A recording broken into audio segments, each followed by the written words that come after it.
said, 2.5K buy-in, lots of money at stake here. And once again, a look here at the tournament payouts. Cards are about to get in the air. Let us know in the chat who your favorite player is, as Jackie Burkhart leads the way with 96 big blinds. This is 1 hour levels. This is going to be one heck of a grind for whoever takes this event down. You can see the list of players there on your screen. We'll get through all of those and introduce them, give them their due as they've battled their way through a tough field to make it to the final 7 here. And none other than Lupe Soto is joining us here in the booth. Lupe, I can probably call you the brains and the heart behind this tournament and other ladies events here at Venetian.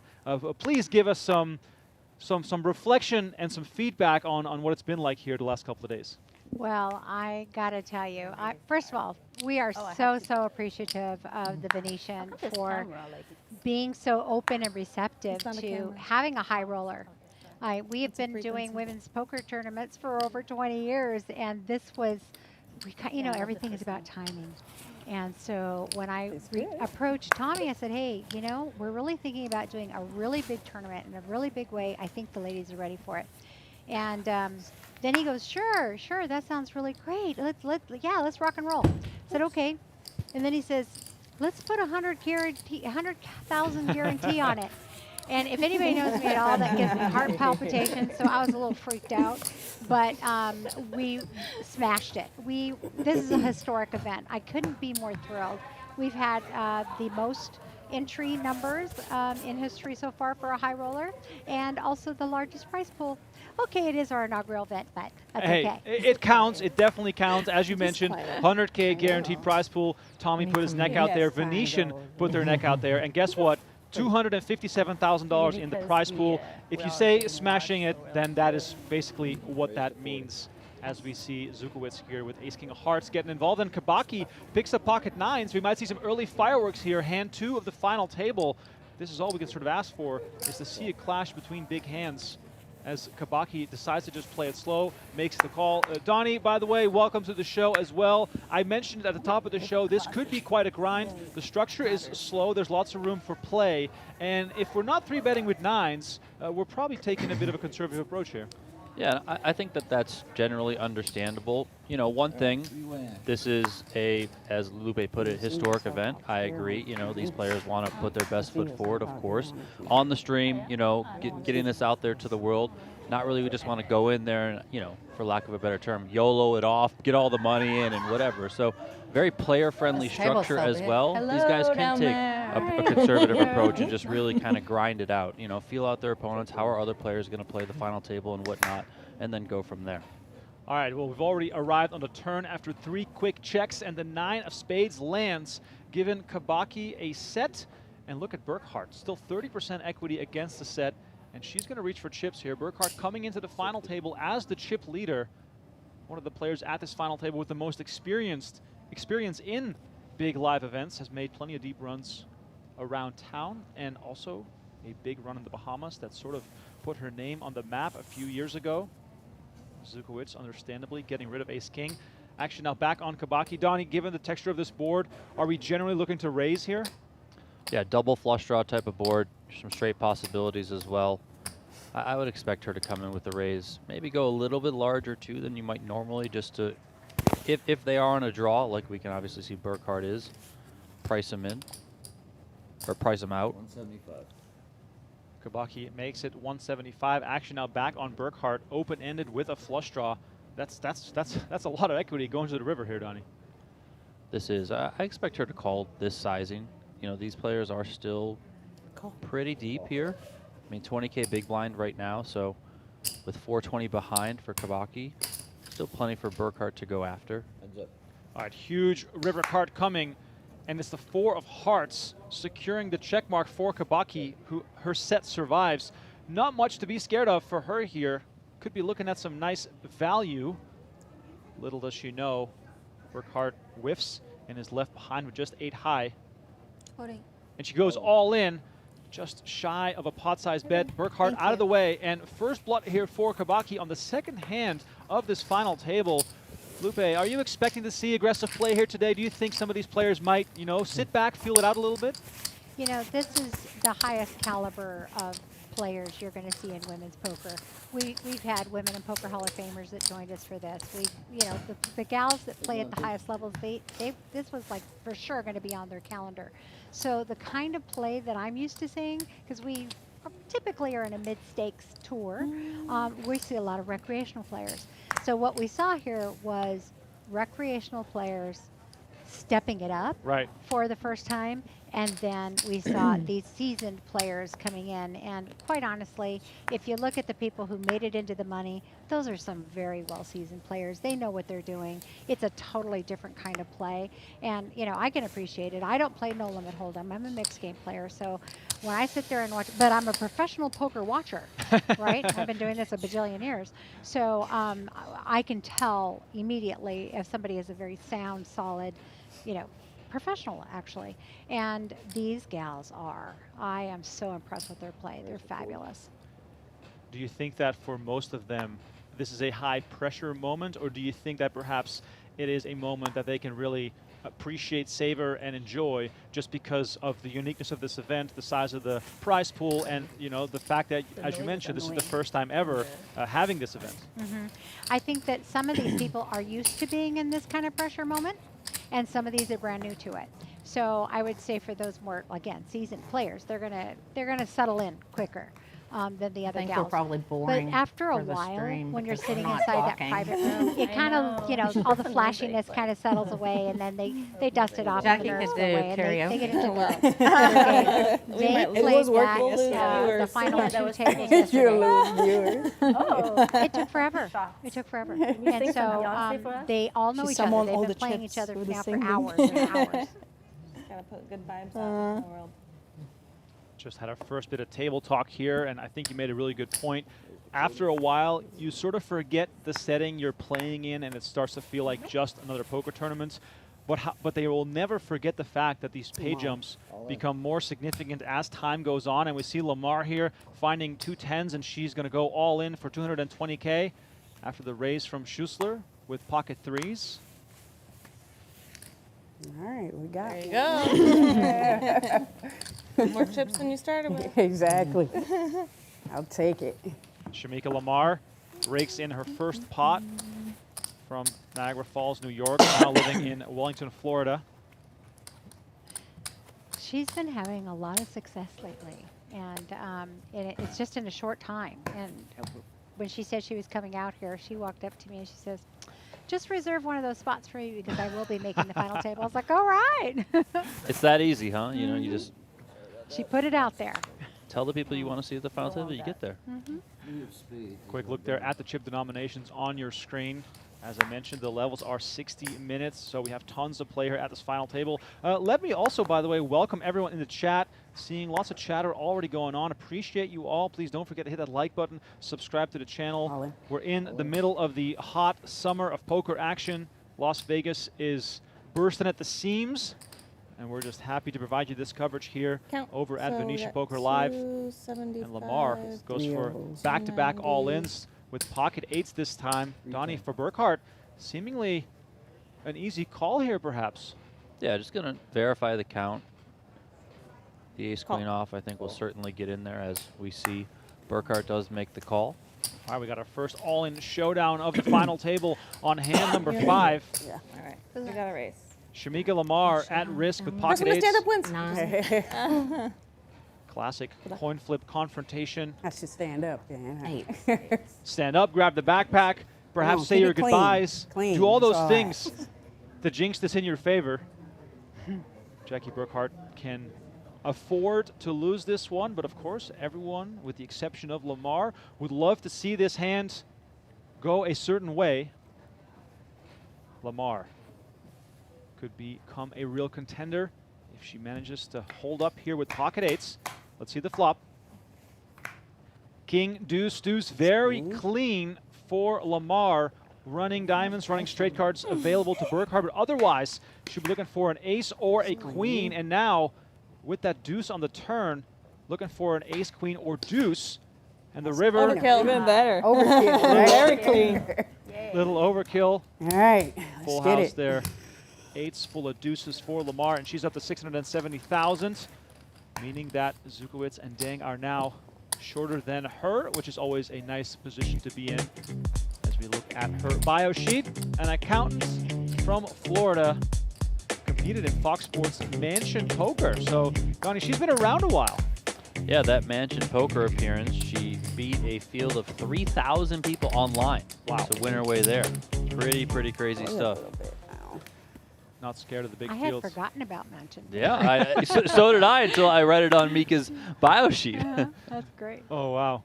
So, Lupe, it wasn't just about this high roller event. There was a lot more action going on. I can also only imagine you guys have also gotten some cash games going, perhaps, maybe some other forms of poker here at the Venetian Poker Room. Please sort of summarize the last few days, as we today, I saw, had another $600 event kicking off. Yes, we have the we've been working with the Venetian for, I want to say 11 or 12 years, for quite a while.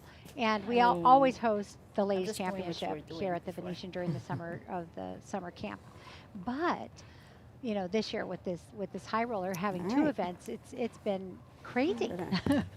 We did kick off the day today, though. I mean, it was a triple header. So we had Jamie Kerstetter hosted her mug game this morning, and during that mug game, they gave away at random in a drawing 2 seats to our 600 no limit, 75K guarantee. And so 2 lucky gals won their way in for that today, and then of course we started this at the final day was getting started at noon, and then also we had the 675K getting started at noon as well. So it's a house full of ladies today. We absolutely love it. There's some gals that only come in for some of these bigger events, the 600s and the 800s and the 1000s and stuff. So we don't see them at the smaller buy-in stuff. So it's kind of like a little reunion every year. I love it.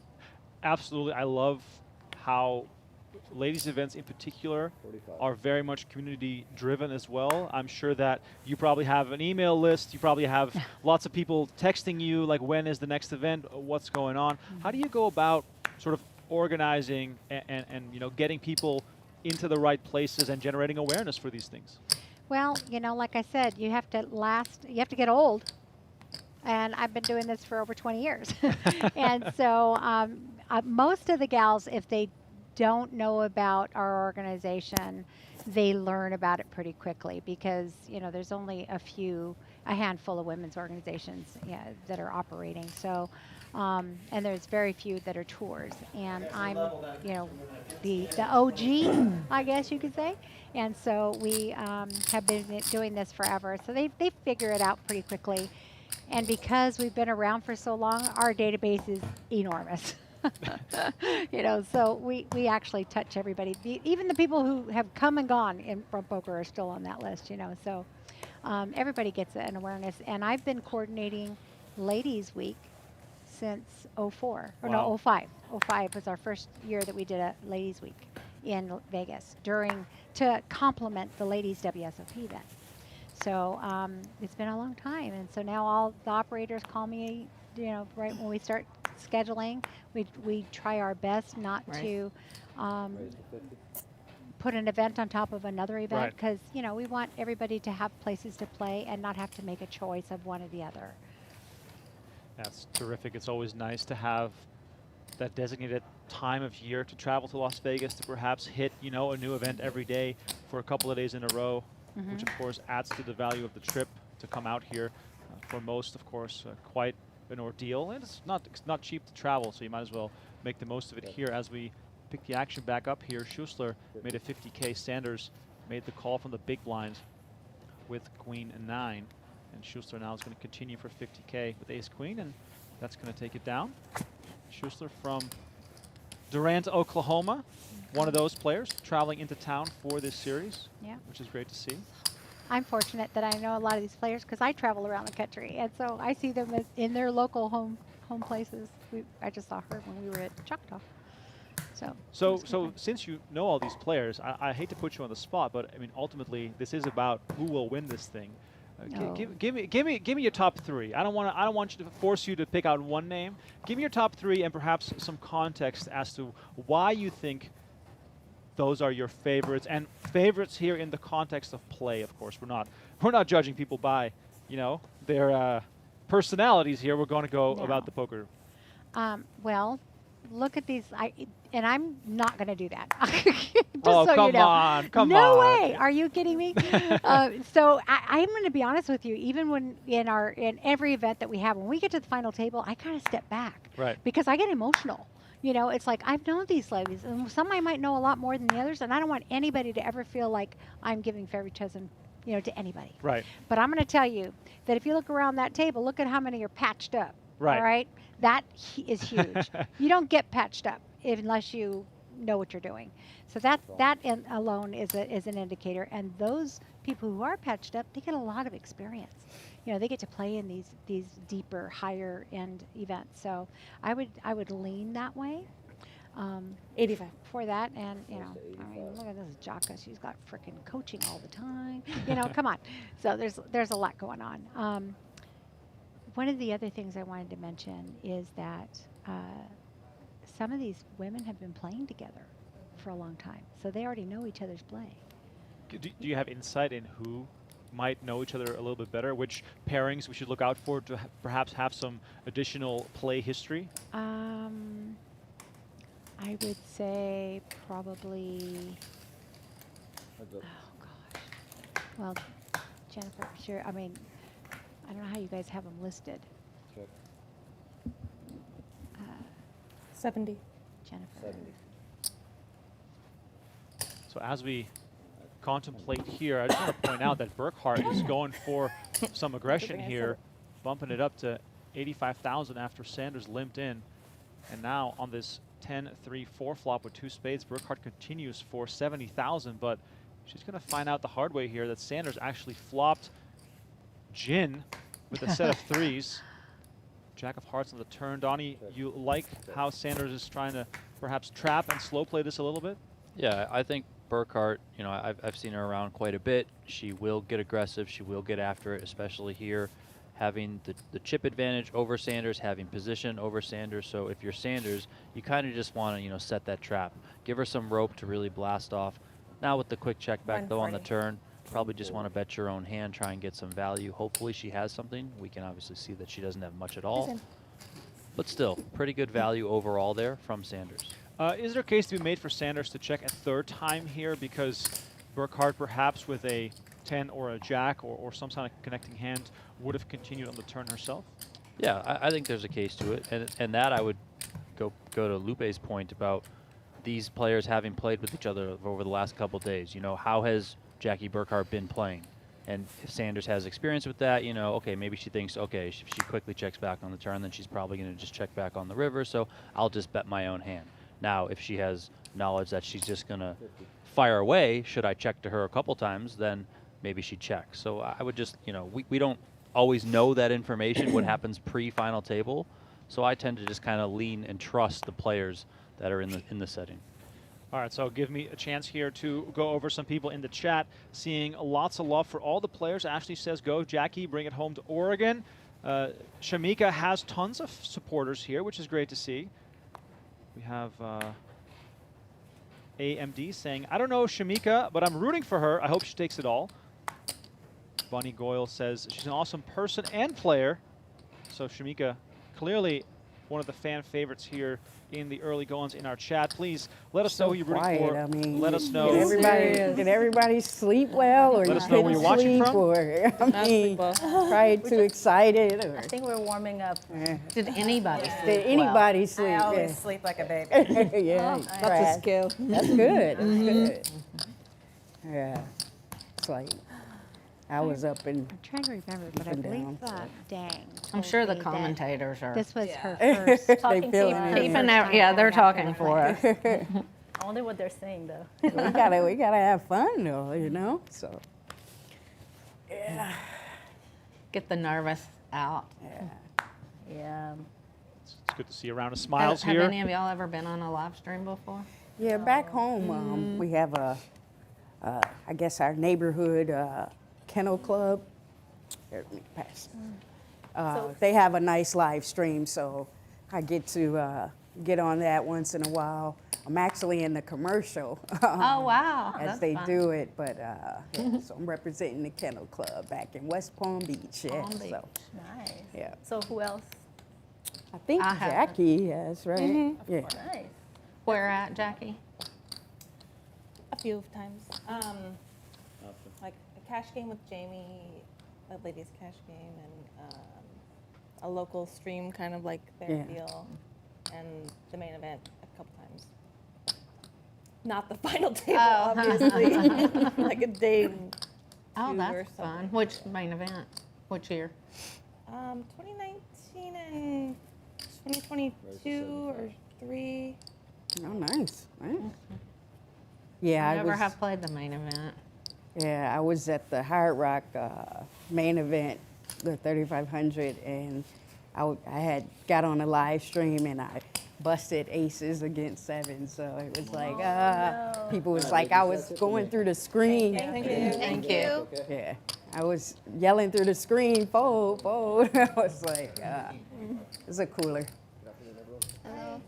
This is the difference between ladies events and open events. 'Cause they chit chat about a lot of stuff.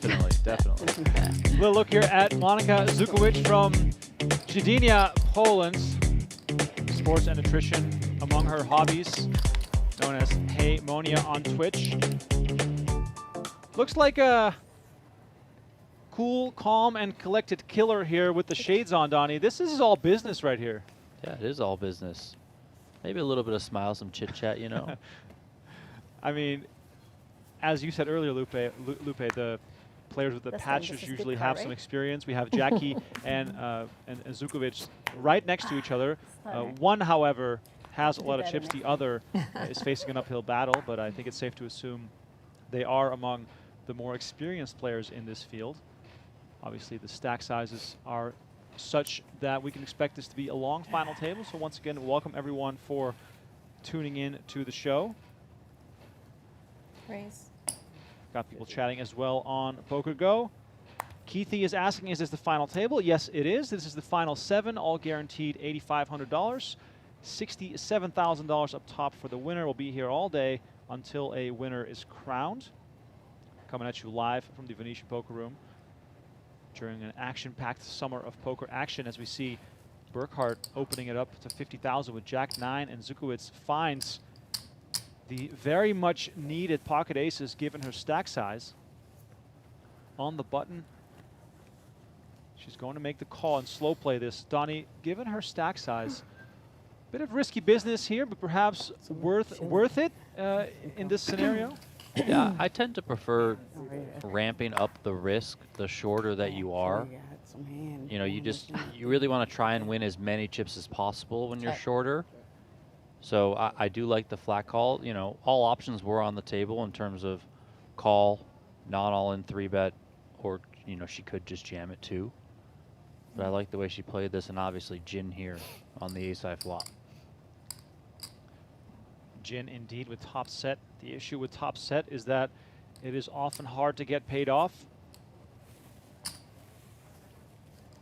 Schuessler just peeling with the 9-7. Burkhart, no interest either. And Zukowicz takes this one down. And still, given her stack size, is still a meaningful pot to rake this one in. And she is now back to roughly what she started with, Like you flopped sitting two on pair and 19 wanted to big call. blinds. I wish. Thomas in the chat says, let's go Shamica, best player in South Florida. I'm sure Shamica has sent out a warning to all her friends and family to come and watch, which is awesome. Love to hear from everyone. Betty Bob says, go Schuessler, rep Choctaw. Are these cards harder to pitch? I mean, I would think so. Zarina says, cheering Make you for guys Monika, work. LFG. Love to see you all in the chat, hanging out with This us need to be the break table for you. as we go because you back gotta to do a Monika lot of Zukowicz, it's getting this time up. finding ace queen. I feel like it'd be easier if they could just stand. Having a- It's a big table.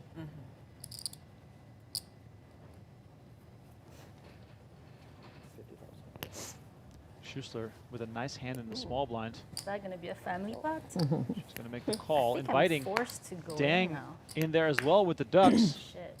All right. Let's go. Oh, should have Twist my known. arm. I have to Oh, go. Dang with the perfect kind of hand for multi-way action. Instead, we see ace 7-9. See some fireworks. Zukowicz pairs her ace, given the multi-way nature of this hand. Probably want to thin the field here a little bit.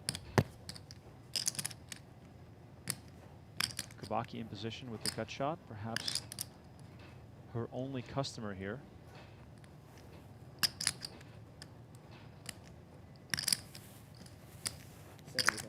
$70,000 into 225. Not even a consideration from her opponents as Dang with deuces pauses here for a second.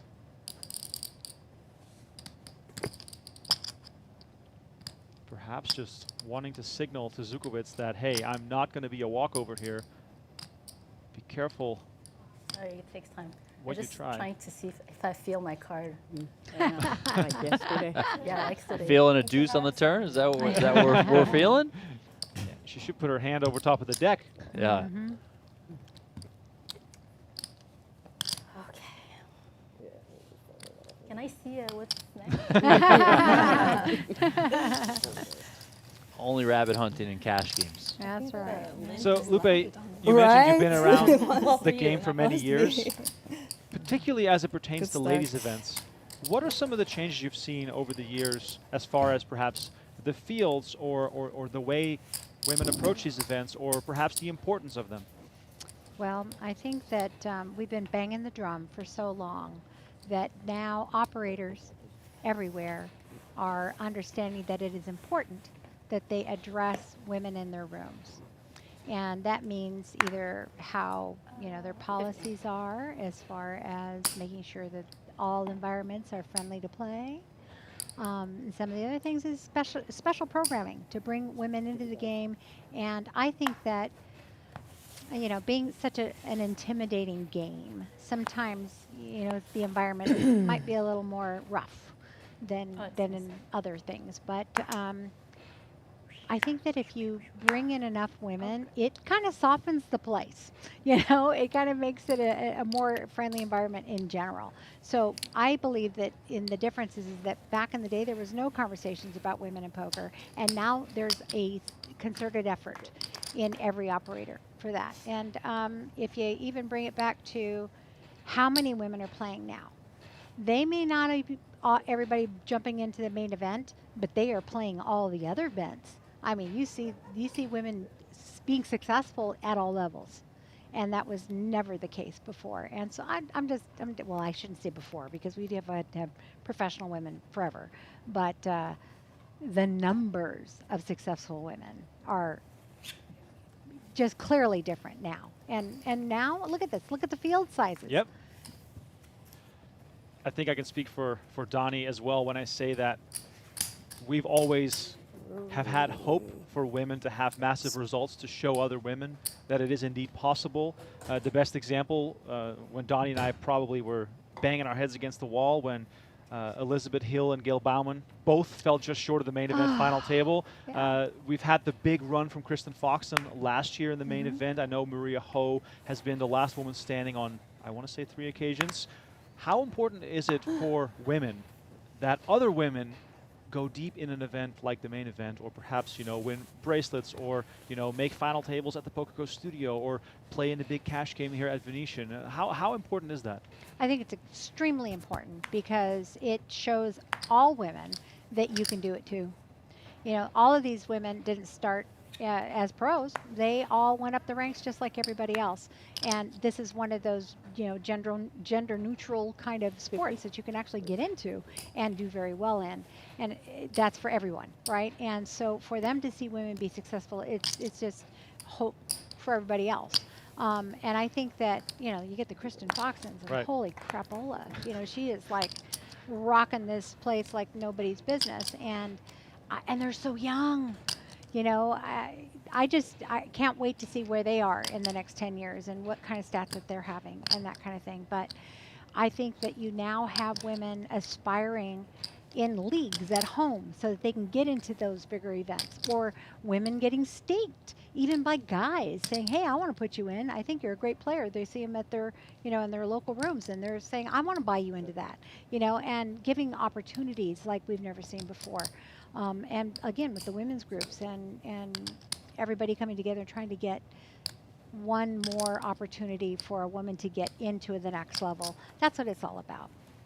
Yeah, and of course you're also behind the Women in Poker Hall of Fame. I know you're not doing that on your own. I know there's more people involved, and when people go and Google the Women in Poker Hall of Fame, they'll see a lot of the recognizable names and faces that you've seen on live streams and on lists of results. But there's also quite a few women in there that sort of predate the live streaming era, that are sort of, I guess, pioneers in the game of poker.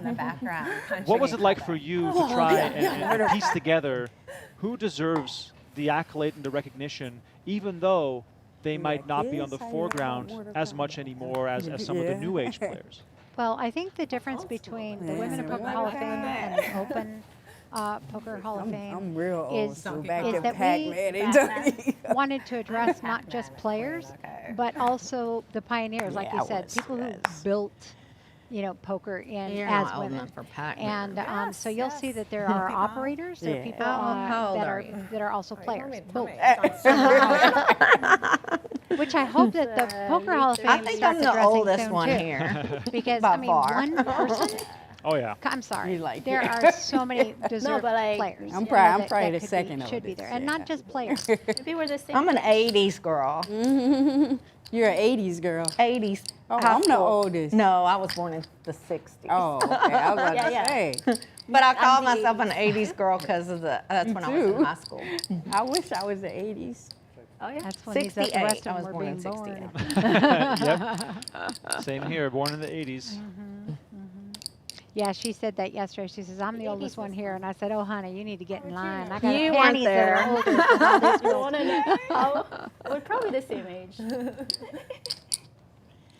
But the Hall of Fame, It was fun the to be in Poker high Hall of school. Fame, You I would were love to see the mid-80s? Poker Hall of Fame opening it up Late to both sides of the felt. Right. Not just players, but the people who've been in the business and making poker happen. I think that the topic of Poker Hall of Fame, Donnie and I could fill 5 hours with, because there's so much to say, and obviously the biggest thing is the fact that only one person gets in every year, even though there's dozens of people probably at this point qualified enough to get inducted. But hey, we'll save the conversation for a later date. Jacqueline Burkhart here, looking at her bio, a dental hygienist from Boring, Oregon. That's actually kind of a funny town name. Into skateboarding and karaoke, and I'm pretty sure that Jackie will take a big crew to Chinatown if she wins here today for some karaoke. I know Vegas has some great karaoke spots. I know that Jamie Kerstetter is here on the rail supporting. Donnie, I saw a bit of a way of supporting, perhaps testing whether or not she would be distracted. Yeah. That could be considered questionable. I mean, I can't really speak to it. Maybe Lupe can. It looked like they were flashing the players from the other side of the glass on social media. Yep. Yep. Were they? I mean, I think it's great. It's good fun. I think it's hilarious. Look, I have it on my screen. Oh my goodness, that's hilarious. But that's girls. Exactly. That's what they'll do. For those who missed that, check out Jamie Kerstetter on Twitter, trying to distract Jackie. Who's that Burkhart. with her? Angela? I want to say it's Angela. Yeah. Jordanson? Yeah, I think so too. Angela Jordanson, by the way, who got the shout out on Jackie's bio sheet as her best friend here in poker. Jackie can fall She's back out on lots there of support sweating here. And going back to the action here, Lamar, who's had a good start, now flopping trip queens, betting just 25K, getting a call from Burkhart, who with fours is just going to tag along here. Lamar made it 55K. As we say goodbye to Lupe Soto. Lupe, thank you so much for joining us. Oh, it is absolutely my pleasure. And I just want to say, you guys created this streaming facility here that rocks. It is beautiful, and you do a wonderful job leading up to this. I watched a lot of your episodes. You guys do a great job, and I'm so proud of you and so thrilled for the Venetian.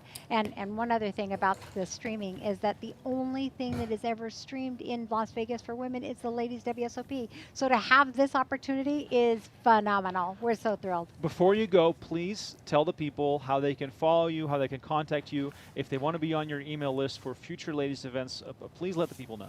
Well, you can follow us on Twitter at the lips_tour. You can follow us on Instagram at Lips Tour. You can follow us, well, there's the lipstour.com, and then there's a huge Facebook group and page that you can follow us there too. All right, perfect. Everyone will find their way to you. Once Yeah. again, thank you, and can't wait for the next one. Yes, me too. Thank you so much. Lupe Soto, everyone. Thanks so much for joining us as we resume the action here.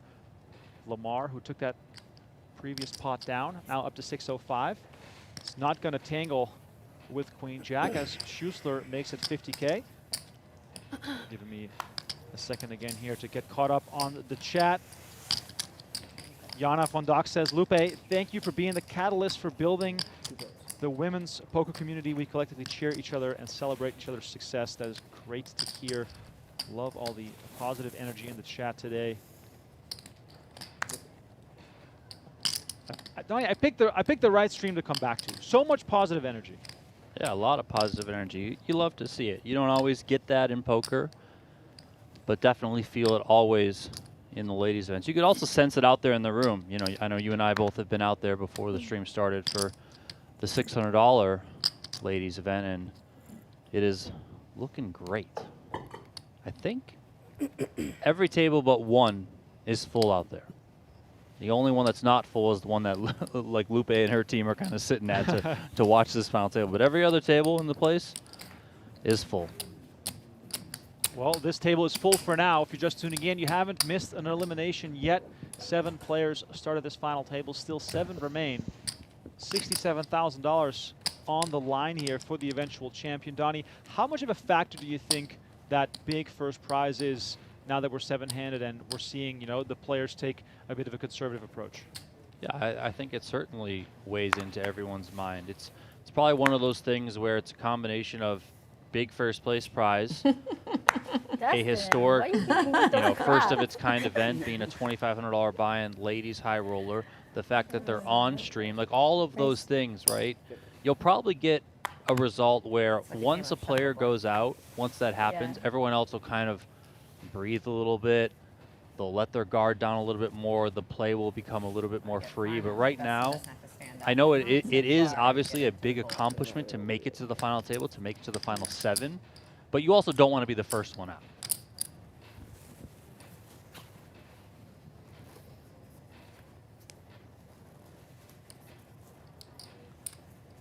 First one out will receive $8,500, so still quite a nice ROI here.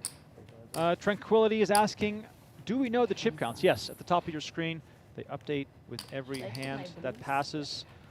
Thank you, Russell, for the love. My first live stream of this summer of poker action in Vegas. For those unaware, my first child was born on May 31st. And he decided to show up right as the poker action got underway. And I've been enjoying all the coverage from my couch, covered in puke. And it's been a lot of fun. I've been getting lots of pointers from Donnie. Donnie, a 2-time dad. 2-time dad? That makes it sound like it's some massive accomplishment. Yeah, I mean, it kind of is. I mean, it is, but it's far more of an accomplishment for the women in our lives. Oh, 100%. We don't do all that much. 100%. But yes, it has been quite a different summer. My 15th year covering poker in Las Vegas. But this one has been quite a bit different. Shout out to my incredible wife, Jess. I have no words to express how strong she is and what it's been like to go through this. Back to the action here. Zukowicz with ace-king, Schuessler with ace-6. Donnie, this is This is potential trouble here for Schuessler. And she just comes leading out right away. Zukowicz gonna just call. Now the tricky spot here, if you're a Schuessler, is that there's gonna be a lot of ace-high checkbacks from Zukowicz. So leading and then possibly, you know, now that we see that she checked, facing a bet here on the end. It doesn't feel great if you have ace-6. Your kicker's probably just a nothing. You only beat bluffs. Let's see how big she wants to go. 150, so 60% pot. And I like this from Zukowicz. You know, once Schuessler bets turn, checks river, she's probably ruling out flushes, 2 pairs, those types of hands. And look at that from Schuessler. Well done on the fold. Doesn't get sticky. And Zukowicz now trending up quite nicely. Already up 185,000 chips here since the start of play. Sitting comfortably on 27 big blinds. Dang, the short stack on 18 bigs, so still lots of room for her to sit back and wait for a strong hand. Yarek in the chat says, Monika is the girlfriend of Roman Hrabek, the Czech pro, who won some major high rollers. It's never going to hurt, Donnie, if your significant other is also involved in the game of poker. We've seen it time and time again, so perhaps we'll see some additional trickery here from Zukowicz as this final table goes on. Definitely helps someone as good as Roman is, an absolute crusher. What? I was like, and what? Action folds over to Dang in the small blind. Gotta be Looking down at ace-jack. Oh, wow. Not going to waste any time. Just come right with a raise.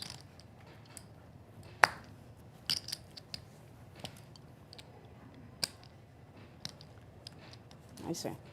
Bentley Watts in the chat says, don't know any of these ladies. However, I am glad to see more women playing nowadays. We have always encouraged our women to play with us, even though the games are much smaller stakes here in ME. Is that Maine? Yeah, I'm assuming if they mean the state, Maine. Yeah. No problem. I'm a no pin book. Yeah. Kareem says, what's up, Nancy? Another Florida champ. Nancy Birnbaum in the chat, also rooting for Shamica. I feel like all of Florida is in the chat. I love it. I know, right? It's great. It's a satellite. Yeah. That's crazy. Funny.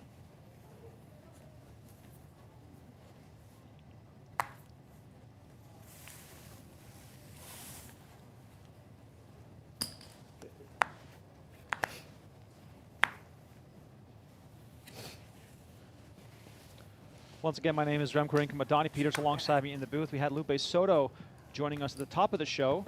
If you want to catch up on what she shared about these women events here at Venetian, as well as women in poker as a whole and the Women in Poker Hall of Fame. Well, looks like we can see ourselves. Oh my God, recommend it's you to live. I'm check oh back. my God, that's actually. You guys want to play? Real time? We do the wave, girl? Yeah. Ready? You start wave. Okay, 1, 2, 3. Oh, the wave. The wave. This is for sure a poker first. They're good Has to because be. they're It has showing to be a live on first. The cameraman Yeah, that's holds what I was everything looking. I'm just looking perfectly. at. He should get a raise. Like he perfectly show us, woo, making away. Impressive. No hand No, they open. can't see the card. That's gonna be so That would be, Yeah, that would be a real disadvantage if you had bad eyes. Shout out, by the way, to our camera team who caught that wave Oh, yeah. It's gonna perfectly. be so destructive. Great stuff there. Mom. Poker needs more waves. That's actually great. Well done on the camera. Think you work. could get a whole room to do one, like table by table? That'd be funny. That'd be really funny. Johnny says no delay either. Well, yes, there is about an hour delay, and the feed the players see in the room doesn't have any cards. Just in case there's any confusion. No cards on the feed. That wave did it. Now she's real.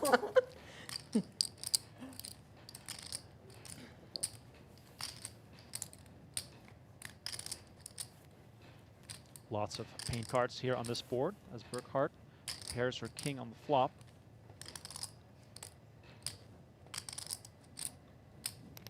It's a little bit. I think I'm gonna wear that thing soon. Yeah, I'm cold. Sanders is going to continue betting here, and Burkhart's Yeah. obviously good enough to just call down. It was warmer in the room. Ooh, 9. That's a big card here. Sanders backs into a straight. 27 minutes for break. Now the question is, how do we want to approach this? And just like with her set of threes earlier, she decides to lead. This time, however, Burkhart does have a bit of a hand. But how much do you really beat here with king 3? Yeah, I mean, you beat bluffs. Maybe you chop with another king. This sizing here, I mean, it probably feels like to Jackie that this is a lot of value. Call.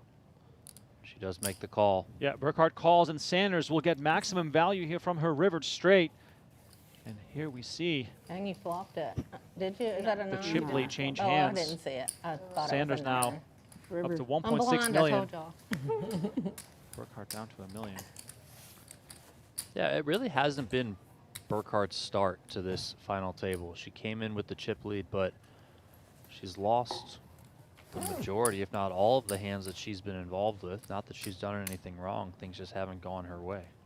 Yeah, it's also good to point out that Burkhart has been the most aggressive player at the table, which probably explains how she entered this final table with the chip lead. Lupe hinted at the fact that it took a long time to get from 2 tables down to 1.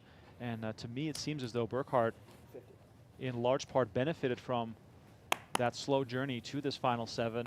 And unless she gets coolered, I don't see her slowing down anytime soon. She's just going to try to stick to her game plan, pick up chips where she can, and then just hope the cards work in her favor. Well, she is wearing a Jaka coaching patch, and you and I both know Faraz Jaka is not one to slow down. No. In the least.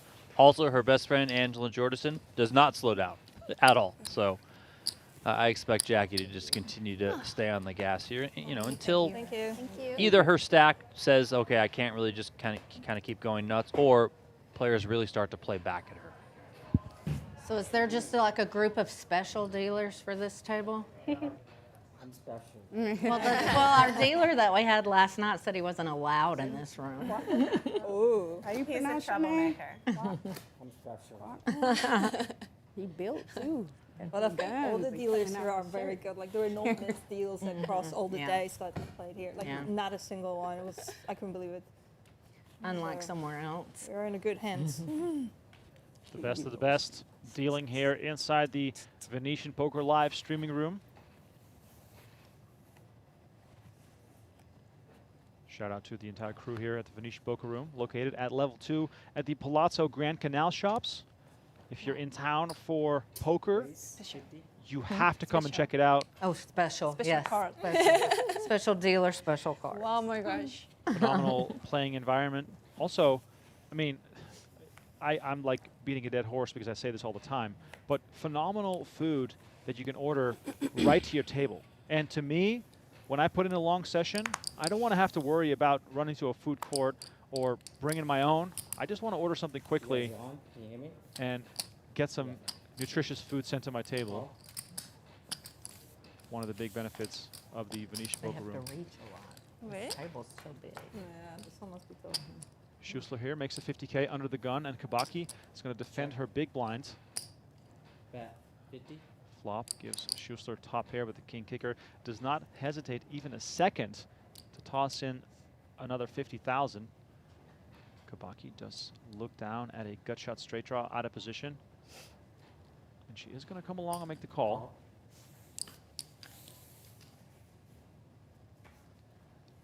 Turn card, the 5 of spades. Check. Doesn't really inspire much creativity for Kabaki here, Donnie. I mean, that's a card she could have Bet 50. led. You know, if anyone has a 5 in this spot, it's going to be the big blind, Right. right? So when the bottom card does pair like that, you know, sometimes you can lead. You know, with her specific holding, a lead also might you know, allow you to get to a river, kind of control a price there. Obviously, she checked folds after Schuessler bets, but had she come out with kind of a smallish bet, maybe you know, Schuessler just calls, and then she can try and realize that equity with the gutter.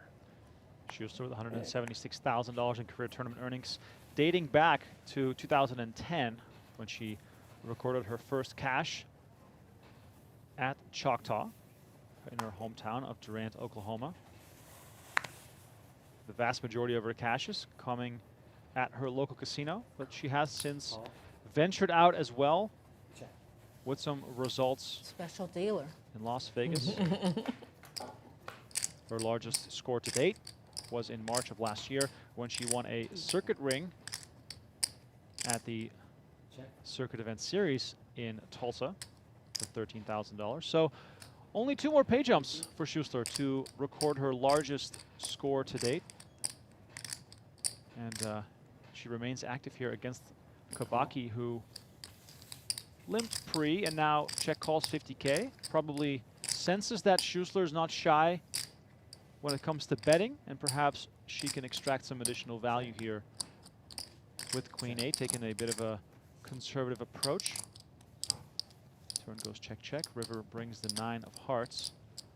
Let's see if Kabaki is going to do her own betting or if she wants to extract some value from Schuessler by perhaps inducing a bit of a bluff. One pair. Me too. Oh, you're probably got me. Oh, well, nice. Look at that. Top pair. Taking a 3. So Kabaki gets some chips back. Stack size is still very much at a place where patience will be rewarded. David Becker says, I love how Schuessler acts immediately every time. Donnie, you and I both. Strong campaigners of fast play. Yeah, let's go. We don't got to wait around.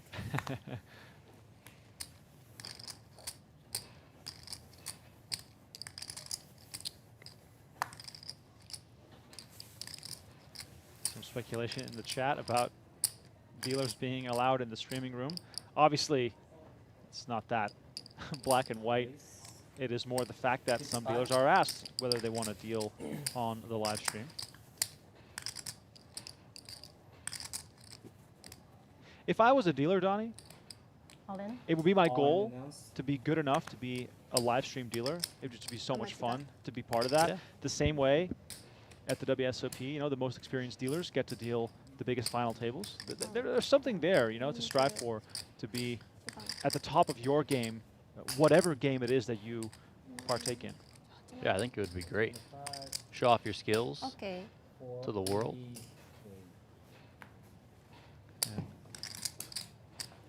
Dang, with some aggressive action here. And look at that, a little shimmy. I don't know how to face. I just jam when I have good cards.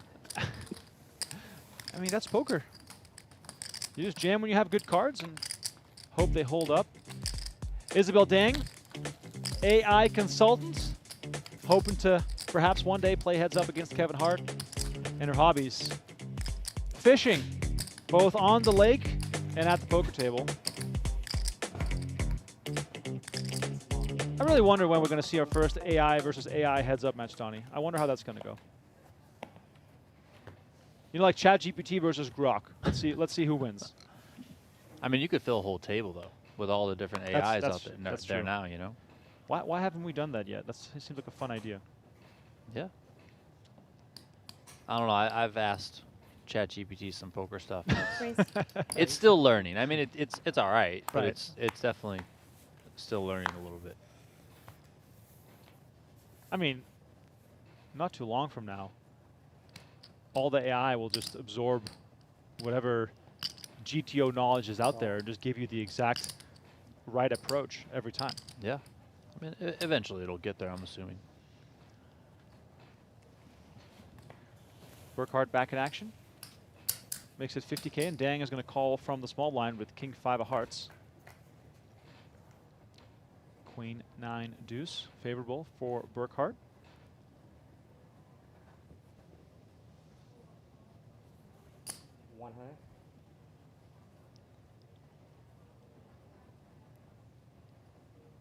Dang's just going to lead, though, so making this one a little bit interesting. Call. Dang leading with 2 backdoor draws. Perhaps continuing with aggression if a favorable card shows up, but instead we see the 4 of spades, and Check. she decides to slow down. Check. Burkhart, happy to see a river card, and that brings out the 10 of clubs. And look at this. Dang, quickly reaching. Bet 150. Bets 150 here. How is Burkhart going to piece this together? What sort of range makes sense? We're maybe thinking of some 2-pair combos, but Burkhart herself has the queen jack. That's kind of interesting. I think ultimately Burkhart's just going to find a call here. Her hands too. Oh, Wow, look at this. Dang's image playing in her favor as Burkhart lets go of queen jack. Donnie, this has to be a result of, perhaps some history that Dang is very unlikely there to not have it. yeah. I mean, I'm honestly quite surprised that she folded that hand. Queen jack obviously blocks some 2 pairs, the queen 10s, queen 9s of the world. You have the jack in your hand, which blocks the king or king jack. Should be kind of going a little nuts on the flop with the king jack type of holding. You're blocking that. You're also blocking jack 8 for a straight should she have that. So Raise 50. I thought for sure Burkhart was going to call. But again, maybe she has just sort of reads on Dang that we're not really known to. I mean, it's quite a bit of a contrast to the hand she played against Sanders, who we're looking at right now, when she called with that king. Sanders had the straight, so maybe it's just kind of one of those player dependency things where she looks at Dang and she says, okay, she's much more likely to have it here versus Sanders. I think she's much more likely to be bluffing, so I'm going to call with this hand here. I'm going to fold this hand over here.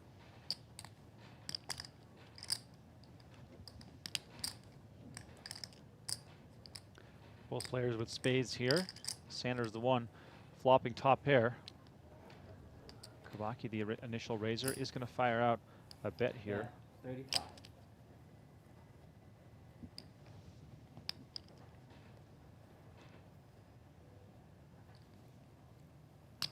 Raise 80.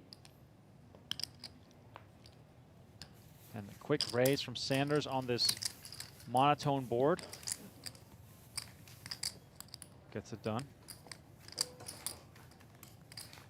The chat quite shocked at the fold from Burkhart. Dang, one of the tighter players at the table. Got away with one there, and now up to 778.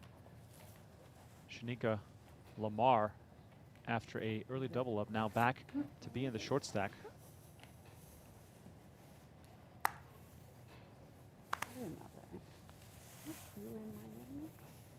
Yeah, I live now in Miami. I am from Montreal, but I'm a snowbird, so I go back and. Yeah. So you knew I was from Florida? Yeah. Oh, I didn't know that. Schuessler He was, finds pocket eights. The Miami. Starting the hand with 30 big blinds. Yeah. So we Raise. neighbors I feel like there we've seen too? pocket eights Yeah. 5 times already. Yeah. Judith Lee says, you make Meadows Poker proud, Jackie. Always good seeing the support. She raised to 60. Yeah, she made 60. Donnie, do you think Burkhart's little fold more this might be time, huh? influenced by the fact that she's up to a Sized bumpy up. start here at this final table? Perhaps a little sort of ding to her confidence? It could very well be, I'd you know, telling you something. maybe not that it's necessarily 100% that, but it could certainly play a factor. All right.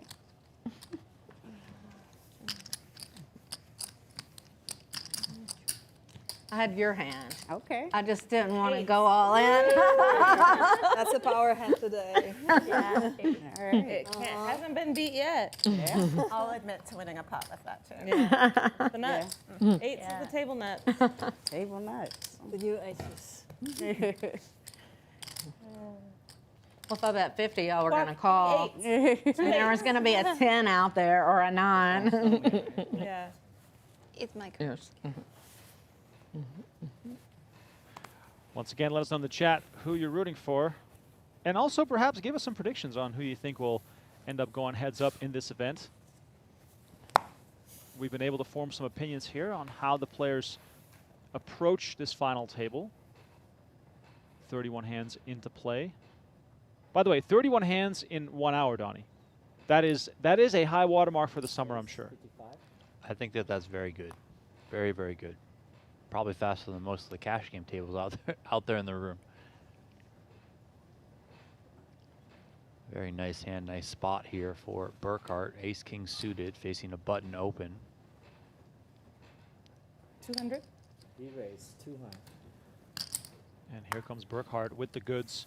And, you know, for the first time, really, Burkhart with the goods. She's been involved with a wide variety of hands.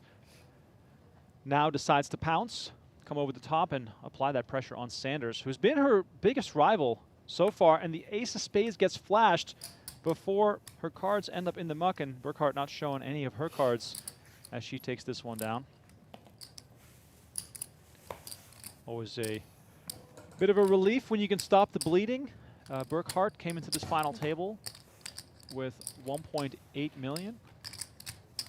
Has lost a million chips, excuse me, 1.9 million. Has lost a million chips in the process.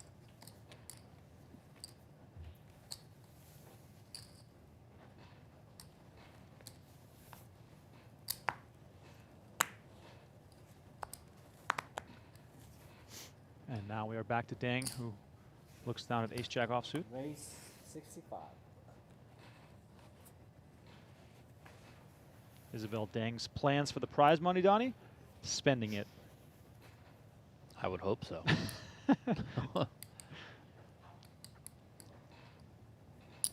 As I always say, every poker tournament is a satellite to the next one or to whatever you want to buy. Life is just a satellite. Burkhart comes along on the button with queen jack off. And we see ace king 3, 2 diamonds. Burkhart backdoor diamonds, gut shot straight draw. As Dang decides to check this time around, I'm sort of surprised to see that. I'm also surprised to see 55. the call pre from Burkhart, just because of what we saw in that hand against Dang earlier. You know, we were kind of thinking maybe she thinks Dang is on the tighter side, so she's going to fold a hand as good as top pair with a jack kicker. So then if you bring that to here, I mean, flatting queen jack, if you think she's going to be pretty strong, seems a little bit ambitious. Jack now on the river after a quick check on the turn. Full house for Dang, who has shown no aggression in this hand so far, and now comes with 100,000 after Burkhart catches herself a pair of jacks, and this quickly ends up in the muck. I like this play.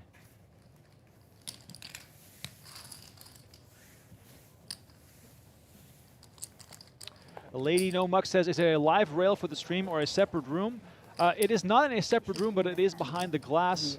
I like to sometimes refer to it as the aquarium. But you are more than welcome to come to the Venetian Poker Room and look through the glass, check in on the final table lists, perhaps pull up the stream on your phone, which of course is on a delay. But yes, you are able to come and watch from the sidelines. And also, lots of action here in the room. So you could play while you're in here watching the action. Cheeky Walt says, the guys at my 1-2 table don't even play this fast. I think that 1-2 might be one of the slower tables on it. The higher stakes you get, it might get a little faster. Yeah. I can only imagine what 1-2 cash games are like these days. Matt Beach says, enjoying the fast play here from St. Petersburg, Florida. My money is on Sanders, Schuessler, and Dang for the final three. Thank you for chiming in. We'll keep an eye on that prediction. I was going to say, that's what I meant for me. Yeah. Yeah, you didn't want it. Ben Harvey says, I sat with Burkhart at Meadows a few times. She's super smart and analytical. Well, Burkhart has proven it over the years. A consistent performer in live events. He's got some work to do now, though. Down to 795. But hey, that's the benefit of coming into the final table with a big stack. If she had played the same way with the same results, not having come in as the chip leader, she would have been out by now. Raise 55. Sanders with ace-5 of clubs comes in for the raise, and Burkhart, king-10 suited, might be tempted 140. here. Re-raise 140. She makes it 140.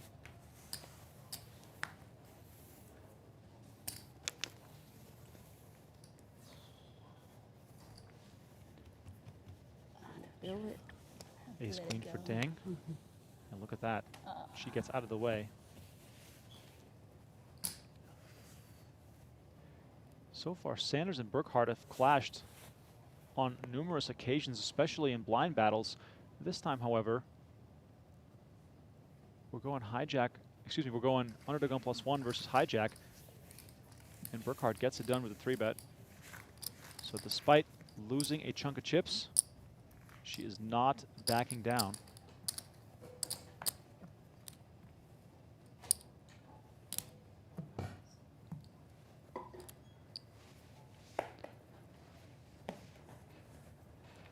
After some early action, Shamica Lamar down to 21 bigs. She has the lowest VPIP, as the cool kids say, of 17%, tied with Zukowicz. But as we've mentioned many times, Donnie, this structure is so good that patience will be rewarded. Call. I would like to see somebody really start to get after it too. I mean, yes, what you're saying is obviously 100. patience is going to be rewarded too, but I think the door is open. Now, I think the aggression would need to be calculated. You can't just start firing in every single hand, but if everyone else is going to be patient and conservative, it often pays to go the other direction, and in this case, that would be a bit more aggressive. Yeah, when players zig, you zag. And in this case, zagging is what Burkhart is trying to do. She's unfortunately zagged her way out of some chips just by running into some hands and making one fold that turned out to be not the right call, but hey, can't really blame her for that. And we are back to Dang now, who finds a lovely looking ace-jack of diamonds. Raise 65.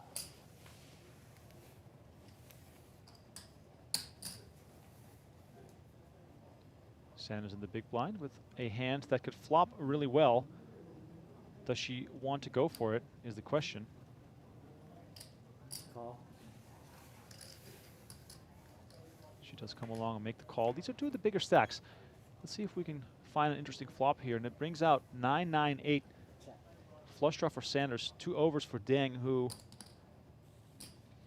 That's is showing a bit 75. of a pattern here, Donnie. Dang bets when she doesn't have it. Checks when she does. Yeah, and eventually, you know, I think once the players, you know, I think we have a break at some point, right? Call. Might get some information on that, might get some of the hands relayed to them, and then they'll be able to adjust their strategies accordingly.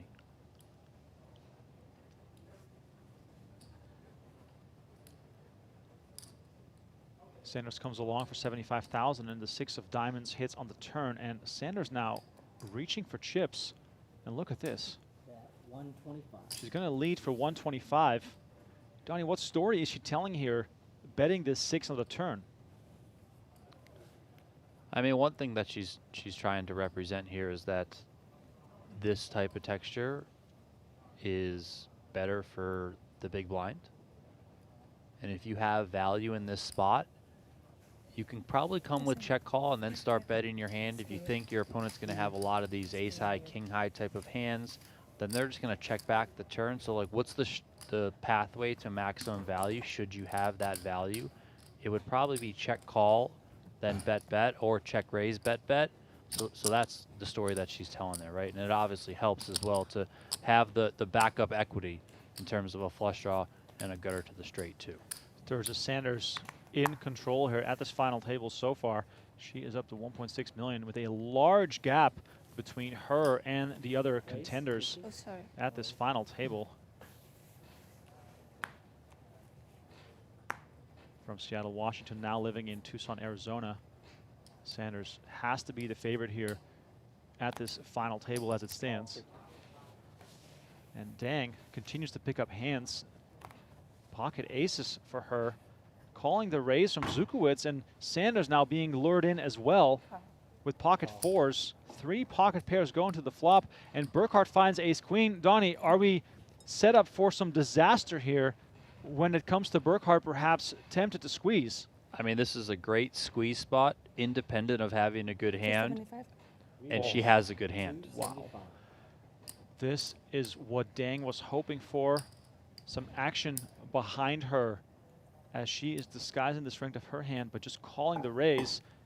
And Donnie, can we make the case for Zukowicz to shove here also? Well, I was going to say, very troublesome for Zukowicz here because the players behind her, specifically Dang, did just flat the raise. So if you're Zukowicz, you're thinking, okay, there's a high likelihood I can just have the best hand. I also know Jackie Burkhart can be aggressive. This is a great opportunity for her to come in with a squeeze. So, you know, if Zukowicz ultimately gets away with this, it would be an extremely disciplined fold. Would not falter in the slightest for doing this, just this. An absolute nightmare scenario for Zukowicz, who moves all in with tens. Dang comes right over the top. Sanders will smile and get rid of those fours. And now Burkhart, happy to only, quote-unquote, lose 275. Slow play. Wow. And Zukowicz Had a baby pair. in trouble, facing elimination. Dang I like gets it exactly right here Oh, Ace-queen. with 1.5 million in the I middle. liked it with nothing, but I would never do it. Looks as though I'm Dang not as wild as I let on. is on her way to become the chip leader. or with something. That's the least. Yeah. Yeah. Something cute. Yeah. Oh, You got the least. Isabelle yeah, Dang from yeah, for Montreal I mean, plays her whatever. aces Yeah, to 5. perfection. like 500. I had 22 big blinds before the hand. Let's see if the run out Do you have more will than be in 5? support of her grabbing the lead here Yeah, as 5. Zukowicz It's close. has her tournament a lot life of on the hands line that you in dealt search out of a there. 10. Let's see the flop. 5, 3, 3, 2 diamonds. I know you actually did it. Backdoor diamonds available. I just want to say it. From Vietnam. Zukowicz looking for a 10 though. I'm from Vietnam too. Monika Zukowicz, Well, no, one of the more experienced players at this table, sees a 9 on the turn. Close but no cigar. A 10 and a 10 only will keep her alive in this event, or else she'll be our 7th place finisher. Yeah, exactly. Is the miracle out there? No, it is not. It comes running 9s, and Isabelle Dang sends Monika Zukowicz to the rail as she collects $8,592 for her 7th place finish. And Isabelle Dang Good game. is our new tournament chip leader as we are down to the final 6 in this event. What a crazy hand we just saw. Burkhart losing 275,000 chips in the process, but she is still healthy with 24 big blinds Nice game. as we are New chip leader. coming up on our first break Good of the girl. event. You said, look at him. And there it is. Dang, raking in the monster pot. Started this final table with just 600,000 chips. Tricky. And now looking extremely comfortable on just shy of 1.7 million. Not the start that Jackie Burkhart had hoped for. She's down more than $1 million, but still in the hunt. Shamica Lamar, the short stack, with just 22 big blinds. We're going on a quick little break here as the final table will continue in 15 minutes. Once again, thank you for watching. Stay tuned. Don't go anywhere. We'll see you in a bit. 6,000 Oaken on the button with Jack 10 of hearts. Beautiful hand to squeeze here. You get some raise folds. You get some hands that you're in pretty good shape against to call, and then you also have the range advantage. Here we see the King Jack suited just make a cold call out of the blinds. So it's going to have the Jack 10 suited dominated, but Oaken will be in position. And Was, the 6-9-0, an infamous hand in poker. Just because because of the value of the cards, Remco. Nothing else there. I was trying to think, what am I missing here? Jack 6 deuce, King Charles with a beautiful flop here, top pair, and the spade draw. Wasserson, by the way, and Sebas still in search for a squid button, along with Oaken. All in. And look at this. Oaken just moves all in for 30,000 with Jack 10. And King Charles doesn't hesitate. I guess I can't call. Maybe about Twice? 10. Yeah. Wasserson obviously gets out of the that's not way. good. Worst That case is scenario for not Oaken, good. and the 2 10s have already been I folded. knew I had the middle part pre-flop. 84,000 yeah, in the JRP middle. folded the 10 of clubs, right? Yep. Okay. Yeah, okay. I didn't even notice that. But wow. King Charles in a terrific So spot. drawn to a chop, it looks like he needs an Oh, is that ace King Jack of and spades? a Yeah. deuce or a Yeah. six. Oh, Yeah, good. Oh, he needs 2 pair on board. Or more. More. He's got 2 outs, Robert. 80-20. You got 2 outs? I mean, this game over for Oaken on this 2 hand. outs. It could two, be. 2 10s only. As long as no spade. Yeah, As long as no outs. 10 is spade. Yeah, that's Just come ace ace. Are you okay? Oh no, even that is no good. What am I talking about? He's at 80%. And that's it. And that's I it. knew I was going to Brian Oaken is going to lose this $84,000 pot. And King Charles You have more than 30, right? also winning 3 hands already during the Squid Game Alright. here. That's adding up quickly. He's cooking. He is cooking. 15K in the middle. Peter maybe regretting just calling now. 7-7-4 on the flop. Peter with the best hand still, but can he find a way to get to showdown and actually win this, or is someone going to be betting and bluffing? Sebas with the betting lead kind of has an awful flop for his hand. No backdoors. Against 4 players, he's still going to find a continuation bet.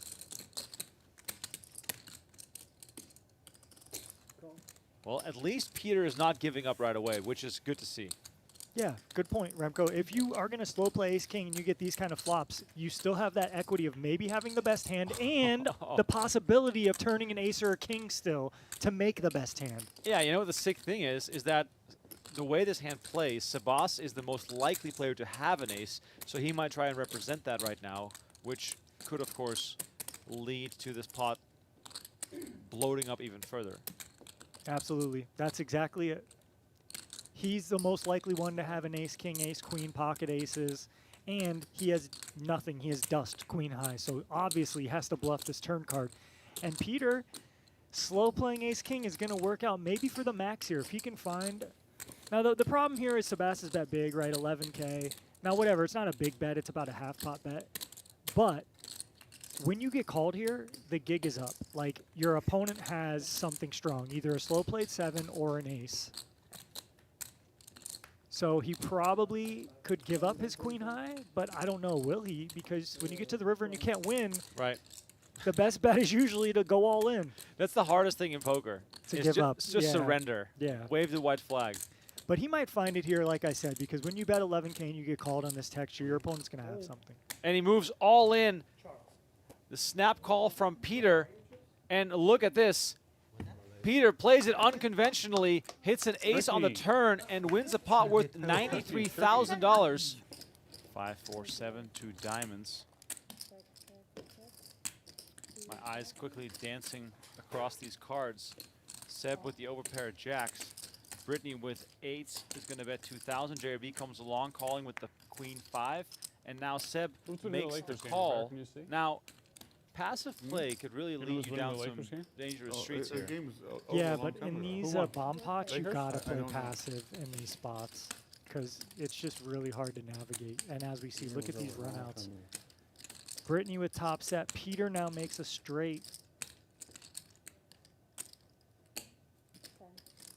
He's going to bet it. Brittany snap calls, but she's got to know, look, I need the board to pair ASAP. And Sebas with a quick fold to jacks, which is good. 6啊，那什么牌？ Oh my God. Brittany with quad 8s. Wow. 好呀， How did that happen all of a sudden? And she gets snap called when he goes 你看 all 我 in. 4张牌。 Unbelievable. Jack high, some queen 10 flop or whatever. You maybe get it all. So that's kind of my argument there. And here we got some big hands again. Peter not going to go anywhere with 9s. This could just get him pre. I mean, but the pace of play is just mind-blowing. yeah, we can't even commentate as fast We as can't it's even going. finish talking about the previous hands, and there's already 50K back in the middle here. Queen, Queen 10. Wasp quickly continues for 12,000. I don't know how Peter's going to fold a pair, but he could. Okay, he doesn't. And Wass, you know, just with one of these bluffing candidates that has equity, and he gets there. Ace on the turn. Now, I think you want to start checking here at some clip because you have Queen X in your range, you have pocket aces, you have pocket 10s. You know, you have King Jack in your range here too. So I think you want to check maybe, I don't know, and just let some weaker holdings continue. Is it also a case of either far behind or far in front? Because there are still some queens in Peter's range, even though it's not super likely. But at the same time, when you do hit your ace, it is going to be even more unlikely that Peter has something that he can give you a lot of value with. Yep, you're spot on there, Remco. You're really hoping to get value from Ace Jack here, like a suited ace, like an Ace X of spades that floated. Maybe a Jack 10, King 10 type hand. Peter has been playing extremely loose and aggressive. He is just not in the mood to fold. But Wass might be targeting hands like Ace 10, right? Ace Jack typically, and like I said, just some suited Ace X, but he might not want, you know, Peter's just tormented here, and I just don't know if Wass has that many bluffs when you get this kind of run out. So I think Peter could comfortably make a fold here, but it hurts. This does not look like the kind of man who wants to fold. I think he's trying to give himself reasons to call here, even though he probably knows that he's better off folding. We've all been there. Yeah, look, Wass has been mixing up. He's been splashing around. He's been playing a lot of pots, so. Oh, look man. at the face of determination You can on feel Peter. it. You can just feel it. There's just no pathway here to victory. This could be the best Hollywooding ever, but Wass I is mean, not we gonna know go this anywhere. is genuine. Peter is genuinely thinking about proceeding in the hand. Wasserson has shown a variety of bluffs. It's probably going through his mind.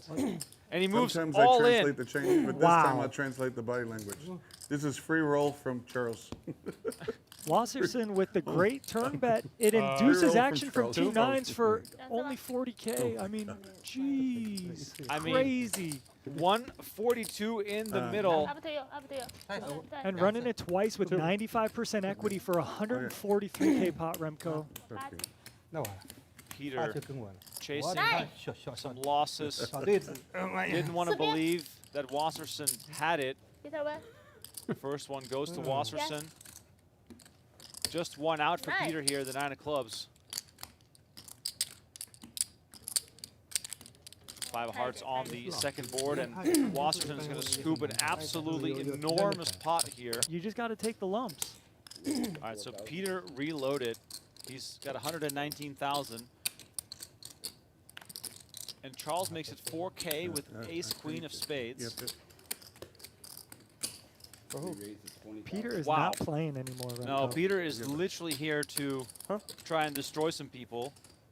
He makes it 20K. Oh, and JRB comes along as well. We got 61,000 in the middle. We haven't even seen a flop yet. Three-way action. This is insane. 7-7-4. Peter with the best of it with a great flop. And what is he going to do? How big? I mean, judging by how Peter has been playing the last 30 minutes, he might just jam here. It's not that bad of a play if he did. But instead, we're going to check it over to JRB, who checks. Okay, cunning check there. And now, Peter, please bet your hand, because this is the only way you're getting action. JRB now open-ended, and Peter betting 20,000. King Charles stuck in the middle with ace queen high, but pretty easy release here. And JRB going to be the one with the decision. Is he going to jam? You know, just take his equity. He doesn't think Peter maybe has pairs. and he's up and down, or is he going to call and try to see a river first? But I think JRB has an easy all-in, more or less. I mean, Peter has some probably just whiffs here, and JRB has enough equity where his sixes are probably good, or he can improve. But wow, Charles calls with ace queen Crazy. high. JRB instant all-in for 42,900. And now the action back on Peter. I mean, crazy. I mean, yeah. If Charles wasn't in the middle, Peter, flicks this in easy. Peter now might be considering, do I just want to jam myself? Peter makes the call. And now we're back on Charles, who could be drawing dead. If you're thinking about the kind of hands that are out there right now, Charles is going to make the call. And JRB, with a straight draw and his pair of sixes, $189,000 in the middle. I mean, JRB is uncomfortable. He needs to Wait till improve. you see what he has before you decide that. Peter 4 on the river. Peter with his pair of scoop ace, this. and it goes check, check. JRB shows his sixes. That's no good. Nice. Peter, JRB celebrates with him. oh my God. Peter tables the eights. That's a monster Oh pot. my God. After the hand he lost against Wasserson, everybody probably thought this man is just on tilt.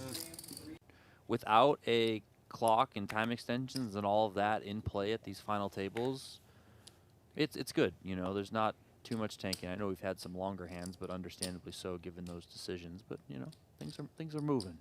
Seeing lots of love for LaPlante, for She in the chat. Victor has some fans. So does Sandberg.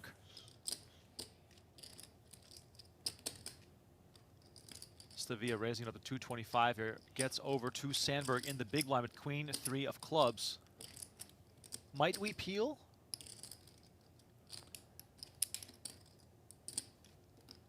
Yes, we will. Sandberg is going to make the call, see a flop, hoping for something with a bit of connectivity to get his chips in the middle. And we flop a flush. Holy moly. 8-6-7. Sandberg flops a queen high flush. Stavia, let it be known, can still do one better with the 9 of clubs. Yeah, Sandberg here try and contain your excitement inside. Can already feel the double up coming. Obviously, you can be overflushed, yes, but unlikely so. Sandberg peels from the big blind, flops the goods, and now, of course, looking to get the money in, and there we go. Stavia makes it very easy. A bet and a call, and Evan Sandberg's tournament life is on the line. You see it in the top left-hand corner of your screen. 1 out. Just 1 out Sandberg has to dodge, so he is very comfortable here, looking for a double up. I feel like we're due for a straight flush. We've done enough of these streams now. I feel like we're due for a straight flush, right? I mean, If you have to go out, might as well be doing 1 outer. Yeah. All right, Sandberg, be careful what you wish for. Turn and river still to come. Is Stavia gonna find the miracle? Turn card is the 8 of spades. So far, so good. Stavia just needs to fade that 1 card that would make this room erupt.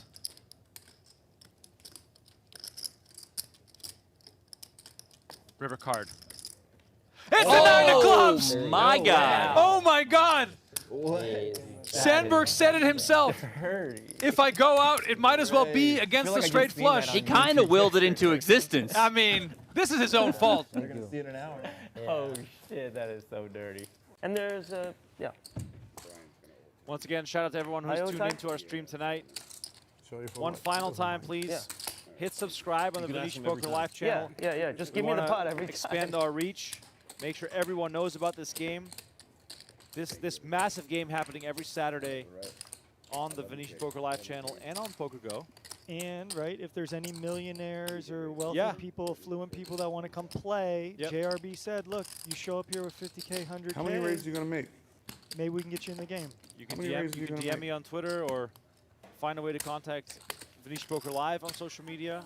We will pass along your contact details to JRB as we see You're ahead. a massive pot building here.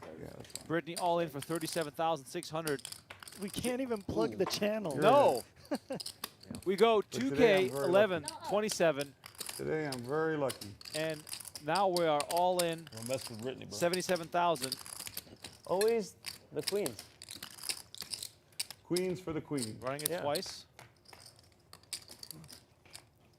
King 7-6. We're doing it twice. That shot no, here please for don't put the 8 out there. Jeremy. Please don't. No 8. No 8, Brittany. Please. No, just no 8. Jack of hearts is okay. 9 on the turn. Additional No outs for 8, Jeremy. no 9, no 10. Okay? No 8, 9, 10. No, No he's 8, 9, lying. 10. Don't believe him. No, come on, don't do that to Brittany. She's so lovely. River card. The 6 of hearts. That's a really, really bad card for me. Lots of Really Jeremy's bad outs card. being mixed there. The 6-7, two Hearts, hearts, two and hearts. 9. Squandered. Welcome back to Venetian Poker Live. You're looking at the chip counts of the ladies high roller $2,500 buy-in 100K guaranteed prize pool, which was absolutely smashed with more than $250,000 up for grabs in this event. $67,846 for the winner, and Isabelle Dang, along with Tirza Sanders, are our current chip leaders after a very, very up and down first hour. We lost our first player just before the break. Monika Zukowicz departed in 7th place. My name is Rem Korinka. Donnie Peters, as always, alongside me, and Tommy La Rosa, the man, making sure everything goes off without a hitch here inside the Venetian Poker Room. Joining us here, Tommy, we had Lupe Soto praising you and the room and the venue earlier. It's good to have you in the booth now as well. Question I want to ask you as well. How do you reflect back on this event, the turnout, the way it smashed guarantee, and the overall vibe in the room, which I must say has been tremendous? Yeah, first of all, welcome back. It's good to have you back. Oh, man. Feels like it's been an eternity. Donnie held it down while you were gone, though, so thank you, Donnie. But no, this event has been tremendous.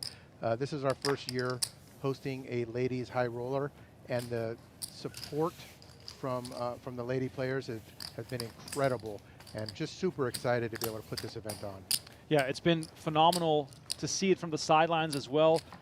Putting a guarantee on any tournament is the venue putting their neck out there in support of the event, and then seeing the guaranteed smashed in this way. Once again, 100K guaranteed, $250,000 in the prize pool is just the reassurance that there is an appetite for these types of tournaments. You have a $600 event going on. I believe you have tons of women also jumping into cash games. It's an overall success. Yeah, no, the support that we're getting has been tremendous. You know, from Lupe and the whole Lips team, and then all the female players that have come out to support our events this week. And yeah, I mean, if you look at our event going on right now, we're going to have a tremendous day for the $600 buy-in, the Lips Ladies event. So just very excited with everything that's happening in the room, and the female players are definitely supporting us. Yeah, 75K guaranteed on that $600 event, which is going on right now in the poker room. If you're listening to this and if you're in Las Vegas, you can get a glimpse of the final table action through the windows here, looking into the Venetian Poker live streaming set, or you can also jump into the action if you can find yourself a seat, because the room is absolutely buzzing here on just an average Tuesday. You know, poker in Vegas in the summer, always Could I get out a of green control. tea, please? Just plain? Yep. And it's been great to see these events fill up in the way that they have. So, given the success, Tommy, I can safely assume that the Lips events will be back in the future?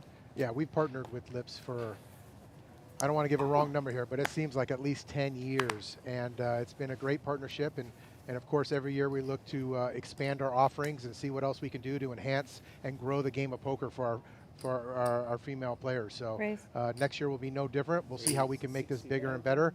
And I look forward to, once this series ends, we'll be starting on next year already. It's June 24th.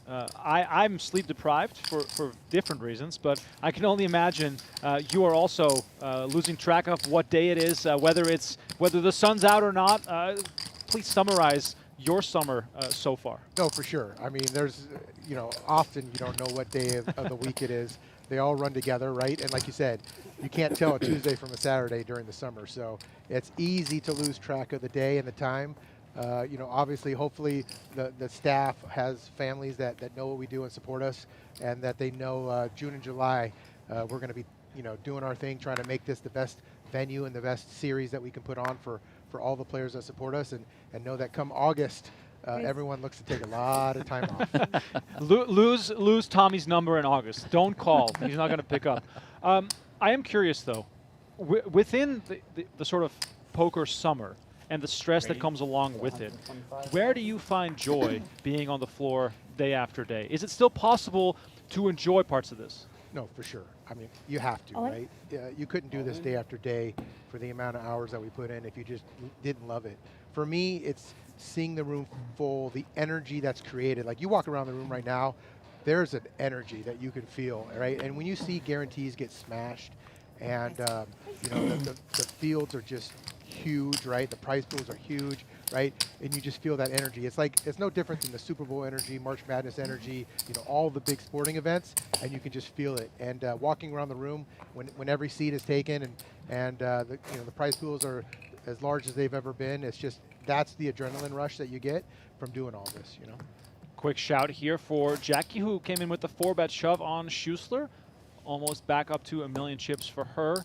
Donnie, I think the sentiment here at this table is that Burkhart is not going to back down unless she either busts or wins. I agree, and you know, you heard her mention a little bit before the break. She said, "I'm not as crazy as I seem," or something along those lines. So you and I know that she's going to get after it. You know, that's how she's been successful throughout her career. She's been one of the more aggressive players oftentimes, but maybe she feels like the players are starting to pick up on that. So she's like, let me put some feelers out there that's going to make them maybe back down a little bit against me. Maybe flash an ace every now and then, you know, keep them honest. As we see Dang call a raise to 60,000 from Kabaki. Sanders with 9-5 suited in the big line is going to come along and pay up to hopefully flop a strong draw or some kind of two-pair combination. Instead, we see King 7-8 gut shot there for Sanders, open-ended for Dang, but Kabaki with top pair, top kicker. This could get quite interesting here, depending on the sizing. Sure. Oh wow, Donnie, are you surprised to see Kabaki check here? Top pair, top kicker, multi-way. That's 100,000. Not necessarily multi-way. You know, I think she's probably thinking maybe I get flatted, don't like a lot of turn cards. Maybe I can just opt to come with a check raise, try and lower the SPR that way, and just get the money in. How much? 100,000. Yes. As we've seen many times before, Dang loves to bet when she doesn't have it. Betting her draw here. And the 4 of hearts comes in on the turn. Dang gets the check mark, and Donnie, Kabaki probably still thinking that she is slow playing here, getting a lot of value. Yeah, and when you're taking the approach of slow playing like this, I think it's going to be extremely troublesome that 200,000. Kabaki ultimately gets away here.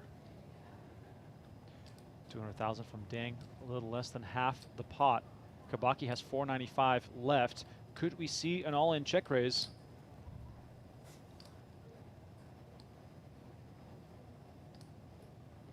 Massive spot here for the Japanese player.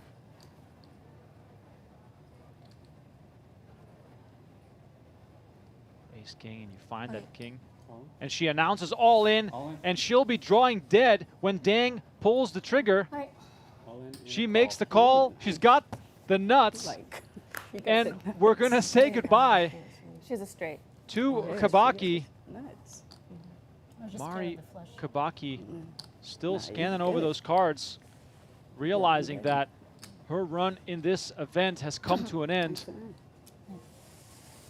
She said her poker pet peeve is to receive a bad beat. Well, sadly for her, she got her money in drawn dead, but man, oh man, was that 6-5 well disguised for Dang. Marie Kabaki takes home $10,839 for her efforts. We are down to the final 5, and Isabelle Dang, it continues to dominate here Yeah, that's why she at called on this the final button. table. I felt Beautiful hand to see, to peel with when you got Oh, a big yesterday stack. she was like, I feel it. She felt it. Yeah. Felt it. Dang raking it in, now up to 2.4 million, creating serious separation between her and the other players. Remember we flirted, Final so five guaranteed knock him out. 14,338, $67,000 up top for the winner. Thank you all so much for tuning in. If you're enjoying the coverage, please hit that like button and subscribe to the channel. Let us know where you're watching from, and perhaps give us an updated prediction on who you think will end up going heads up in this event, as Dang has gone from 600,000 to 2.4 million in the last 45 minutes. It's been quite a run for her already. Tommy, what do you have coming up in the room? Give the people who are watching, who are perhaps in their hotel rooms in Vegas or planning to fly out, thinking of coming down to Venetian. Starting tomorrow, we have a $1,600 buy-in, no limit hold'em ultimate stack. I need to hear you. $1.5 million guaranteed. 3 starting Jumping flights. crazy. Obviously, day 2, everyone's in the money. And day 3, we'll be right back here streaming the final 7 players on the final table. So, yeah, if you're looking for one of our biggest guarantees all summer, starting tomorrow, come join us. Donnie, are you going to play? I feel like you still need to make your run. I've been trying to play, but I will always be work first, play second, you know. But so if the time calls for it and I can get some time to get in there, I mean, these one days that Tommy's running, those are like Right. today I walk in, I Yeah. see a one day, I'm like, maybe I should just tell Remco, you know, it's like this the 1,600 bounties calling my name. The funny- Go ahead. The first week of July, we have nothing but one-day tournaments, and those are some of our largest fields all summer. Perfect. So, Donnie, if Remco, I think, owes you a little bit of Yeah. time off. Yeah, So, I should cash some of those in, huh? The funny thing is that I was telling my wife the scenario that I was hoping for is that I would have to show up because either you or Tristan made a final table that we were covering. That's what I was hoping for, but you guys have let me down. Sorry. 215. Shamica Lamar finds ace-9 of hearts. That will drive her back into action after a quiet stretch for her where she picked up no cards. Coming over the top with chip leader I Dang. really feel that, but you know what? We're buddies. Yeah, you're old war buddies. Do you go by Mika? Yes, Okay. Mika. Yep. Okay, okay. Noted. Mika. Mika Lamar up to 720. Schuessler, the short stack on 15 big blinds. Tommy, you've put on a tremendous structure for this event. Hour-long levels is not something you often see. What has the reception been from the women that you've talked to? Yeah, just unbelievably positive feedback about the events that we're putting on, the structure for this event specifically. I mean, day 1 had 50-minute levels. Day 2 until conclusion is having 60 minutes. If they do, once they get heads up today, Right. we will reduce it. But yeah, I wanted this to be a special event, right? I love that And I sound. wanted to showcase the talented ladies that are playing here, and I wanted to give them every opportunity to have a lot of play, and really Right, so I we can got a little showcase their heater talent. going on. So I'll I think take they've proven us right. It's a tremendous field that we had playing, and just very excited to be able to put this on. Oh, Yeah, it's been really fun to watch as well. The speed of play has been phenomenal. I'm always the first to criticize things such as unnecessary tanking, which in this event has not happened even once. We've seen lots of people act instantly, which I can only praise. It makes the playing and viewing experience that much better. And the chat is calling for Dang versus Lamar for a heads-up Florida showdown. Well, Lamar has got her work cut out. She's got to overcome the big stacks of Sanders, the aggression of Burkhart, and I'm all in. Schuessler is still hanging in there as well. And she moves all in with King Jack. First card was good. And Dang, perhaps Yeah, you're like, slightly tempted there with ace-5. Careful Does saying decide that to let when it she go. still has action.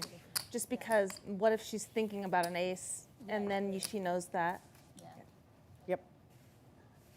As soon as she folds, then you say it. Well said by Burkhart. Yeah. It's a fair comment there. We've been training all week, right? The last couple of days. yeah.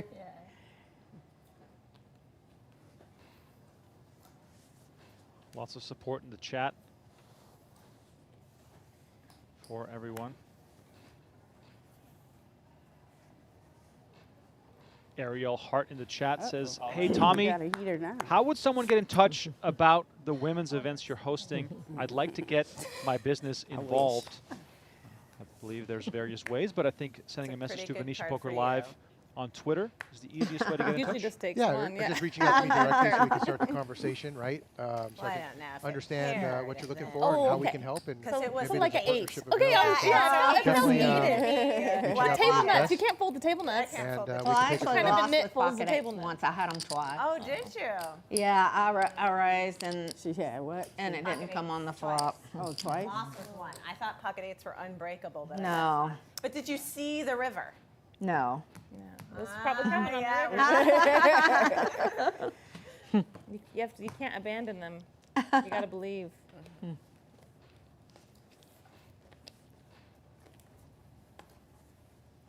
Lots of motivation now for players like Burkhart and Lamar to let their foot off the gas, with Schuessler being down to 19 bigs.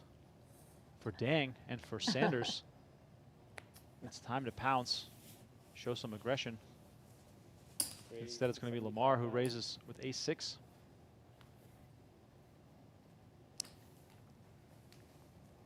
Call. Call 75,000. And Burkhart's going to defend here with king-jack. Once again, a reminder, final 5 players guaranteed $14,000 off the $2,500 buy-in. We see 7, Jack 3. Backdoor diamonds for Lamar. Burkhart with top pair and a king kicker. 30,000. Burkhart has been the aggressor Raise to 80. in many situations, and she comes with the immediate check raise on this very dry flop, Donnie. Yeah, I mean, she's just going to attack right away. I like just trying to check raise and immediately start trying to get some value from your hand. Diamond would be fun, but it's not. Are you surprised that Lamar came along and made that call? 125. Yes and no. I can see an argument for folding. I can see an argument for calling the bet as well. I think if it's sized appropriately like it was, it's not going to be too much of a price to call. So like if you're not going to call a reasonably priced check raise, then you probably just check back and try and turn something nice. But if you do bet like that with you know, some back doors, also ace high, I think that it's fine to call that check raise. Now she turns no additional equity, so likely just not going to put that many more chips into the pot. But we can obviously see that she did start bluffing. Yeah, Lamar bluffed the turn for 180? 125, and now Burkhart back with the initiative. This hand really going back and forth. Donnie, is Burkhart saving Lamar here from potential disaster? Yeah, you know, there's a good chance she would have fired again had she fired the turn. Now, yes, she can check back with the ace high and the pair on board, but she showed that initiative on the turn to just want to try and take this one away. So Burkhart kind of letting her off the hook a little bit. I wasn't in the hand. I had king 7. I was like, Oh, feel it. you didn't feel it. I'm so glad you didn't feel it because I was It was not close, holding my though. hand. Yeah. I wish he was. Might have would have got me out. I see your sneakiness. Yeah. Lamar now down to 440. She finds herself on the short stack. Are you lonely down there? I am. Feels like you're so far away. Hello. You're not too lonely? Once again, if you're enjoying the coverage of this ladies high roller final table, don't forget to smash that like button, subscribe to the channel. If you're catching us on Poker Go, please don't forget, you can also subscribe to the Venetian Poker Live channel. Tons of additional content available on the regular. So many highlight hands that you might have missed that are available on the channel. Appreciate you all as the community approaches 10,000 subscribers. And we go head-to-head here between the two short stacks, Schuessler versus Lamar on Queen Jack 10, Ace 4 versus Ace 5. Whoever bets first might take this one down right away. Bet 40,000. 40 into 175 here from Lamar might just be enough, even though Schuessler has a gut shot and backdoor clubs available to her. The stacks are shallow. 40,000. Call has been made, so we are going to see a turn. It's the Jack of Hearts. And look at this. That's 75,000. Lamar continues to fire.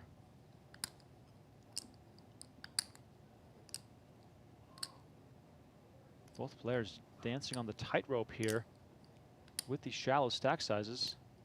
But Schuessler, seemingly a non-believer, but perhaps realizing that even if Lamar doesn't have it, neither does she. Thank you. And Lamar just cranks up the aggression and manages to take this one down. Thank you. Well done by her. I like to see her opening it up like this. Even that last hand, I know she didn't win it against Burkhart, but you know, going for it there on the turn. So maybe this is a little bit more aggression that we're going to start seeing from Lamar. All right, here's a look at some upcoming events, upcoming shows, I should say. Live streams here on the Venetian Poker Live channel. The Ultimate Stack, aforementioned by Tommy LaRosa, who's still with us here in the booth. It's going to be a big one. And then we have more 100, 200 no-limit cash game action. Please stay tuned. Follow Venetian Poker Live on all the social media channels to make sure you're in the know about everything that is going on. Surely, Tommy, this summer you must have heard quite a few comments from players about the streaming room, the streaming action, and all that has come along with it. 60? No, for sure. There's a lot of players that, you know, this is the first time they're seeing us, right? Because we opened August of last year after the WSOP series had concluded, right? So this is their first time coming back and seeing us, and people just, they're amazed, right? Walking into our room, the amount of overwhelmingly positive feedback that I've heard this summer has been tremendous, right? Which, you know, makes the staff feel great. You know, it just makes everything what we're doing worth it, right? So no, it's been a great summer so far. Yeah, Venetian at the forefront of everyone's mind. If you come into Vegas to play poker, we talked about it briefly before coming on air. Way back when I was in my early 20s, it was basically, you know, Venetian or WSOP, and I could only afford one of those two. Nowadays, the entire strip, even on Fremont Street, seems to be offering massive tournaments. So as you guys have improved in every single way, the competition is also stepping up, which of course, you know, it complicates things. Give us some insight into how you sort of, I guess, evolve with the times. Yeah, the amount of competition in this town, especially during this time, is you know, unparalleled, right, around the country. You have so many top-rated poker venues, and they're all running major series with major guarantees. So we're always having to adjust year after year after year, and then you're having to adjust off their adjustments, right? Because everyone's making adjustments, right? So it's not easy to put together a schedule. It's very challenging. All it takes is one misstep. You get one event wrong, one guarantee wrong, and it can really ruin your entire summer. So, you know, it's a cat and mouse game between, you know, everyone putting together schedules, and we're all trying to get it right. At the end of the day, we want to bring as many poker players into town to play all these events, and, you know, that's the goal. And I think this town has done a great job of it, you know, of doing that. Yeah, I think Vegas as a whole deserves credit for realizing and understanding the appetite for, you know, having different tiers of buy-ins available to players. Donnie, I remember back when you and I first started, where if you wanted to play a tournament that was like, you know, less than $1,000, you would have to really, really look carefully on the schedule to find anything. Yeah, now they're everywhere, you know, and there's a lot of them here at Venetian, but they're certainly everywhere, and you can pick your poison, so to speak, and play all different stuff. And it's not just no limit hold'em either. There's all different variants. Speaking of picking poison, Schuessler decides to go for it here with pocket fours. And then what am I? I'm gonna still be okay. All right, call. And Dang makes the call after some deliberation. Nothing there for Lamar, and we're going to have our next all-in showdown. I think you winning this. Lisa Schuessler Get from the bag Vernon, Oklahoma. Yeah, start going out. Yep, there it is. Okay. That's how you do it. Get the bag, start leaving. Just slowly. Okay. Take the mic off. Yeah, ace, queen, Say your 4, goodbyes. just to give it a big sweat. In hopes of that perhaps influencing the cards a little bit. All right, here comes the flop as pocket fours are at risk. 997, giving Dang additional outs. Yeah. I mean, Yeah. it's a good flop for ace queen. Yeah. A 7 would counterfeit Schuessler's pair of fours. a 7 or running big card, running pair. Lisa Bigger than a Schuessler's tournament 4. life on the line. Turn card is the ace of hearts. And Schuessler now down to a 4 and a 4 only, or her day will be done. It's the Jack of Hearts that completes the board. And Lisa Schuessler is our 5th place finisher. She takes home $14,338. The largest cash of her live poker career, but boy, oh boy, was she close to a truly transcending type cash. But it's Isabelle Dang who's been on an absolute tear. Continues to rake in the chips, now up to 2.5 million as we look at the payouts. 19,849 guaranteed for the final 4, with 67K up top for the winner. And the 4 contenders all sitting in one corner of the room. We can send the cameraman home for those other camera angles as we can see them all from this side. Burkhart on Jack 10. Tommy, I've been told you're needed on the floor. Yeah, there's a lot going on out there, and I know I got the professionals in here, so I'm gonna go see if I can help out there on the floor. Thank you so much. Yeah, it's good to see you, Donnie. Appreciate it. You and Tristan. I didn't give Tristan any love, but thanks for holding it down while Remco was out, and you know, hopefully he's playing an event today. And you know, listen, appreciate what you guys do as always, and thanks for being here. And like I said, Remco, glad to have you back. Absolutely. Thank you so much, Tommy. Without you, none of us would be here, and these women wouldn't be here either. So it's amazing to be able to call this action here as we go straight back to it. Four-handed play. Ace 7-7 here. Sanders flopping trips. Burkhart the initial raiser. Let's see if Burkhart gets herself into some additional trouble here versus the well-disguised trips here for Sanders. It helps to hit some hands, Donnie, and Sanders has been on the right side of things so far. It does. Here specifically, I like just coming with check call. Yes, your opponent can have an ace, but you know she can have a lot of the Jack 10s, Queen Jacks, King Queens, King Jacks, like those hands that you just want to keep all in. Instead, Sanders sort of shuts it down here, perhaps hoping Burkhart has an ace, which would sort of force her into multiple streets of action. Instead, we move on to hand 52 of this final table. Donnie Lamar on a free roll right now, facing opposition from 3 giant stacks, and she is only on 17 bigs. Yeah, and it's interesting that she's been kind of willing to get after it the most. You know, I think the other women have kind of let things come to her, which is certainly fine, of course. But Lamar has been out there trying to basically win the pots versus allowing the pots to come to her. So we'll see if that keeps up, even though she is the shortest of these 4. Yeah, and she raises it up to 65K with 10-9 and takes it down. Donnie, given Dang's sort of, I guess, laid-back attitude and sort of, I guess, if you want to call it chill approach, is it safe to say that the one feeling pressure now is Burkhart? Yeah, I mean, I think if you were to give Burkhart some truth serum before the final table started, with the chip lead that she had, you know, feeling really confident, we obviously know her experience and her success. I think she would have told you that it's heads up or bust. Right. Like, I mean, I'll use the word failure. It's obviously not a failure, but, you know, you just feel like in that position you have a great opportunity in front of you. Now, things just haven't worked out in her favor, so maybe she is starting to feel a little bit more of that pressure. Sanders just cruising along on 1.6 million. Her stack has been trending upwards, mostly due to some wins versus Burkhart. If you're just tuning in, we started with 7. We are down to 4. 67K on the line for the winner.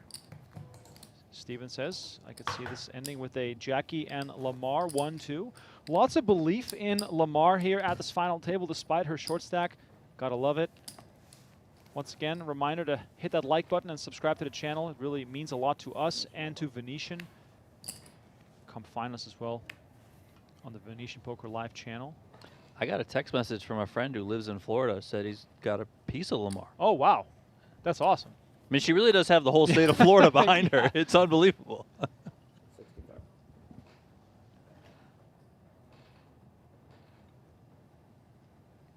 Susan Lichtenstein in the chat saying, Mika Lamar is well known in Palm Beach casinos as a champion player. There we go. Love to see it. 155. Tony says, I liked and subbed. That's what we want to hear. Appreciate that.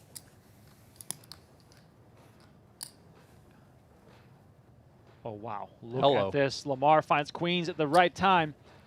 Sanders makes it 65. Burkhart applying that pressure from the button with ace deuce. And Lamar now running the numbers, calculating what her next move is going to be. But off 19 bigs, I wouldn't be surprised to see a shove here. 530. And there it is, announcing 530. That is it. That is all of it. Still got 30 back. Oh, excuse me. Still 30 back. And this is kind of just what it's been like for Burkhart. Her initial play, her initial instincts here, 3-betting the open from Sanders, certainly would have worked. It just is unfortunate that somebody behind who had yet to act picked up a premium hand, which is harder to do when it's four-handed. So just things just haven't been going Burkhart's way. Lamar now up to 825, closing in on Burkhart after that committing 4-bet. For the people in the chat, let us know how your summer has been. Have you been able to get some action down? Perhaps make some runs of your own? We'd love to know.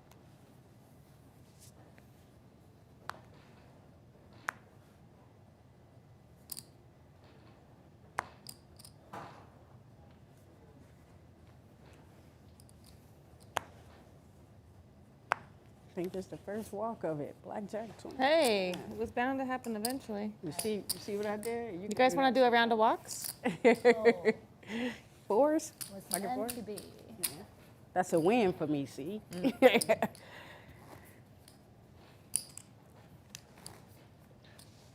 Funny that Lamar pointed that out, the first walk of this final table.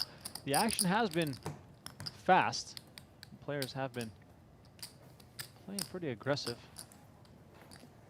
So it took 56 hands for the first walk. I think it's pretty much a rarity to go that long without a walk. Lazy U says, I live in Canada. Not much of a big poker scene here, but I love playing with friends whenever I can. I will say, though, if you're in Canada, had some fun times in Montreal, the hometown of Isabelle Dang, at the old Playground Poker Club.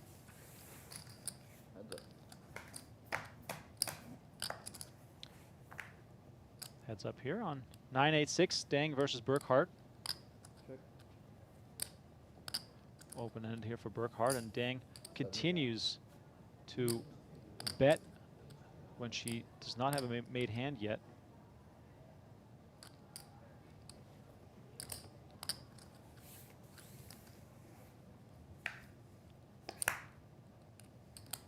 Check call from Burkhart, 3 of hearts on the turn.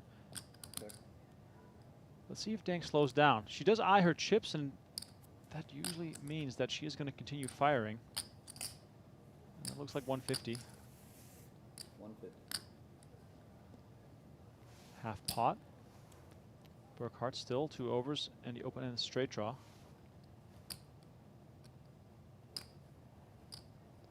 Oh. Ooh, I thought she was raising. Yeah, I thought she was raising. She grabbed at least enough to check raise, but instead she comes with a call. And now the trouble with calling is that you need to hit, and this is the wrong kind of card you want to hit. Burkhart pairing her 10, and Dang fills up, makes a straight. This could go in many different ways, but it's not looking good for Burkhart. 500? She leads for 500 with 245 behind. Dang, double checking her cards, has the stone cold nuts. You know, very interesting spot here for Burkhart. She's clearly trying to get. And there it is. Yeah. Dang with the jam, and at this point, given the play of Dang, Burkhart probably realizing that this is no good ever. Make sure. Yep. I think she's trying to target, you know, over pairs, one pair type hands that are all better than hers, is turning her hand into a bluff. She can have all the sevens there from the big blind. She blocks queen jack, having the jack in her hand. So I don't hate the play from her. Again, it's just bad timing ultimately that the other player going against her had it. And now Burkhart finds herself in 4th place. Dang just cannot lose. Dang, like, I don't think Dang has lost a pot she's entered. It's unbelievable. Catching heat at the very right time here at the final table of this event. Chat's going crazy. Tuan says, worst river card for Burkhart. It absolutely is. 2 chips in play now. The blue 5Ks and the orange 25Ks. Donnie Tony says, check call. You're only getting called by better, but that goes to your explanation that this is not a check call type scenario. It's about turning your hand into a bluff. Yeah, I think she's clearly turning her hand into a bluff there, which I think is further evidenced by the fact that she quickly folds her hand. You know, if you bet there for value, you might be like, well, okay, I'm getting a really good price, I call. Now, we obviously know it would have been a bad call, yes, but if that's your mindset, you often see players bet for value, they get jammed on, and even though there's like a 99% chance they're always beat, they're still like, well, I just have to call, right?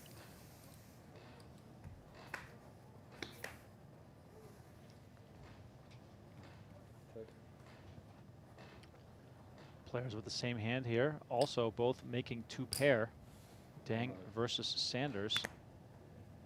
Sanders betting 100,000. I wonder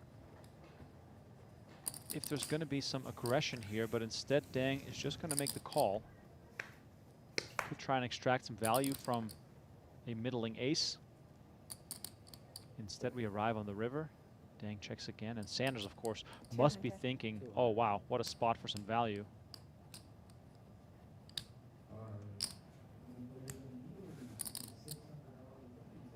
Can't fold that. Well, Dang announcing that she's not going to raise. She's going to make the call, and this one gets chopped. Cute. Cute, cute, cute. We chop a lot. I know.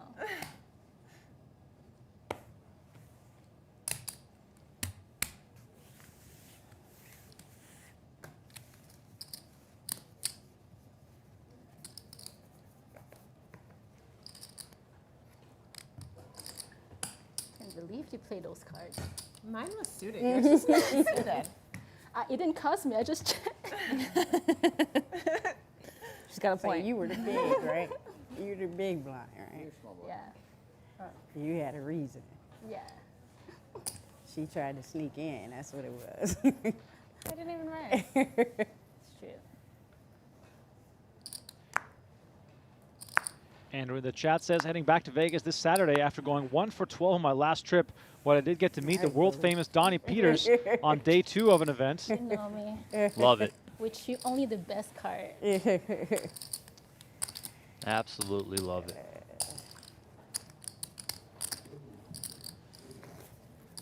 Donnie, what's the pizza count this summer? We haven't hung out much, so Yeah, I don't I know. haven't had much pizza. Oh my God.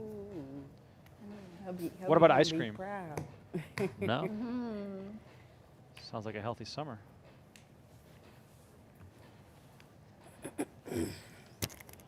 Yeah, Andrew and I met just before the summer started. Oh. We were both on day 2 of a win. I don't even remember what Race the to buy-in was. 60? 800? 600? I can't remember. Something like that.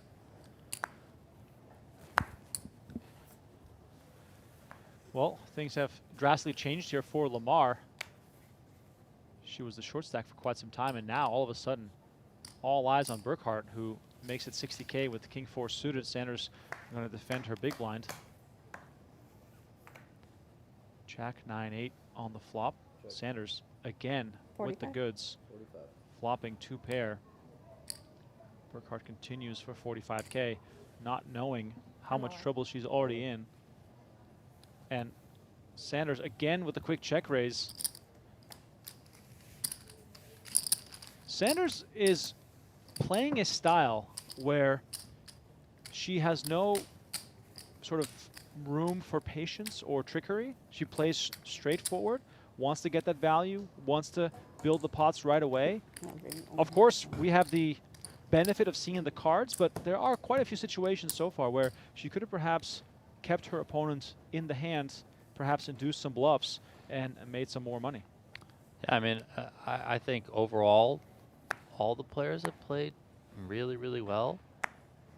There's just something called variance, you know, or at least as it pertains to Jackie Burkhart, things have not worked out in her favor, whereas if you flip over to someone like Dang, things have worked out in her favor. As it pertains to Sanders, I feel like she's been quiet, even though she's down to the final four. I feel like the other players have kind of made more noise, and here we go. Yeah, Burkhart announced, here we go. Kind of cute. All in for 95K with It's live. Queen 5 of spades. It's all dressed up.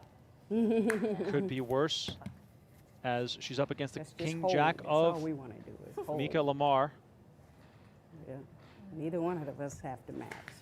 Are we going to see our 4th place finisher, or will Burkhart find a way to survive? And we see Ace Queen 8. Burkhart taking the lead, pairing her queen. You want it. Can we get a 10? Or Yeah, 10 Lamar king. looking for a 10. Oh, Instead, we see a queen. 10 only. And now a 10 and a 10 only will send Burkhart to the rail. River card is the king of spades. Despite hitting a pair, Burkhart, excuse me, Lamar losing this one, and Burkhart with a smile, finally able to celebrate a little bit. But boy, oh boy, has her day gone in the opposite direction. But at least she's still in the hunt. I have orange chips again, so. And as long as you're in it, wow. you can still win it. Yeah. Try it, ladies. You needed to be in there. Yeah. You would have did it. I'm gonna go to sleep. I'll let you guys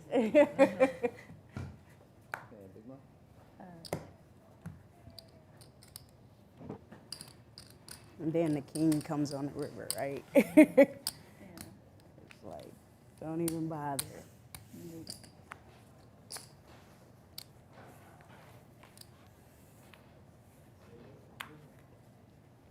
Burkhart still by far and away the shortest stack. We're playing 15K, 30K, so I'm all in. she's on 7 big blinds, and from the small blind, she's going to shove. What hand should Dang be calling with here? You know, if we're thinking of, or if we're facing a 7 big blind shove. Queen Jack off, Jack 10 suited. Probably any ace, yes, of course. Some halfway decent kings I think you can call with too. It's your guys' turn to take someone. I tried. I just tried. Okay, I'll take someone out. Okay. Good thinking. I did my part. Try. You could go down in history, though, and take everyone out. Yeah. I don't know. Just me last then. If you're going to do that. If you're going to do history. You're small block. I am small.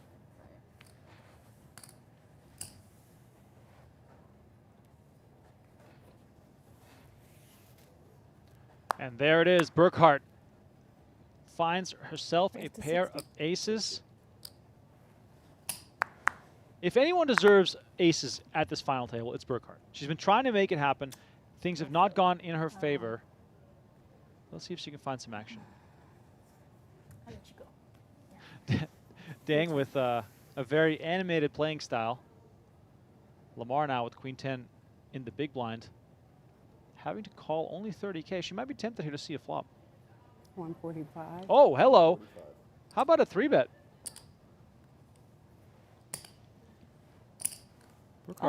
Burkhart moves all in. There we go. How much more? For 295. It's like 295, I think. Cannot say I'm a fan of this 3-bet from Lamar. You know, just call. Burkhart is likely strong coming in with a non-all-in raise this short, right? Sub 10 bigs. So you can just call.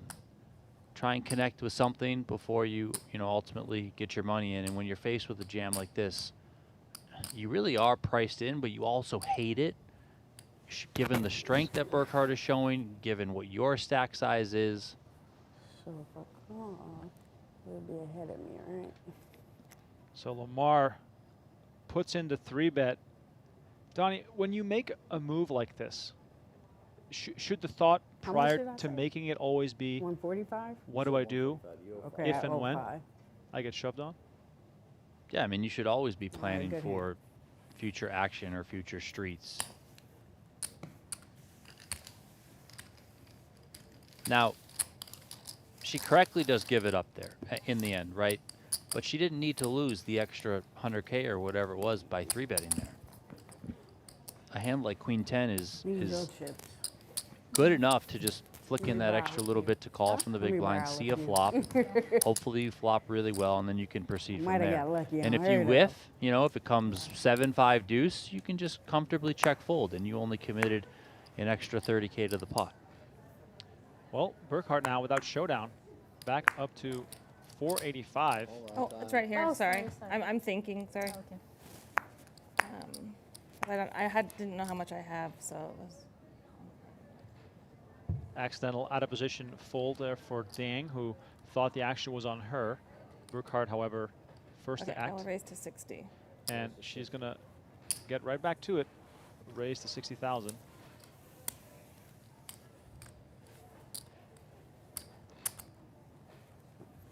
Sanders strikes me as the player that might just want to give Burkhart the action because she doesn't want to allow her to run over the table, and that's exactly what happens.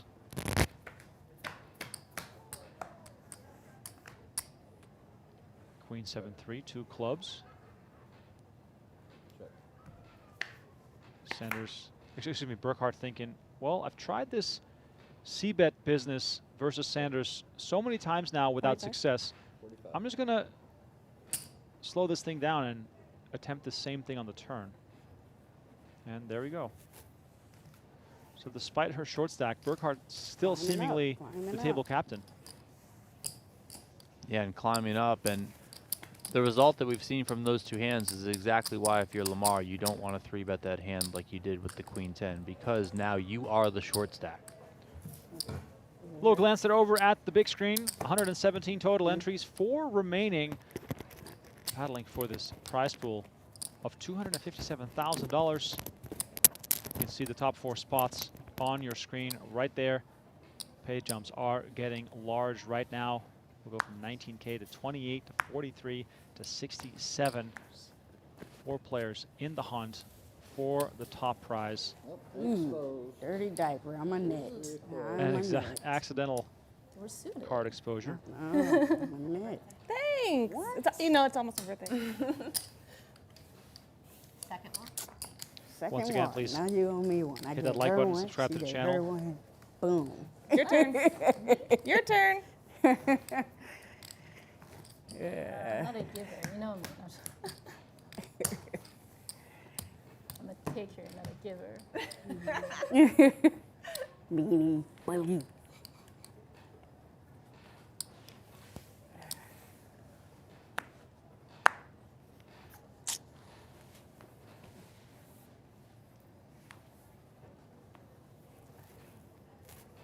If you're scared of me, you can just fold. She ain't never scared. That's a scare.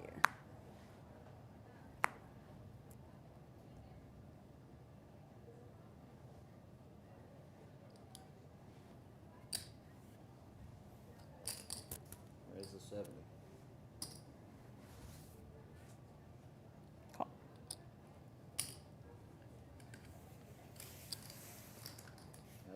Dang tries to shut down Burkhart's limp, but she's going to come along and make the call. We see Queen 7-5, 2 diamonds. Check. Ace high versus King high. 125. Dang continues with the theme of betting when she doesn't have it, and this time it's going to work. I'm a taker. Cocktails for the final table is? Green tea, honey lemon. And thank you. There was a time where the final table players would enjoy a beverage or two, but everyone locked in and focused. Green tea on order.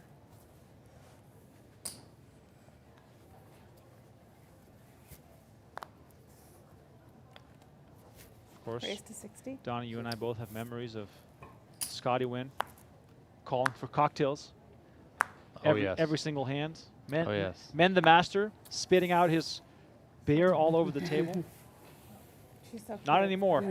What's her name? Not anymore. Your friend. Who? Oh, Jessica? Jessica. Oh, yeah. Yeah, that's right. Yeah, she's. Burkhart comes in for 60K with Jack 10. 45. Lamar defends her big blind. And again, I just want to emphasize this. The pace of play has been extraordinary. Burkhart, less than a second before that C-bet hit the table. Speed of telling. See, there you go. Even Lamar pointing it out. The speed with which Burkhart plays, I didn't hit.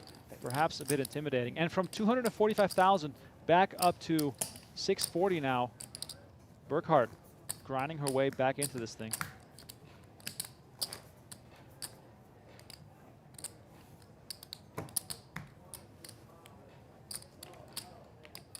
Here's a look at the trophies up for grabs. The Ladies International Poker Series providing their own trophy along with the classic Venetian Lion. I'm all in. And now Lamar's turn to go all in, shoving with King 4, and Sanders, as we can see, looks down at 7 deuce.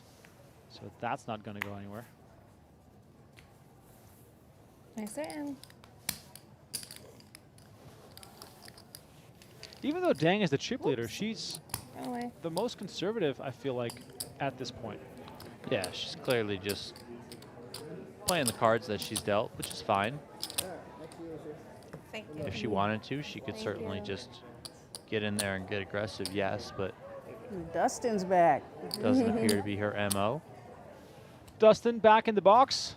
As you can hear the buzz inside the poker room every time the door opens, which just goes to show how the vibes and the atmosphere at the Venetian poker room are just second to none.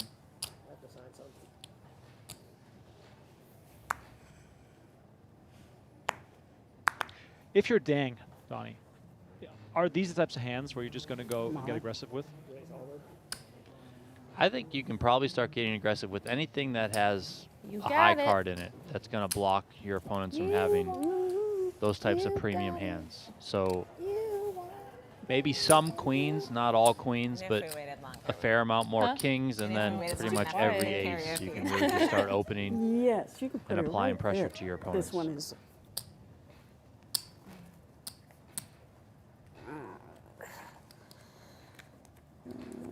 They can't afford the music rights, so we don't get music. I know. I was in just gonna there. say it's probably because the stream they can't have it. Yeah. I think you sang too many lines of that. They're gonna have to Well, they're gonna bleep me. bleep you. Trust me, it will happen. Oh, actually not the bleeping, but the copyright strike, it will happen. If you sing well enough, we can get shut down. Funny little side note, I've seen that happen once or twice. Good thing neither Donnie and I are singers. 65. Wow, 65.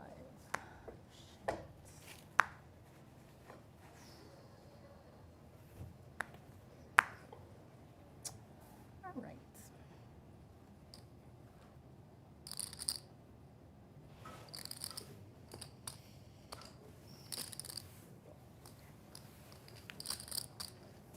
$65 from Sanders. Dang makes the call with 8-5. Jack 10 deuce, 2 spades. Okay.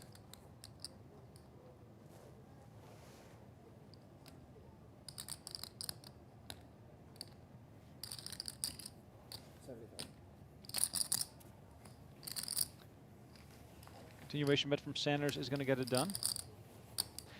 Charmaine Brown asking, what does LIPS stand for? Ladies International Poker Tour. So, excuse me, Poker Series. Please find them on their own website and in the Facebook group, as alluded to earlier by Lupe Soto, who joined us at the start of the stream. No, that's great. A lot of credit goes out to Lupe for putting together these events. Is it bleeding? Bleeding on the card. We got a bleeder. Oh, we got a paper cut. Are you going to show us your one-handed dealing technique? Or We do not want to get blood on that beautiful felt.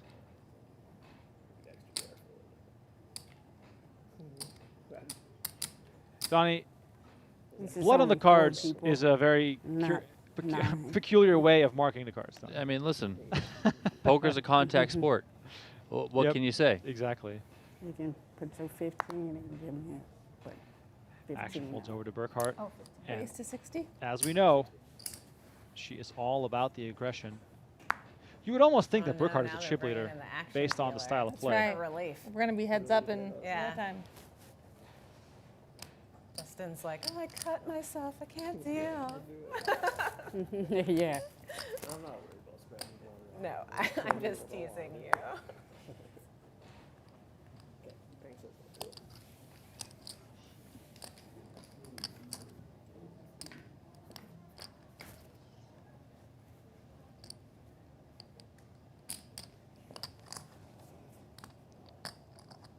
Another good 45? flop here for Dang against Burkhart.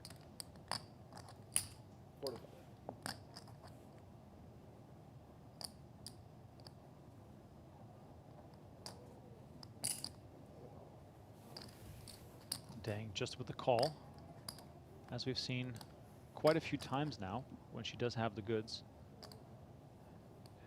Again, continues to check. I wonder if Burkhart has picked up on that, and she does decide to check back. 3 of diamonds on the river gives Dang the check mark again. And Burkhart saves the ammunition for a better time. I felt beat. Dang's had everyone beat for the most part today.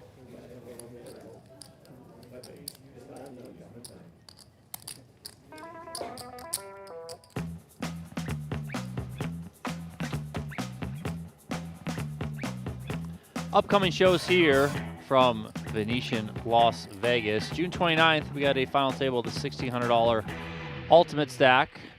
And then a couple of cash games, July 2nd and July 9th. 100, 200 is are the stakes for the cash game. Buy-in is $20K minimum, hosted by Jean-Robert Blonde and Brian Oaken for those two.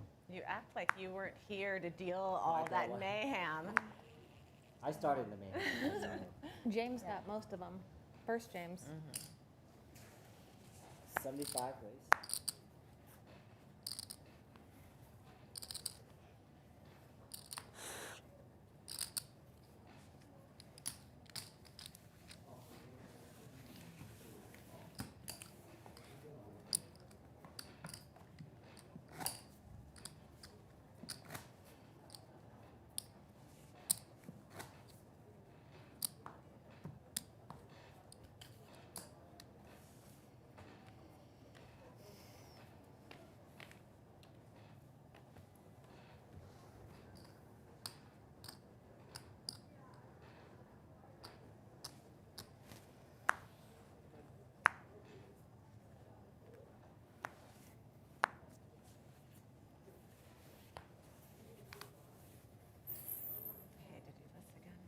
I'm not going to look. Nice. Twice. Walk it out. Yeah. I have it now. Very nice. Oh, like I told you, if I raise, because it's good. Otherwise, I just call. Just for you, though. Nice. But no walks. Big one? Oh. Big one. Big one. Sorry.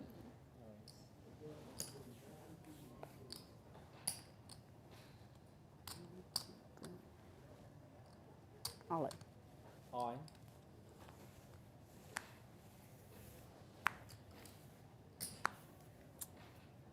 Feel it, but beautiful.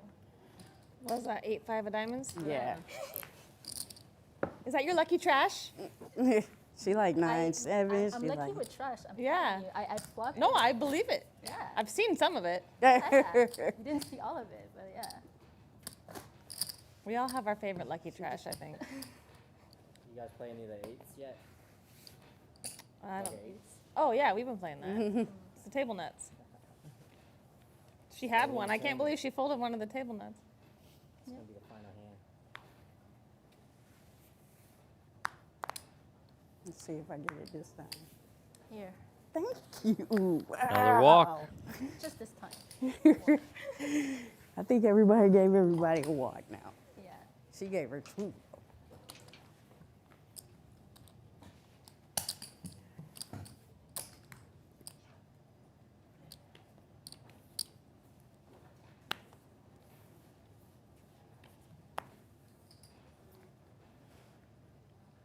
Ace 10 here for Burkhart onto the gun. Raise to 60. Raise 60.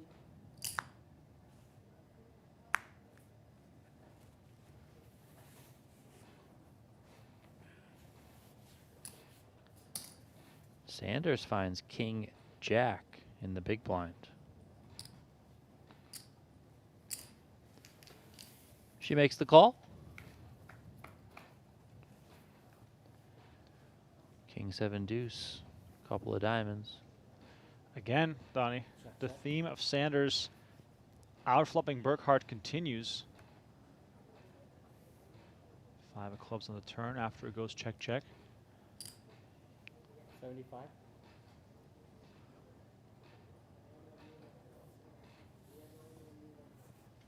And Burkhart perhaps letting off the gas a little bit and seemingly the right approach because bluffing has not really worked that well. Coming back. Good luck, Emma. Thank you. Got a Band-Aid?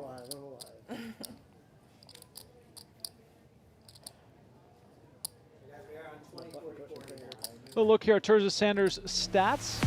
1.6 million in front of her, a VPIP of 27%. She's been involved almost equally to both Lamar and Dang, but Burkhart, boy oh boy, her VPIP of 42% makes her by far and away the most active player at this final table. Sanders, however, more than 4 times the chips. It's going to take quite a bit for Oh, already? Yeah. Burkhart to Just get back another into this 5. thing. Another 5? Yeah.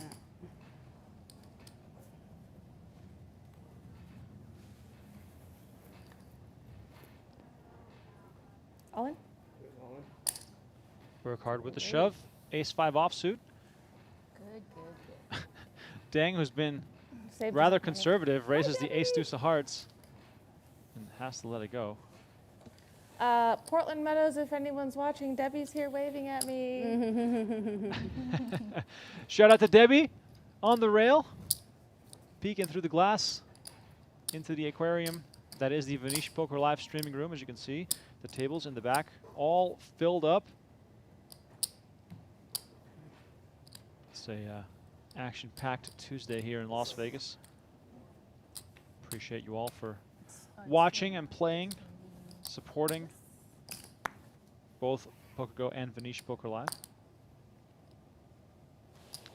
And Lamar now finds ace-5. She's going to put together a raise here.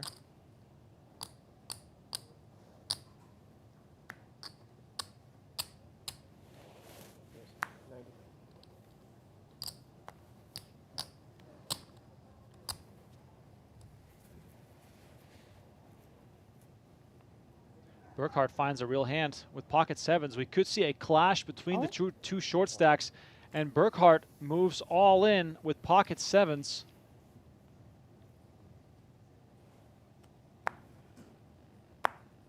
All right. And look at this. Lamar lets go. Burkhart takes this one down.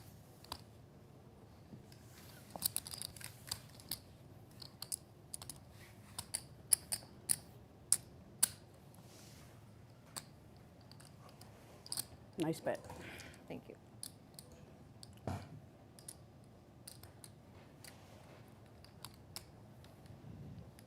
I should have did it first. Sometimes that's how it goes. First one to shove has the advantage.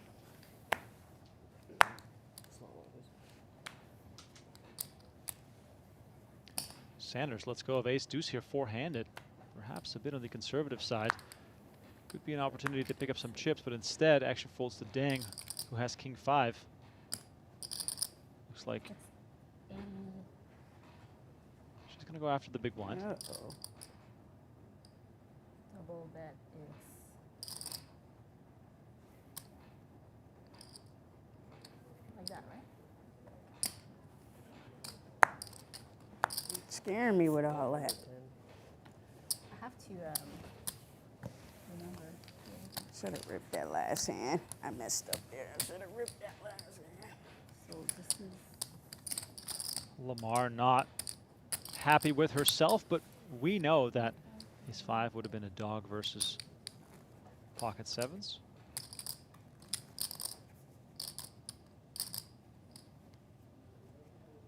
Once again, much love to everyone in the chat, everyone watching. If you're enjoying the coverage, please hit that like button, subscribe to the channel. We're four-handed. The final four women in this event guaranteed just shy of 20K. Pay jumps definitely significant here now.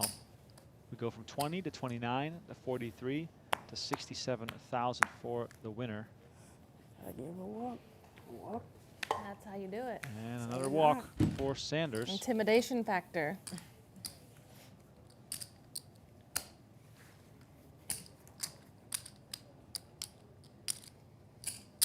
Or the cards are not good.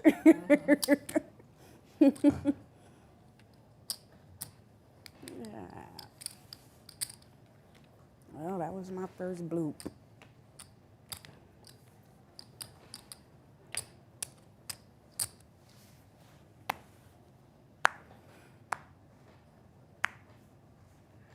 But I've seen it.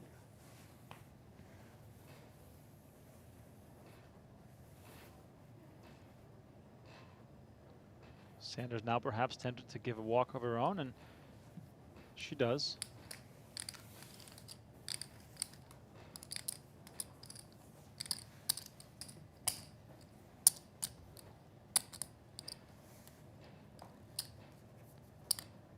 Dang, still with the overwhelming chip lead, 3.2 million in front of her. 56% of all the chips in play, as we are four-handed. What do you think, chat? Can anyone overcome the massive chip lead that Dang has currently? With their powers combined, they wouldn't even match her stack at this point. Come on. And here comes Lamar. Ace deuce, enough to go all in. And Sanders looks down at king queen, facing a 7 big blind shove. 305.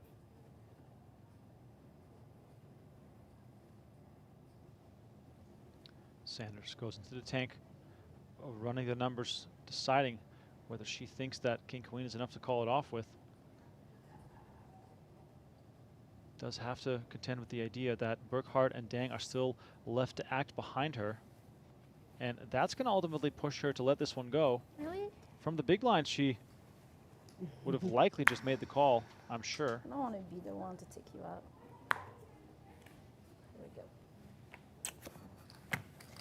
Show nice.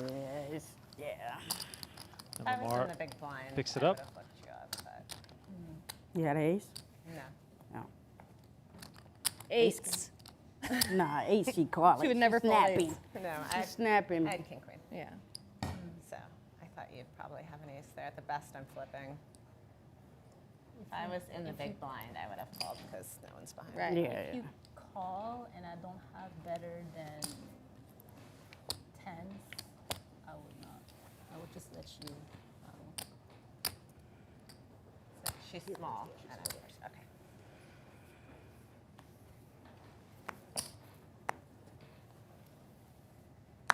You're too dangerous. I'm trying to give you chips. Dang now at ace deuce. It's going to attack Lamar's big blind. She looks on a jack 10.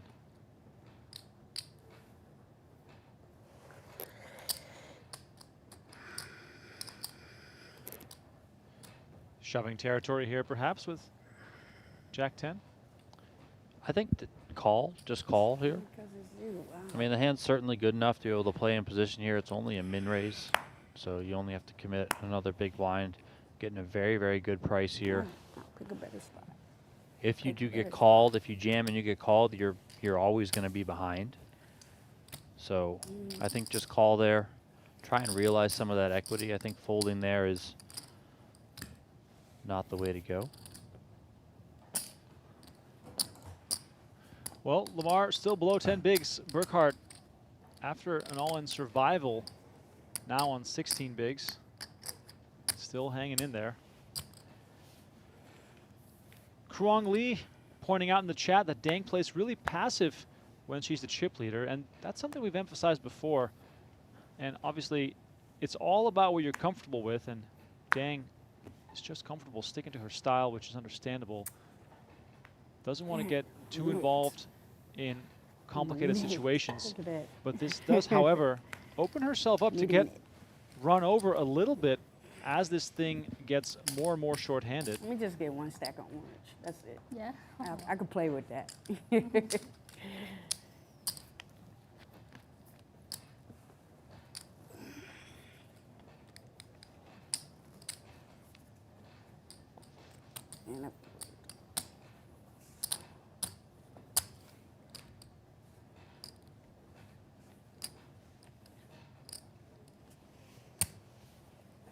if you're Dang, Donnie, let's say you were Dang's coach and you guys would be going on a break, would you advise her to stick to what she knows, or would you try to, you know, play a bit more forceful, which could, you know, force the action in her favor? Oh, wow. Excuse me. Interrupted by the action here. Lamar all in with King Jack. Burkhart finds Ace King in the big blind. Can we get a jack or some And diamonds? I feel like your jack is coming. Don't worry, I'm not afraid to grind too big. Diamonds just to make it exciting. Yeah. Mika Lamar, a fan favorite in the chat, Nice hand to Mika. sees her tournament life at stake. Sorry, Mika. I'm sorry. Well, I deserve Nah, the you're boost for fine. that. You're fine. King Jack of diamonds looking for some help. If anything, it was fun. Mika still with right? 30%. Diamonds. Here comes the flop. Oh, diamonds shit. come out. Come on, one more diamond. Let's get it. No good. Let's get it. No, we don't. We just need no diamonds. Diamond just manifest that by saying that. Diamond or jack. Backpack on, standing up. Burkhart doing all the things. Diamond or jack. Six of clubs on the turn. It's a sweat. It's always a sweat, right? Tell me. Lamar looking for a diamond or a jack. And Diamond Burkhart or can't jack. watch. She doesn't want to see it. 27% for Lamar. Nah, Will it you're come good, in? you're good. And it does not. Nice. A 4 on the river secures the win here for Burkhart. Yeah. And I Mika can't- I Lamar, can't be mad at that. with so. all the support in the Good world playing with you, ladies. in our live Thank chat. you. I'm sorry I called you the wrong name. No, you're Got fine. excited. You're fine. Mika. Mika will depart collecting $19,849, which is a very nice result here in the All right, Lips good luck. High Roller. We're down to the final three. Burkhart, Sanders, and Dang will battle it out for the top prize of Alright. $67,846. And here we are looking at the current standings. Burkhart's still the short stack, but she'll be feeling really good about grinding her way into three-handed play, especially given the roller Yeah. coaster she's been I on. see the hand? Great job. Y'all didn't see the Great hand? job. Mika Lamar getting some applause as she exits the live streaming set. And now Burkhart, Sanders, and Dang duking it out, guaranteed $28,697. Donnie, given the passive approach from Dang, are you giving Burkhart a better chance than you normally would in this kind of chip scenario? Call. I definitely am now, given that she's back up to right around 1 million chips. You know, she's back off the short stack. She has a lot of playability now, all things Family considered. pot. 25 First bigs to one. work with, so Very good. she's just as dangerous as the other two players at the table. And I do think, you know, going back to your question before we saw that all in, if I was in charge of coaching Dang, I would push her a little. You know, you don't want to push someone so far that they're out of their comfort zone and they just, you know, they feel like a fish out of water, right? For lack of a better term. You know, they just don't know really how to act. But you can say, hey, hand like, maybe with that ace deuce against Shamica where she's in the big blind, I'd probably just jam that. Don't give her the opportunity to play back at you or play in position against you. Maybe some other spots, there are some times when you can get a little bit more aggressive than you think. But again, just kind of like baby steps. Well, Dang right now opting not to 3-bet the monster ace-queen. Sanders with that, flopping 2-pair with 9-8. Dang now, as she's done many a times, deciding to bet after not hitting it. Comes out with 100,000, and Sanders raising it up instantly to 250. Both players sticking to their playbook, sticking to what they've been doing. Yeah, we've seen, like you said, we've seen Dang bet when she doesn't have it, check or slow play when she does have it, and then for Sanders, we've seen her just be aggressive when she makes hands. Here, 2-pair, she's just going to check raise right away. Earlier, she had those trip 7s, check raise right away. She's not going to just slow down and play it slow. She's going to try and get the money in as fast as she can. Oh, am I less rich than I think? Dang it. Little look here at the stats of our chip leader, Isabelle Dang. Down to 3 million after being up to 3.4 million not too long ago. Her VPIP of 29%. Totally reasonable, but the preflop aggression could use a little bit of help. And I'm only saying that because that could really work in her favor given her large stack.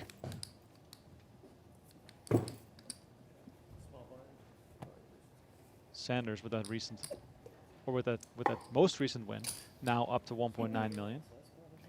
This one, yeah.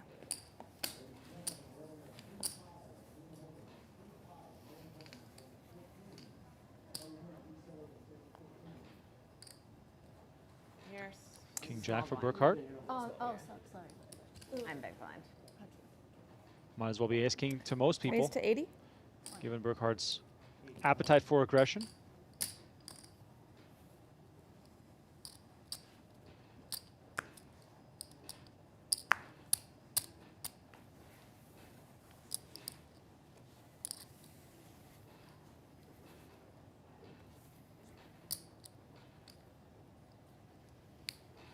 Sanders now looking down at Queen Jack offsuit in the big blind.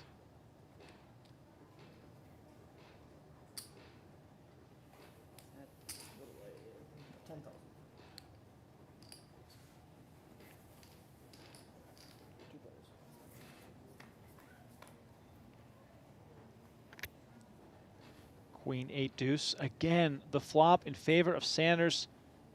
She'll look back on this final table realizing that she was on the right side of things quite a lot here.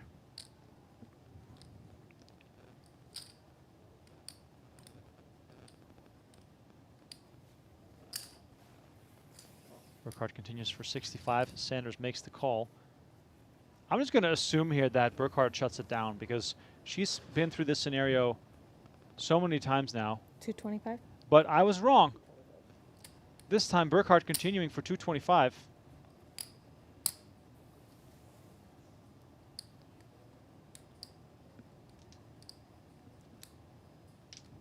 Could certainly see Sanders just opting now, given the chips that Burkhart has behind. Maybe she just puts this one in.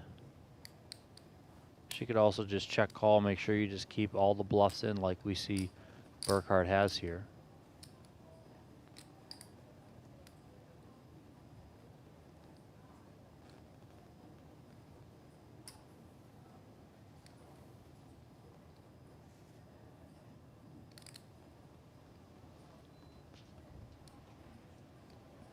Sanders with some contemplation.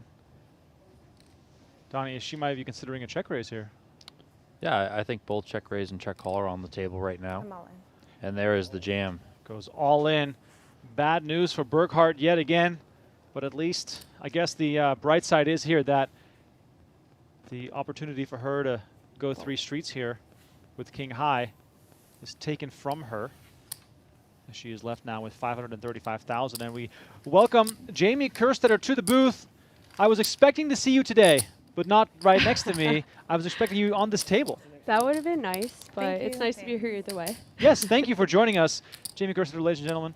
joining us in the booth here as we are three-handed in the Lips Ladies High Roller. For all those in the chat, please let us know who you're rooting for as we are approaching the, I guess, awarding of the trophy. 2 trophies. I think there's even 3 trophies. 3. Wow. Damn. Even better. Bring out more trophies. Why not? Jamie, I've asked this question to both Tommy and Lupe Soto, who were in here before, but how have you experienced the last couple of days at Venetian? Because seemingly the women have completely taken over the poker room. Yeah, it smells better. It's a lot chattier in there. No, it's great. It's always refreshing to play Ladies Week, and it's cool how many new big tournaments are popping up. This is the largest buy-in. Oh, actually second. 3K at Win, and then a 2,500 here. It's awesome. Yeah, and totally smashing the guarantee. Great final table so far. I'm not sure how much you've seen of it so far, but the pace of play has been tremendous. Dang has been on an absolute tear, while your good friend Jackie Burkhart has been trying to force things, trying to make things happen, but things just not going her way. Yeah, sometimes it happens. I mean, yesterday she was running everybody over. I only got to watch a little bit of the final table. I ran over and played tag team for a couple hours, but so I haven't seen the thrashing she's been given, but you know, 11 big blinds, still got a chance. Yeah, it's kind of interesting as we have observed these last 88 hands. Burkhart trying to force the action, just not getting the hands, or her opponents making hands on flop turn or river. But she's still in there. 455 at this stage of the tournament, still 11 big blinds as she faces a raise from Sanders. How well do you know Sanders and Dang? Have you played with any of them? So I played with Dang all day yesterday, and Sanders I played with a few times, but I think she won actually the WPT World Championship Ladies last year. Yes, she did. Yes. So a couple crushers. It's been fun to watch this final table.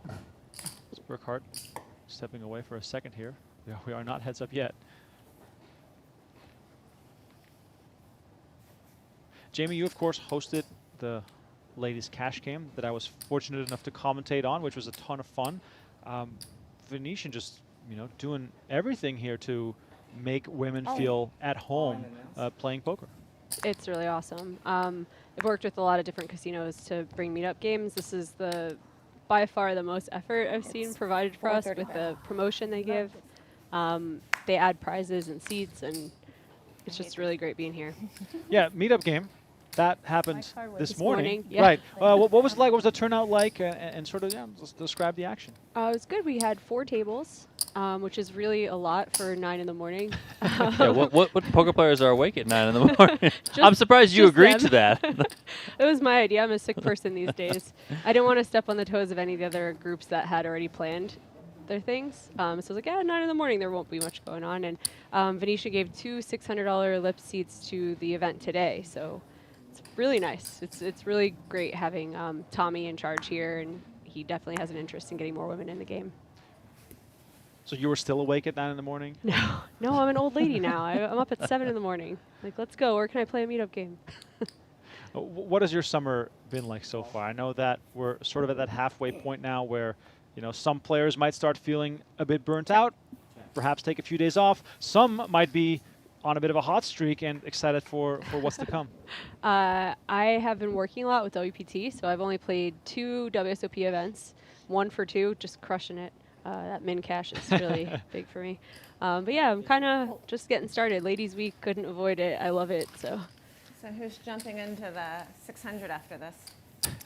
I already rescheduled my flight from 10 a.m. to 9 p.m., so I'm out. You're taking off? Yeah, I work in the morning. Oh. I just got some news Everybody from... says call in sick, but I'm a dental hygienist, and if I call in sick, they cancel all my patients.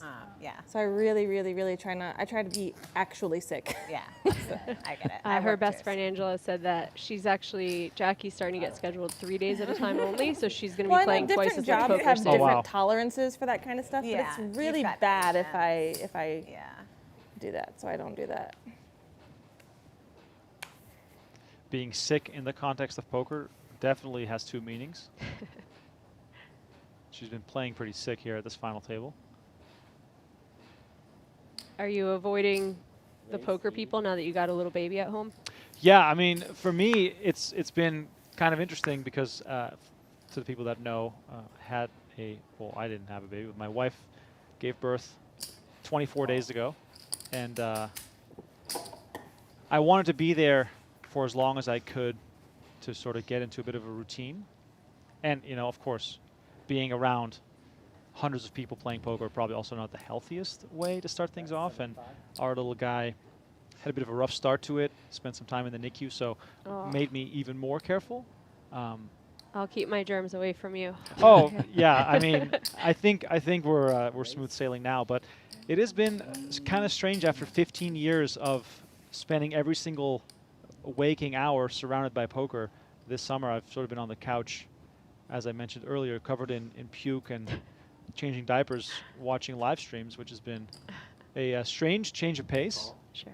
I'm happy, though, to be back in action because there is definitely nothing like the summer in Vegas, and we have a lot of cool action still to come. So it's amazing that my wife is okay with me leaving the house for a few hours. So we saw Sanders raise this flop. Just kind of stepping in it right now with Dang with pocket kings. Don't think the turn 6 is going to help her slow down. Yeah, Dang just flatted this out of the big blind to start things off. So her hand is certainly disguised. She opted to come with a lead on the flop, as Jamie said. Sanders came with a raise and got called. Interesting styles clashing here, as Dang very much into slow playing, slow played her aces, which led to the biggest pot early on in this tournament. Now taking it easy with kings, and Sanders, from my perspective, still thinks she's going for value here, Donnie. Yeah, I would agree. And from what you and I have seen so far at the final table, when Dang has bet, she hasn't had it, and when she's checked, she has had it. So on the flop, if she leads out, Sanders is probably feeling really good. Well, Sanders gets saved by the ace on the river. Might have been more costly if that had been a low card. Dang with kings continues to get richer. If we were in a club, I would have raised, but Dang can do no wrong here at this final table. Rachel in the chat says, well, an action killer, that river card. So there was no point. Definitely. Cat Herder says, so happy to hear Remco again. Thank you so much. Appreciate that. I'll be back on the mic a few more times this summer. Carl is asking, Jamie, are you still in the tag team? Yes. I made a little bit of chips for my partner. And then I ran out of there, and I'm making him play for many, many hours. Who's your partner this year? Corey Paget. Oh, so you guys are going back to back? Or last year he busted before I got to play. So he actually texted me. I was like, oh, I lost some chips right away. And he goes, it's okay. You've never busted us from this. That's actually really funny. Got him back, though. We have a really nice table.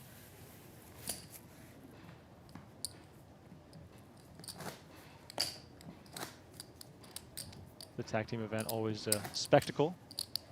It's the most fun I've ever had. It was funny also to be in the tag team and then lose heads up to Pads and Espen. Right. Where I'm like the best poker players in the world, basically. I was like, what are you guys doing in my tournament? This is for peasants. I still think that a tag team event should have sort of an Ironman style. No breaks at all. There aren't. There are no breaks? Well, there's day 2. You bag for the night. Right. But yeah, no breaks all day. So I was like, hey, don't drink too much water. I'll be back later.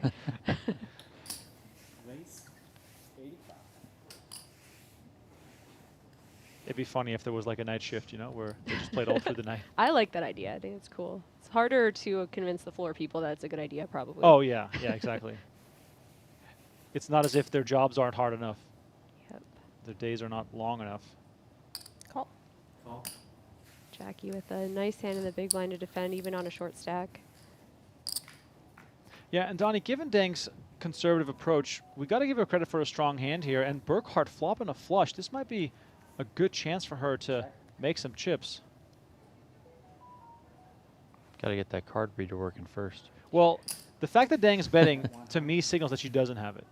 I'm just going to go with that reason. She's got a black king jack is what she's got. Yeah, she bet rather large. She usually see people either check back monotone boards or bet like one big blind, but she went for 2.5. I said 250. Raise 250. Face a check raise. Check raise from Burkhart. check your card screen. Yeah. Oh, the reader having in. some trouble. Oh, all in from Dang and Burkhart. Oh, no. What? Unreal. No way. Wow. All right. I had the ace of hearts. What a disgusting cooler. Both players flopping the heart flush. And Jackie Burkhart is going to be eliminated in third place. What a turn of events here. A million chips in the middle. Burkhart probably thought she was on her way back into contention. But yeah, I mean, what can you do other than shrug? That's brutal. Not like this, as Martin Cabral would say. This, honestly, I know you got here a little late, Jamie, but this epitomizes Jackie Burkhart's day. It's hard to knock her out. Every single time today, she was just second best, second best, second best. It was a brutal watch. Nice playing with you guys. Nice playing with you. Yeah, she's a really good player. She does not seem like a part-time He's like the poker setup player. dealer, man. It was like pulling teeth today for Burkhart to win a pot. She'll be on her way to the exit to collect $28,697. And Isabelle Dang, unstoppable, continues to rake in the pots. Thanks, cool. It's unbelievable. What the do you hot guys streak think? she's been on. There's 3 trophies. Just give her one for the road. Here's a look at the chip counts as we head into heads-up play. 102 big blinds for Dang and 44 big blinds for Tirza Sanders. Given the style of play we've seen, Donnie, up until this point, how is Dang going to close this out? Because she's been rather passive. Yeah, I mean, we know the drill. Heads up, you have to step a little bit outside the comfort zone for a lot of players. You can't just sit and hide. You're in every single hand. So I think Tirza Sanders, and we know she's been heads up in a big spot like this before, winning that ladies event last year over at the Win as part of the WPT. So she knows how to close, right? I would expect Sanders to come in here and be a little bit more aggressive, even though she is second in chips. And then Dang's going to have to make some plays. You can't just wait for the nuts and heads up, or you're going to get run over. It doesn't matter how big of a chip lead you have. Blind levels are now going to be 30 minutes. We're still on the 20K, 40K level as it stands, but there is a lot of play left at this final table. As I mentioned, $67,846 for the winner, $43,251 guaranteed for second place. As we take another look there at the tournament clock. Dang versus Sanders for the 3 trophies and the big payout. What a way to close out this terrific event over at Venetian Poker Live. If you're enjoying the coverage, please hit that like button, subscribe to the channel, and give us some predictions on who you think will take this thing down. And there it is. 1 trophy, 2 trophy, and there comes the lion. 3 trophies up for grabs. Jamie, we're going to need an explanation for what this was. Oh, yeah. If you pair me and Angela Jordison on anything, you're going to get something like that. We just said it would be really funny to flash the live stream with a bunch of women playing. So we're like, we'll probably get banned, so we'll just make a picture where it looks like that's what we're doing. Oh, it definitely looks like it. It was funny, too, because we're making all this noise, and Jackie's still just, like, focused looking at the flop, and I was like, oh, We man. have the lead, so. Should we just go all in blind, like, until no, I'm joking. Tirza's like, no, thank you. I think Tirza's got a lot more experience. Yeah, Dang just testing the waters, see if it's time to gamble yet.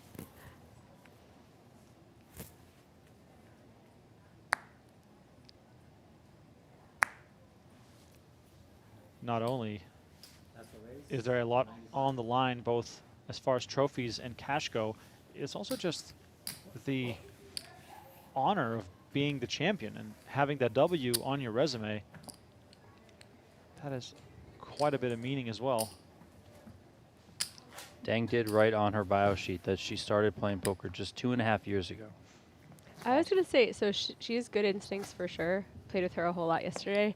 But the inexperience shows in some of the etiquette things, but she was completely innocent, not doing it on purpose. Yeah. But she'd just be like, oh man, I'm folding a big hand here, and it's like Well, a they 4-way did pot. that earlier. I was like, no, don't say that. Earlier, I think it was Jackie actually that jammed, or somebody jammed, and she was in the small blind, looked down her hand. She had an ace. I think she had ace-7 or something, and she said, oh, the first one was really good, Yeah. and she folded. And Jackie was like, you know, you shouldn't really say that because it can tell the other person what you have. That's what I mean. You can tell she's newer to poker, but not by like how she's playing. It's more the etiquette kind of stuff. Well, Dang is adding, or is like almost like tripling her total career earnings. Her largest score to date was $9,000. She's going to get at least $43,000 here today. Nice. And her first live result dates back to January of 2023. So definitely, you know, quote unquote, new to the poker scene. Tirza Sanders has a 90K cash, winning that WPT Ladies Championship back in December. Her live results date back to 2018, so she's been around a little bit longer, and perhaps she will use that experience to her advantage during the heads-up phase of this event. Race 95. I wonder if Sanders has been getting some intel on the way Dang plays, on perhaps the breaks that we've had, because, Donnie, if she had gotten intel, the recommendation would be all-out aggression, just go, go, go. Yeah, for sure. I think between these two players, if anyone's going to get any information, I think it would be Sanders. She might just be all aggression anyway. Dang, you only know with the diamond. He's open-ender as well. It's nice to see Dang betting her nice cards before the fall. draws here.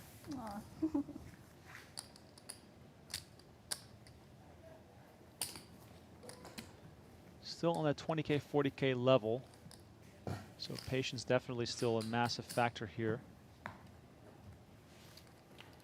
Sanders mentioning on her bio sheet her plan for the prize money is to play the WSOP main event. Well, she's made enough now to 4 comfortably years, yeah. do that. Yeah, yeah, exactly. Satellite in for 4 years. Good job. 4 buy-ins. Ready to go. I kind of like her style right now that she's got piles of raises. She's got 3 95K stacks. Be cool if you start cutting out the 3 bets too, like I'm about to mess with you. That's great, actually. Reminiscent of limit play, where you just, you know, put those bets down in increments.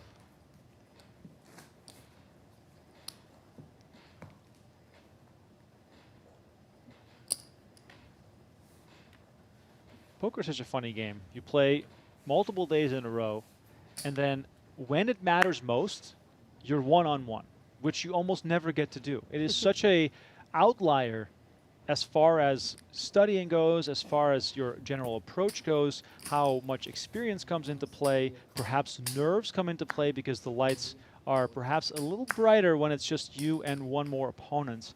Donnie, do you think that will affect either of these players? I think if it affects anyone, it'll affect Dang, just because I think the experience lies with Sanders. We know she's been in this particular situation before, and even though, I mean, I know that it's just once for sure. I don't know if it is more, but from that WPT event. But even that, it's so hard to get to heads-up play, and it's such a different dynamic. Even from 3 to 2 is so different. So, you know, she has that experience under her. But for Dang as well, there's something to be said about kind of the innocence of it all. She doesn't know what she doesn't know, which could probably be very good in a lot of cases. 75. Top pair here for Dang, and she's got Sanders doing the betting. I was facing a couple of those min raises yesterday. Gotta tell you, they're pretty annoying. From Dang? Yeah. Yeah. Gets the job Sanders done. out of the way. Yep. That's good to see that Sanders doesn't get sticky just because the price looks right. It's easy to get tricked into spending more than you want in situations like this.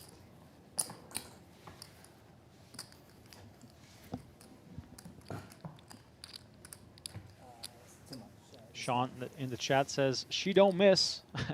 Dang has not missed today at all. That is correct. That's a good strategy for heads up as well. Oh, just yes. have it all the time. Very much recommended. Absolutely. Christopher going back to the elimination of Burkhart. Nothing Jackie can do there. I mean, the cooler of all coolers, 3-handed flush over flush. That's crazy. That's that. I don't even call that busting from a tournament. You were ejected from the tournament. forcibly removed. Mm-hmm.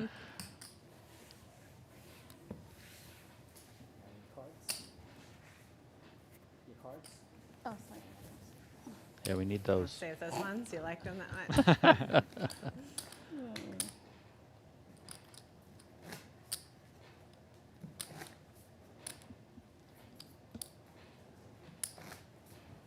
Little glance there at the action inside the Venetian Poker Room. The $600 75K guarantee ongoing as we speak.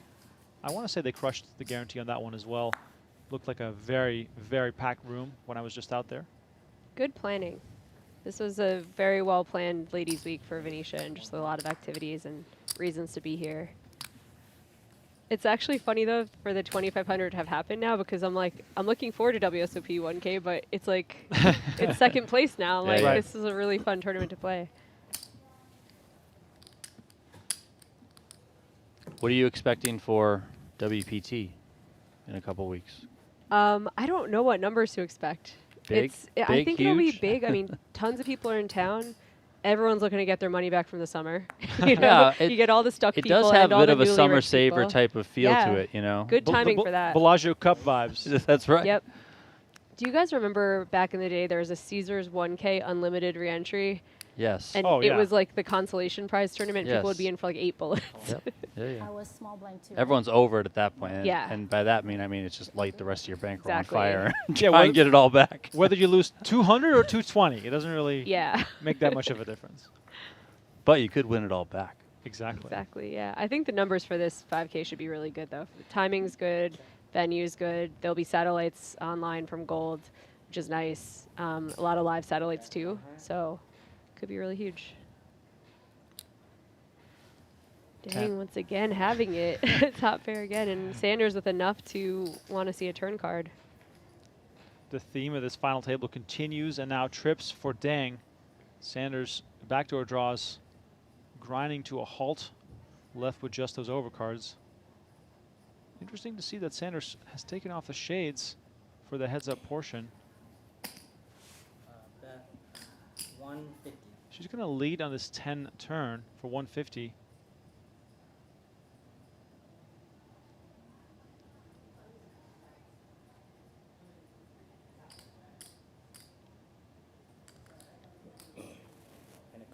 And Dang just going to come along and let Sanders do the betting. River card is the 5 of spades. Let's see if Sanders wants to continue to apply pressure here. We know that that would be a disaster. She does decide to check. Left with only queen high. And a small bet on the river, 200 into 730. Dang going for value. Nothing there for Sanders, and she lets it go.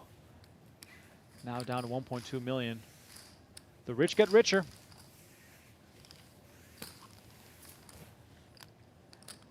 I like her style here with the 2 piles as well. She's got to have 2 in each chip, so I can't even. Need to take up more real estate. Ariel in the chat asking, Jamie, will there be any ladies events during the WPT? This upcoming series? I don't think so. Not during, well, not at the Venetian one, but in December again we'll have another ladies championship. There you go. Possibly televised too. We'll see. Okay. Race, 1 high. Sanders right back to it, and Dang right back to catching cards. Pocket 6s. Donnie, smallish pairs in heads-up play, do we generally lean more conservative, or are those the type of hands that are good for some aggression as well? I mean, she could have just put this in. Up to 30. I mean, you can get called by, obviously, overcards and whatnot. Some of it can be how comfortable you are playing post-flop with a hand like this. Bet 1 high. Very frustrating to be in Sanders' spot right now. You feel like you're getting run over, but you're facing a good hand every time. Yep. There's nothing you can do about it. But, you know, maybe you have friends filling you in on the delay. You find out that, okay, you've just been facing really good cards. But while you're in the moment, I can speak for experience, it hurts. You're just like, man, am I messing this up? Am I punting this tournament away? And the funny thing is that, you know, patience is so important. But when someone always has it, you can reach that moment where you sort of quote unquote snap, and then it's just a matter of how good's your timing, right? Does she have it again, or is this the time you get away with it? And Dang, you know, ace-8 of hearts, again, finding the type of hand that you will gladly go to battle with in this heads-up scenario. And luckily for Sanders, she doesn't find something playable. I feel like she's won 90% of the pots. Yep. If not more. Heads up here. But she's also had it every time. No, I Yeah. know, I know. Heads up's pretty brutal like that. It's how you get Doug Polk losing to Eric Persson and having to drive her on a pink Beetle all summer long. You know, it's just it is tough. Like, I think even the best players in the world, what are they, about 60-40 at most when you're like 40 bigs deep heads up? Sanders now dipping below $1 million for the first time at this final table. It's been smooth sailing for her all the way up until heads-up play, but Isabelle Dang is just unstoppable right now. Noticed in this 2500 a lot of younger women playing. Oh, it's wow. really cool. It's been a while since I've like not recognized people. I was like, I thought I knew all the women. It's like there's a lot of mid-20s ladies starting to play. Did you get a sense of their story, how they ended up there, whether they're full-time players or perhaps just recreational? I don't know. I'm not sure. Believe it or not as much chatting as you'd think sometimes. Some people are just head down playing poker, so I'm not sure all their stories, but it was nice to see, and I'm like wondering if they're playing online again or what the deal is, like what's bringing new women in. But I'm so disappointed you didn't have a survey ready to sort of Next time. find out where everyone came from. A rare moment, Sanders out flopping Dang, middle pair. Bet 1 high. Wouldn't be folding just yet with 3 hearts. Call. Sanders just hoping to be able to win one. Any pot, just stop the bleeding. And the heart on the turn, That's a giving fun card. trips to Sanders. Now, Donnie, if you're Sanders here, do you perhaps size up a little bit? I don't think you need to go too crazy. I mean, the heart draw is present, yes, but it's not as connected on this board, so I like this right around half pot. I think it's fine. I mean, I think you do want to charge hands like this, of course. You don't just want to give them really free, cheap cards. Let's see how hot Dang is. Not hot enough. I saw red, and Me I was too, like, and I was like, well, well, hold on. I was already like making plans, so I'm like, okay, well, I'll see you guys later. Queen on the river gives Sanders a full house, and Oh. Dang comes with the lead. Wow. 425. 425 is the bet. Sanders only has 590 left, and perhaps the very first misstep of this entire final table for Dang comes at this moment in time where she's going to double up her opponent during heads-up play, or at least just shy of that. Wow. This hand got out of hand. And Dang lets it go. Sanders up to 1.8 million, and just moments after I said she's dipped below $1 million for the first time, she practically doubled up. Now sitting on 1.8 million, and this is back to being anyone's game right now. Also feels good mentally. You know, you get some of that momentum swinging back in your favor. It really has been all Dang so far in this heads-up match and for the large majority of the final table. So just pulling in a nice pot there if you're Sanders, being like, okay, this isn't getting away from me. I got it. If you're just tuning in, heads up in the Lips Ladies High Roller. $67,846 up for grabs for the winner. If you're enjoying the coverage, please hit that like button, subscribe to the channel. very much appreciate you all for tuning in. We got Jamie Kerstetter in the booth with us. If you have questions for her, please drop them into the chat. I have one. What's up? Do you think we could start seeing more ladies high roller tournaments? Definitely. Like at the World turnout. Series, for example. Like I know they've installed a seniors high roller. Sure. You know, like could you start seeing like maybe a 5K, maybe a 10K, something like that? Could be. I kind of like the price point they have right now, just because the satellites are like reasonable buy-ins for even like women who are casual. But I like this 2,500. The win had a 3K. I think even just having more ladies 1Ks. I think there was a fear that if you had a higher buy-in, you just wouldn't get the turnout. But this is pretty good. There are so many $200 ladies events. I'm like, they're just not exciting for a lot of people. They don't feel like there's value in it, playing very long to try to win just a few $1,000s. So it's nice to have these. Meanwhile, we've arrived at the turn. No action to report on. Sanders now going to take a stab at this. And this is interesting to me. Dang, who, by all accounts, not the most experienced player, does decide to recognize a moment like this to pump up the action, which is really surprising to me, and it's cool to see. Thank you. I got a question for you as well, Jamie. I think it was Jackie Burkhart who made a reference to enjoying some karaoke in her downtime. What is your favorite non-poker activity during the poker summer in Las Vegas? That's a great question.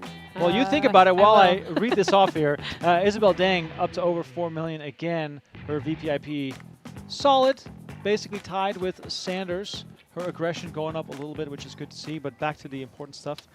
Sometimes I play soccer. This year I'm not, but that would be it. In previous years, I played the World Cup of Vegas, where they have the soccer teams for each country. That would be my favorite. Sometimes rock climbing, but been working a lot this summer for WPT, so I'm not doing a lot of fun stuff. Every time I'm sneaking out, I'm playing some kind of poker if I can. Right. Yeah. How about you? What do you got going on? Just procreating? Making making bottles of formula. Mm-hmm. Running the laundry. Nice, nice. Very big into changing diapers lately. Getting quite good at that. I've recently learned how to hold the baby with one hand and use the other hand to get stuff done. Nice. I'm showing this to Jamie, which makes no sense to you guys at home. the baby face down with my pinky and my thumb holding onto the jaw, sort of laying like this with the back on the arm. Very, very useful, Donnie. I'm sure you know the technique. Yes. Have you ever done two like that? I mean, now it's like, might just grab them by an ear and pick them both up. It just doesn't matter anymore. You have the first kid, you're like crazy. You're going in their room every 30 minutes, making sure they're breathing. Slowly that, goes away. Then you have the second kid, just nothing matters anymore. You're like, yeah, whatever. How many times have you been headbutted by your child? Oh, all the time. It's insane. Headbutted, bit, it's all, everything. Really is everything. I wear a necklace, and it's happened on numerous occasions. The necklace went flying off because the death grip of the infant would not let go. Never a dull moment. Shout out to babies. If you're watching, thank you. If you're watching, babies, shout out.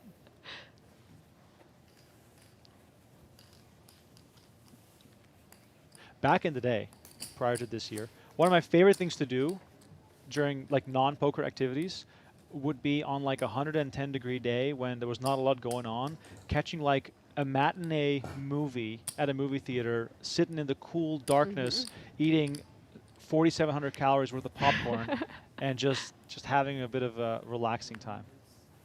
Sounds nice right about now. Weather's been good the past week. Yeah. It was hot for a few, like scorching hot for a few days, which we obviously have come to know a bit too well. It's back up to 111 on Monday, Donnie. Oh, great. Can't wait. I'll just find a casino to bury myself into, Yeah, it's always about 62 degrees in there. Right. Cool and dark. 100K from Sanders here. Dang makes the call with 10-9.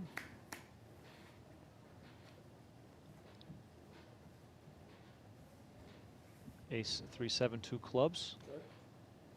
Not much for either player. Aggression might be decisive here.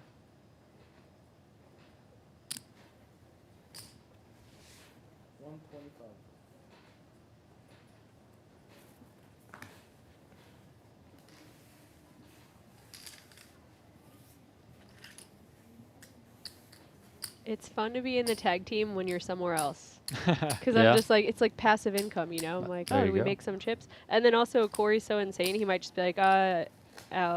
You know, like he's fun to tag team with because I'm a very reasonable, like my graph will be like slightly uptick all day and his will just be like roller coastering, so. To some people, that could be seen as frustrating. Oh, I like it. Where you're just peacefully grinding and then you hand it over and it's just gone. I've accepted my fate here. It's like I think it's fun to have a partner who's like wild because you just might come back to like 200 big blinds one time, you know? Yeah, and if your opponents don't change players, it can really throw them for a loop. Yeah. That's a good point. Yeah, exactly. That's a good He point. tagged me in the year that we got second. Tagged me in when we had 3 big blinds. He just got a horrendously bad beat. And I was like, I'll get in there for 3 big blinds. He went outside and came back and I had like 20. And he's like, what happened? There you go. I was like, I don't know. They fold to girls. Well, I mean, they got to stop doing that. The girls are getting too good at poker. agree You with can't just be folding to them all the time. You know, agree. Sanders comes with 340 here, and Dang tosses 10-6 into the muck. And, you know, 3-betting, as much as you'd like to do it with a good hand, can sort of unlock quite a bit here for Sanders. We have not seen her 3-bet. This is something that during heads-up play definitely needs to be utilized, because if you're just playing flops or playing hands to showdown, you're just going to basically be figuring out who gets the best cards. And that is not an easy way to win. Yeah, Dang definitely takes little spots post. Like we've seen very small check raise bluffs and stuff like that. And I mean, it's going to be very profitable heads up if the other player is not doing that and also not catching cards.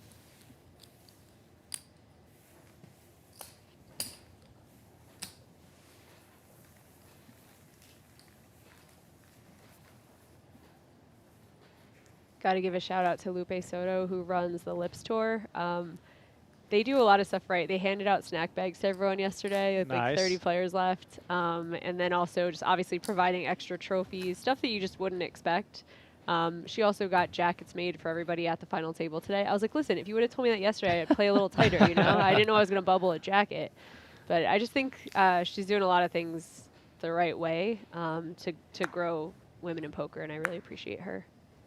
Yeah, shout out to Lupe Soto, who started the stream with us. So if you want to listen in on what she had to say, go back to the start of the stream whenever.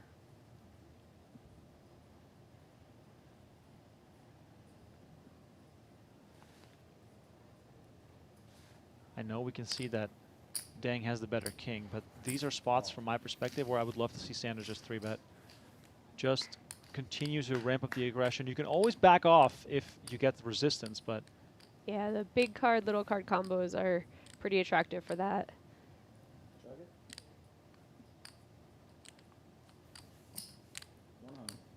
and now instead of having initiative, she's trying to flop something, which of course extremely difficult. And Dang takes this one down, and we're sort of treading water here until we see the next big hand.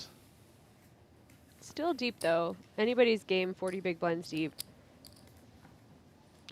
I would guess Sanders probably feels that she wants to play small ball against Dang. Right. But I feel like Dang she looks pretty comfortable. Oh, yeah. So I might try and, if I was advising Sanders, I would say maybe like let's just start ramping it up. See if you can get her out of this comfort zone is basically what I'm getting at. Yeah, I agree. Dang kind of looks like she's like 60 BPM. Yeah. Every Yeah. moment of her life. Well, she wrote on her bio sheet she's an AI consultant. Donnie, do we know She might be AI. whether she is She's AI? She might just be a robot. That's why she's so just even the whole time. Right. We need to go in there and check her pulse. No pulse detected. So this is like if ChatGPT played poker. Right. Maybe Sanders should try to change the prompt and say, play worse, please. You're one of those that say please to ChatGPT? Oh, of course. Yeah, just I in don't- case the robots come to kill us. I'm he's like, 100%. I say please and Yes. thank you. If they ever come back to get us, they're going to be like, no, that Donnie's guy was safe. nice to me, He okay? was cool. Yeah, like they give you what you want, and you're like, thank you, you're doing an I excellent say, job. good morning, exclamation point. just today, I was running some numbers on a little side project that I was working on, and the math was off the second time that I gave it a prompt, and I said, I'm so sorry, but the first time you ran the numbers, you gave me this number, and now you gave me that, and I just got to keep these overlords on my side. You can change some settings in ChatGPT to like make it act certain ways. Yeah. So I changed it to be more direct and firm with me. Yeah. And it's like mean. Oh, wow. Is it calling you an idiot for asking certain questions? It's like, that's not that good. Why don't you do it this way? I'm like, oh, okay. Wow. Man, Sanders finally flopping something really good here with the gut shot to the straight flush and a pair. And she gets Dang to bet. Definitely sort of in line with Dang's style. When she doesn't have it, she's a lot more aggressive. And Sanders has been taking these spots and just straight check raising right away, all throughout the final table. She's done it with trips, with 2 pair on flops.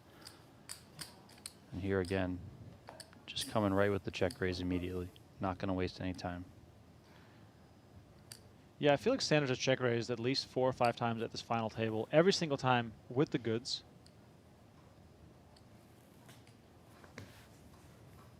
Missing a diamond. Almost on break.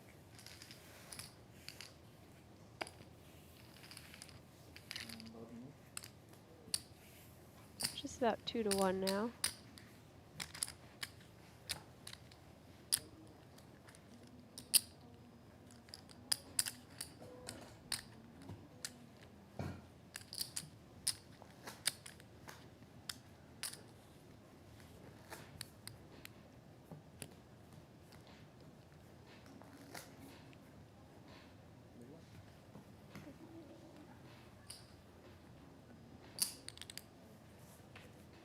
Now, when you play a tag team, are you actively talking strategy, or are you guys just, just The do reason your thing? we're together for 3 years is because we don't talk about poker very much. That's good. He's a better player. I will ask him here and there when there's a spot. Like I'll screenshot a spot from playing my phone, like to ask about later.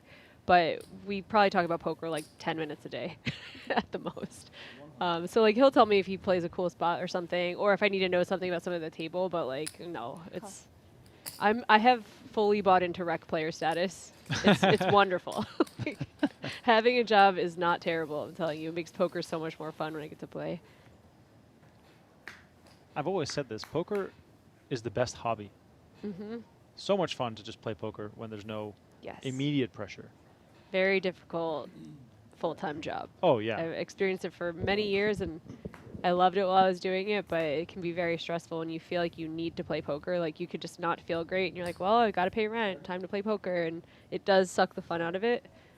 Doesn't matter how good you are either. You know, you could be the best player all the time in a field. You can be playing A+, but the game can just tear it all down. Yep. Meanwhile, arrived on the river after a pre-flop raise and a bunch of checks. Sanders now with 7-8. All right, if you're going to bluff here, you got to make it big against a sticky player, so... Yeah, it's tough, man. I was having flashbacks from yesterday. Dang is very sticky. I mean, if you're Sanders and you just see her immediately start counting out the chips, just like, You're again. well, yep. The 9, good there for Dang. Yeah, the adjustment I would make against Dang is just value betting very heavy, because it almost seems like a binary decision of like, I'm calling or I'm not. All right, we're going on a little break here before heads-up play resumes. Chip stack's basically unchanged from when heads-up play got underway. We'll be coming back to 25K, 50K with a 50K big blind ante. My name is Rem Korinkama, Donnie Peters alongside me in the booth, and joined by special guest Jamie Kerstetter. We'll see you all in about 15 minutes. Top of those drinks, and we'll see you in a bit. And there's a, yeah. Once again, shout out to everyone who's tuned into our stream tonight. One final time, please. Yeah. Hit subscribe on the Venetian Poker Live channel. Yeah. Just give me the pot every time. Expand our reach. Make sure everyone knows about this game.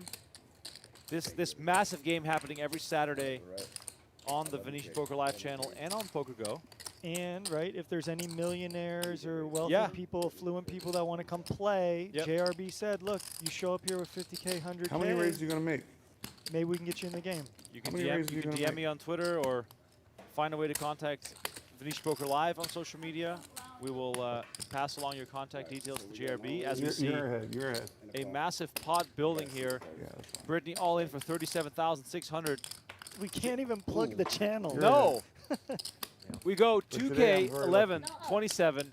Today I'm very lucky. And now we are all in Don't mess with Brittany, bro. 77,000. Always the queens.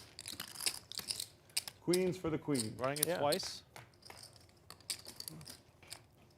King 7-6. We're doing it twice. No, Got shot no, here please for don't put the 8 out there. JRB. Please don't. No 8, Brittany. Please. No, just no 8. Jack of hearts is okay. 9 on the turn. Additional No outs for 8, JRB. no 9, no 10. Okay? No 8, 9, 10. No, No he's 8, 9, lying. 10. Don't believe him. No, come on, don't do that to Brittany. She's so lovely. River card. The 6 of hearts. That's a really, really bad card for me. Lots of Really JRB's bad outs card. being mixed there. The 6-7, two Hearts, hearts, two a hearts. 9. Squandered. Yep.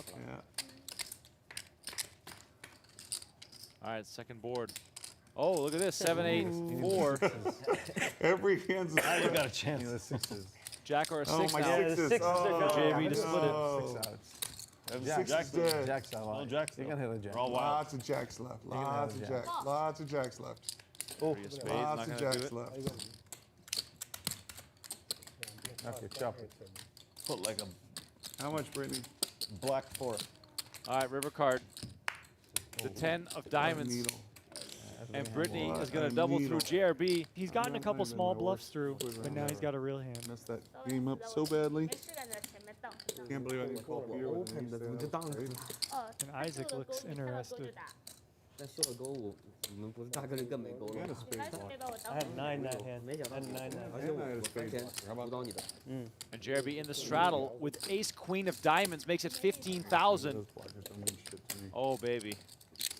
Peter, with that look in his eyes, They got the flush. They got the flush. like I'm coming after you. The full house. Oh, yeah. So what else you got left there, JRB? Because I'm going to put it all in 33. there. 33.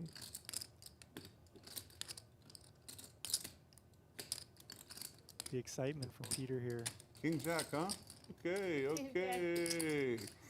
That's King 30. Jack up.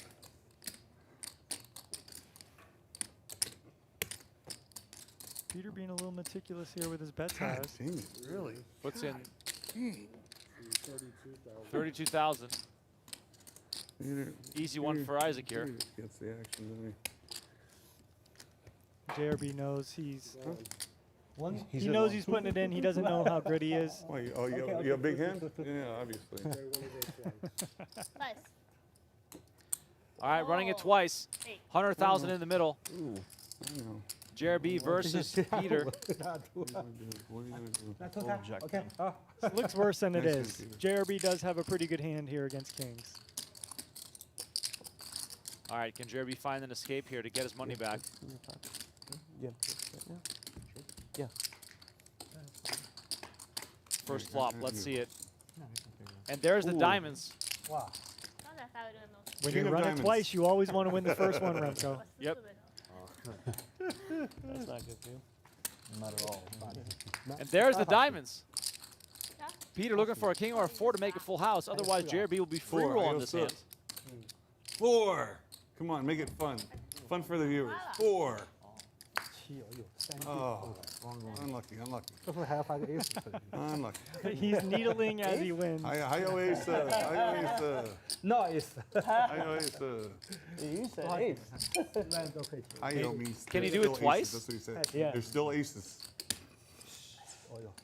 Jack 8-5, 2 Chopper clubs. good, I'm very happy. Gauching with the chop. Chopper. Chopper gauching. Chopper gauching. Diamond. Happy with the chop. Chopper. Ace! Oh my Oh, gosh. It come hurts on, so dealer. bad. Oh, man. Bullshit. Okay, never come back Venetian again. The host of the game, that's how we run. JRB with the miracle pull. Unlucky, unlucky. How's that Wins 2 boards with What ace happened to queen versus JRB of old kings. that used to always get all the bad beats? Now Oh I'm the my lucky God. fucker. We got ace 3 of clubs checking in the straddle, so there's a lot of formidable hands here going to the flop.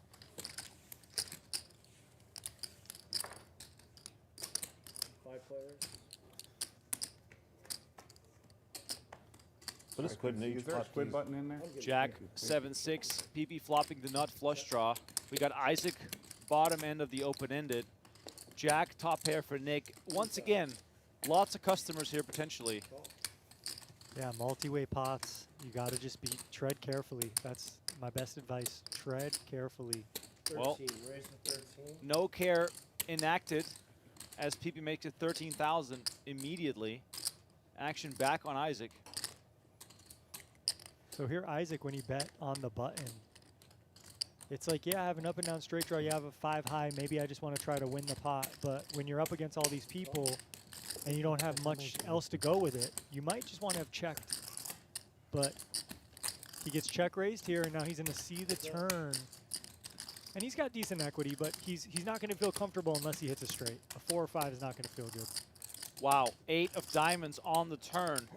Wow, say wow again. Wow. Because this is a huge card. Because PP's not slowing down here. PP check raise the flop as a bluff, right? So he's just going to keep blasting. And look at Isaac's poker face here. 24,000 is the bet. Isaac has 112 left on the turn here. So you just ask yourself, do I want to trap and slow play? He does Keep it. their range open? Right. He just makes the call. Looking to fade a club. 7 pairs on the river. Less than a pot-sized bet left here for PP. Now, does he want to surrender?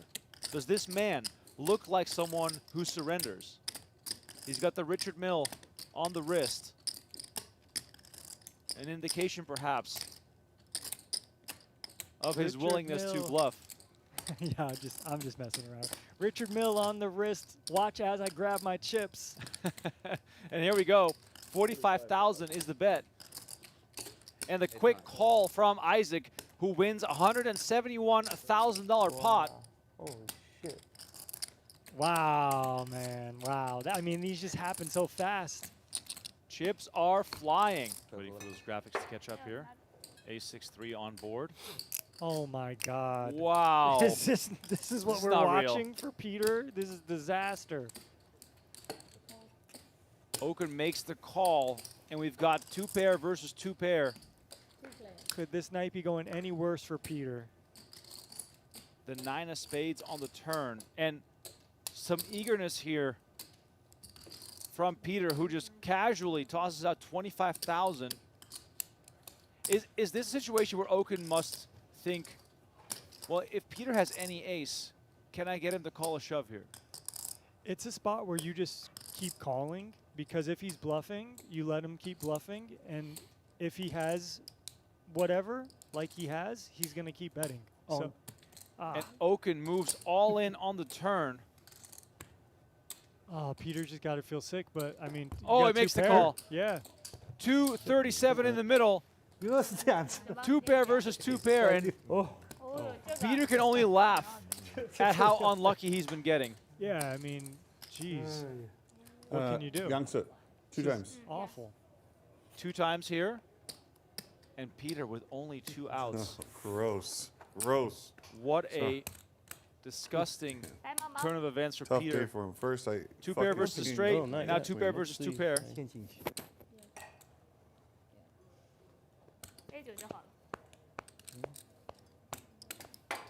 I got no words, Remco. I mean, I'm speechless. Sometimes it's just one of those nights. Nothing can go your way.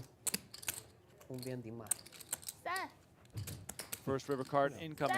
The deuce of hearts. Ooh. That was close. Wow. Oaken now free rolling. Peter still with only 2 outs. Needs to hit a 3 in order to get his money back here. 7 of spades. And Brian Oaken will double Schuwan, to ooh. 238 as Survive. Peter takes another massive hit. Probably picking up some new followers tonight. 24. Oh. Peter makes it 2,400 with 5-4 of spades. Quite a few nice hands for deep stack cash play here. Oh yeah, suited connectors always play pretty good. They play a little bit different when you're playing limped pots because the ranges are wider, but the king 10 of hearts you like to have too. Look at this. Holy crap. 3, 4, 5, 2 hearts.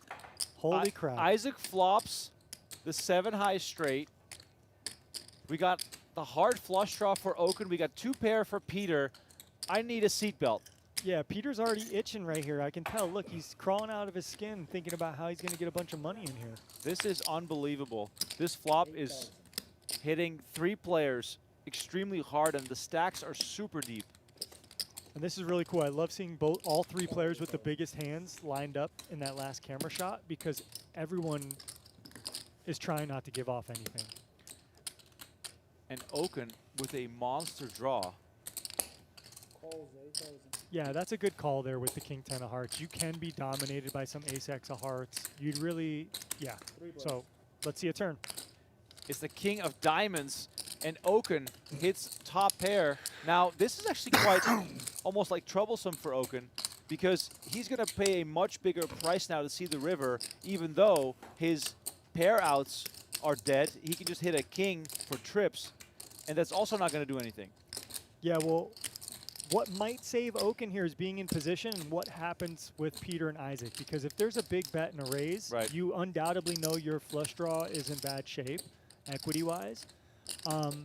Peter should be a little more cautious here, but with 2 pair, you know, whatever. But think about, just look at the board. 3, 4, 5, 2 hearts, 2 diamonds. What are all the hands that exist? Peter bets 40,000, and Isaac, with the straight and the flush draw, now has an insane spot. Yeah, you got the monster of all monsters you can call here, trap, keep Oaken in, let Peter keep betting into you, which is typically okay, or do you get a little excited early and you just force the action? What I was saying about Peter, though, if you think of all the hands that exist, ace deuce makes a straight, 6, 7 makes a straight. There's all these equity flush draws. So when you have all these people in the pot, you got to be cautious that, you know, there's sets, there's straights, there's all these other hands. Even though you have 2 pair, it looks better than it is, really. Especially when you see a guy grabbing 150K in black chips. Brown chips, excuse me. Holy crap. And Isaac moves all in. Oaken with the snap fold. And Peter makes the call. We have 362,000 in the middle, running it twice. Peter looking for a 4 or a 5. And the 5 of diamonds has been folded. 6, 7 with the diamonds redraw. Isaac so rough. In a crazy good spot. Wow. You got hearts? King 10 of hearts. Running it twice. And I think that's a spot where Peter just needs to think a little bit more. We beat the record of biggest pot in Venetian Poker Live history. Let's go. By over 100,000. Let's go. Matt Berkey, move over. We got a new captain in town here. It's not over, though. It could be chopped. Okay, fair. I'll give you that. 259 was the previous biggest pot, Wasserson versus Berkey. Right now, running it twice. First one. Oh my God! I thought that was 4 of clubs for a second. First one goes to Isaac. He now on a free roll. River card. Queen of clubs. It's a scoop. Isaac wins the biggest pot in Venetian Poker Live history. $362,000. What a crazy, crazy hand. 0.2? At that point, if you're still in the Squid Game, you might as well start shoving because you got to win one eventually. And it's heads up between Boots and Nick right now? Yeah, I did announce it actually. Yes, you did. Okay, good. It's and Nick here trying to get out of the Squid Game by making it 5,200 with 6 deuce suited. We do appreciate when they do. 6-3 for Boots gets out of the way. I'll try and defend you, bro. Jeremy comes we need along you with to ace 10. root for 7 of clubs. Ooh, got it. 7 of clubs. Oh, Nick's on a mission for this one. Ace 10-3. This might be costly if Nick tries to really fight for this one. Well, I think he's going to. He's got one of those types of boards that, as the person who put in $5,200, is going to want to represent. Well, maybe the four of diamonds would be a nice card. No problem. No problem. I'll take any diamond.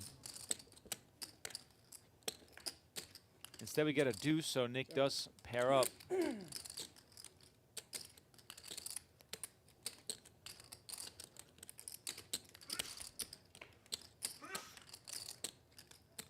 Actually goes check, check. 5 of spades on the river. Let's see if JRB wants to stay tricky here, knowing that Nick wants to win his way out of the squid game. But instead, JRB is going to come out swinging. Donnie, would you have liked to see him check here? Welcome back to Venetian Poker Live. We are heads up in the Lips Ladies High Roller. Isabelle Dang has been dominating. Tirza Sanders has been fighting an uphill battle as we are going into the 25K, 50K level with $67,846 and 3 trophies on the line. We got new chips in play. The black ones are worth 100,000. The blue still 5K, the orange 25K. My name is Rem Korinka, Donnie Peters in the booth with me as always, and Jamie Kerstetter joining us for some analysis and hot takes. Hot take. Perhaps a prediction or two. Happy, like with what we got. Like even if we do ICM chub, I don't care. Like I just already happy to be like, you know, second, first. It doesn't matter. Dang telling Sanders, I don't give up. I'm just going to play, which of course we can all respect. Dang makes a good point though. She says, I'm going to be happy with 43,000 as I will be with 67. So why not just play for it? And I'm guessing chop was discussed for at least a little while. I feel like that too. When you get that deep, you're just like, sure, later if you get second, maybe you're like, oh no, I could have had another 10K, but it does feel really nice to have another $40,000 that you didn't have 2 days ago.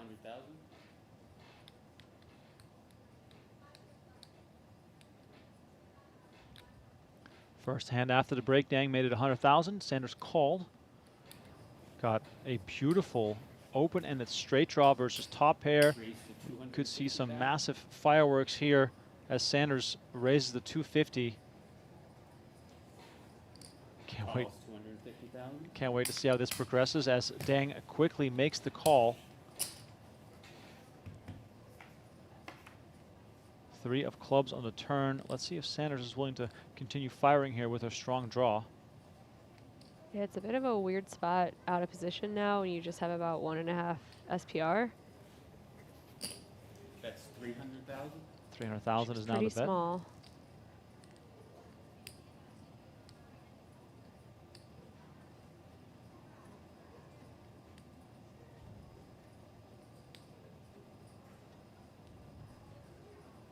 Dang probably was just one option, calling. Doesn't seem like a lot of draws out there. If you do think your king is good, I wouldn't hate her emptying the clip here. Just depends what she perceives Sanders' check raise to be on the flop. Calls 300,000. Does come with the call and a bit of a stare down here. Glance over at her opponent. River card brings the 6 of hearts. Sanders whiffs. She's got 900K left in front of her, 1.3 million in the middle. How does she miss that? Look at that. Too many It's outs. Not fair.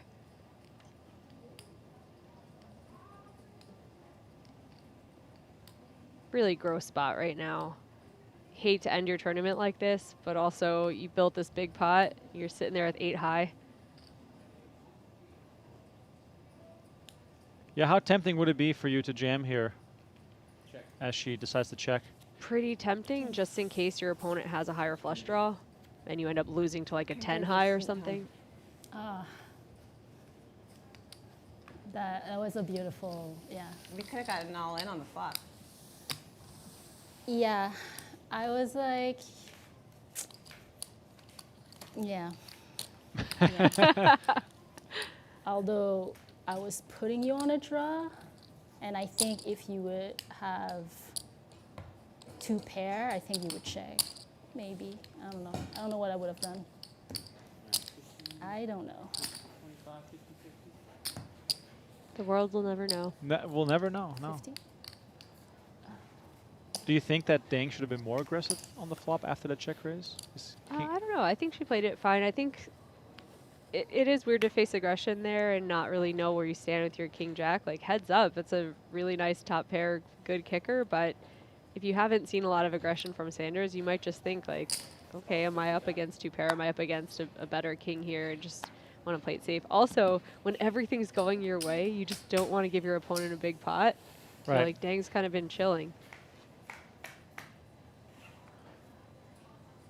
Ace, Jack 9. 2 clubs here. Dang flopping a flush draw. Sanders open-ended. No clubs for her. It's another big hand matchup. It's just got to feel for Sanders. 75.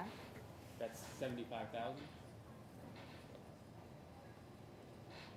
We get to see the 150? Okay, just waiting for the very small raise. Dang just coming along here. Ooh. And the 7 of spades on the turn gives Sanders a straight. Dang still sitting on that flush draw. Sanders now able to charge pretty significantly here. 175?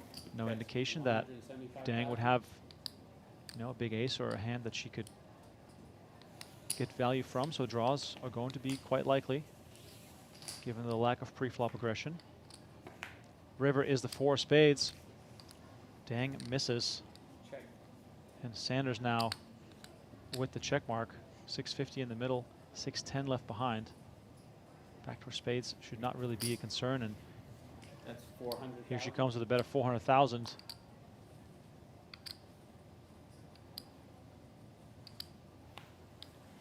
That ends up in the muck. And Sanders back to 1.3 million on 25 bigs.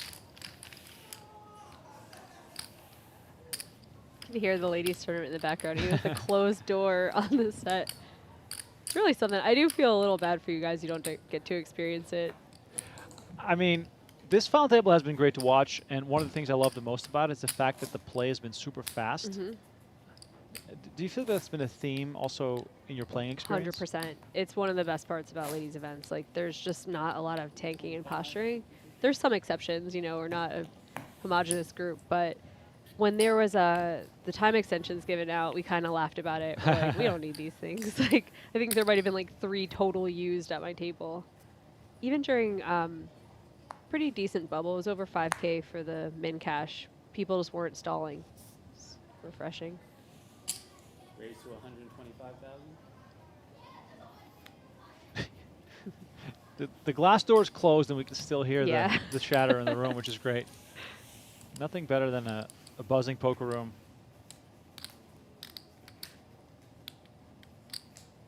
Yeah, I was telling you guys on break, but we had the ladies meetup game this morning, and a woman who was super friendly, really nice, just getting crushed by the deck. She was down so much money, and she said, I can't rebuy. I only have $600 left to play the Lips tournament after this. And so everybody at the table chipped in so she could keep playing. That's amazing. That's amazing. And I asked the dealer, I was like, this happens with the guys all the time, right? And he was laughing. Did she then proceed to double through you with your from your No, own no, money? no. No, but she ended up profiting and gave back everybody's money. Oh, wow. Yeah. That's, man.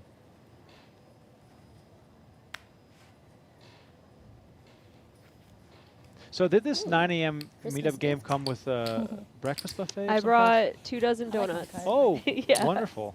And then there were the guys at the outside tables just drooling over it, so they got some too. Oh, damn. Too kind. Far too kind.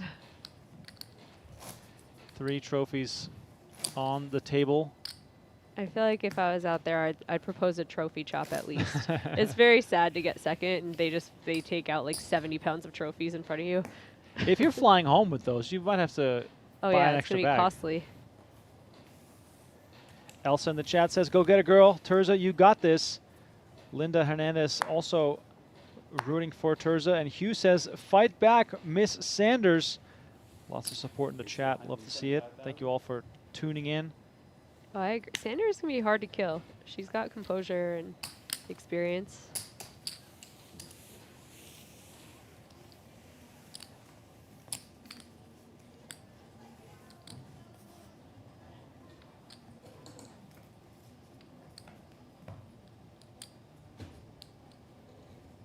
Still 20 bigs here for Sanders. Plenty. Absolutely.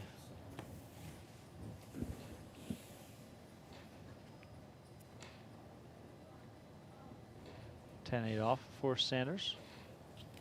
Gonna raise it up. Call. Calls 50,000. Check. Yeah, I think you have to take back that chip and throw it back in. I think she just threw in one.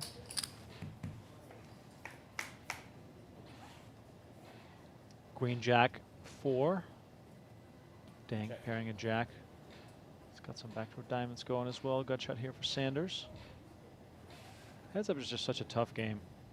It's always got to be on your toes.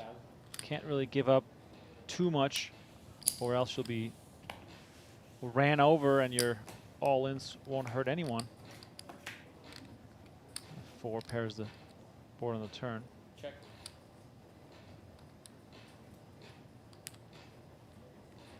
Now, normally, if I were Sanders, I'd want to continue betting. I don't particularly like it versus a player as sticky as Dang. The way I would adjust versus Dang is to value bet bigger and more often. But I would be giving up in semi-bluffing type spots because it's just, you're running into it over and over again. Check. Check. Action goes check, check. The Jack will get shown down as the winner. And Sanders now in real trouble, down to 785. That is the lowest point of her tenure here at this final table. That smile there from Sanders, that was the everything is fine meme in real yeah. life. Yep. That would be funny if we could change the background on the LED screens. Just fire and flames everywhere. Behind Sanders. Yeah. Oh, it's so brutal. Good for production, bad for player experience. We'd never play in here again. Raise 125,000. Diane, do you get the sense that Dang is getting a little bit more liberal with her pre-flop raises? Yeah, a little bit here to start this new level, which is good to see.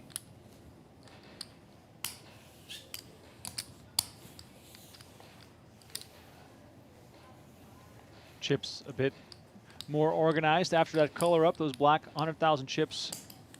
Some nice ammunition.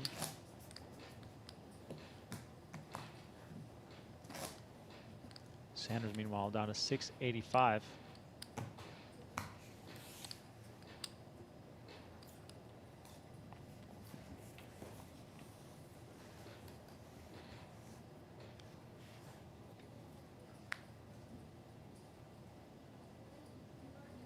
Sanders now at a point where she's got to think twice about making the move. Elsa continues to comment in the chat saying, Tirza has all the patience in the world. It's definitely a good trait to have in situations like this. Check.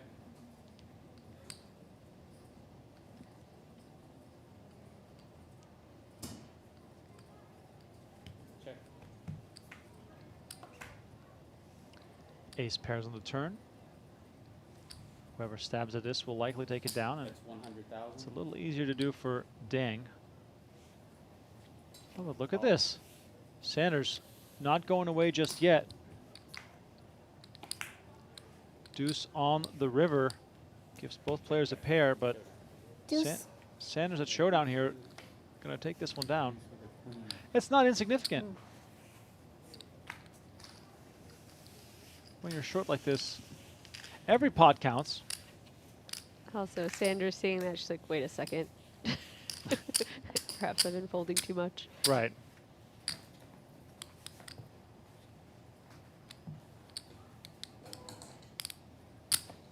Big spot here for both players, both guaranteed $43,251. 67,846 for the winner, along with those trophies sitting on the table. Perhaps most important, the bragging rights of being the first Lips high roller champion at Venetian. King 10 here for Dang. Very playable. Raise to 125,000. She makes it 125. All in. And Sanders with the jam with King Queen. All in for 17 bigs. Pressure now on Dang. Is King 10 the type of hand you want to make this call with? Yep.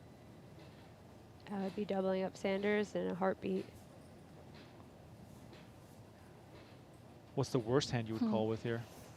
We're flipping. Like Jack 10 suited, Queen Jack off, stuff like that. Like King 10 I would definitely be calling with and just seeing the bad news.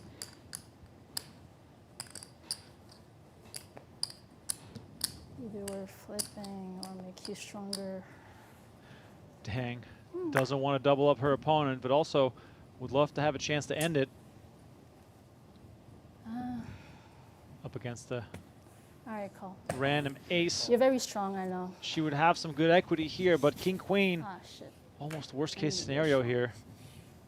Dang, looking for a 10 to end the tournament here. Sanders looking for a double up to get herself back to a much more comfortable chip position with 1.7 million in the middle. And look at this, she's already taken off the microphone. I guess it's coming back on here. All right, let's see the flop. Jack 9-4, all clubs.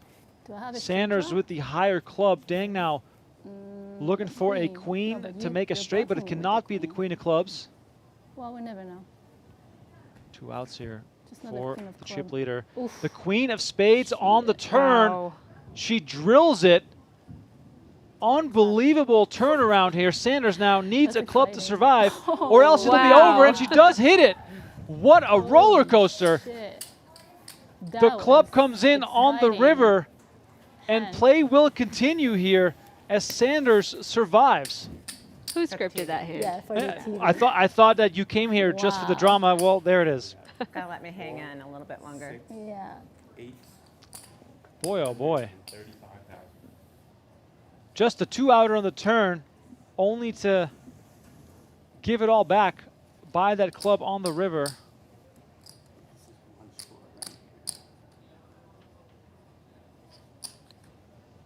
I thought that was it. Yeah. Just with the way that Dang's been running. I thought that was it. 8. How much more? 6, 8, 2 blue. 2 blue.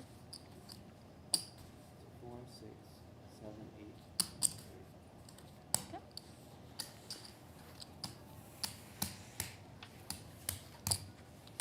All right, so back to square one. 4.1 million to 1.7. We've been here probably about 4 or 5 times at this exact chip count.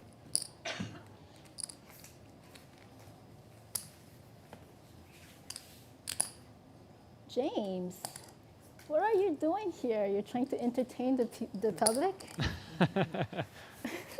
A flop like that? Oh my god. Yeah, we got to hand it to the dealer there. I know. MVP. That's exactly what we need in order to get some good highlights out of this. Shout out to Sean the Magician, turning these hands into clips for the channel. If you haven't already, please subscribe to the Venetian Poker Live YouTube channel, where you can not only catch these live streams, but also watch the highlights, compilations, shorts, and all that good stuff. It's been a lot of fun trying to build that thing up from ground zero.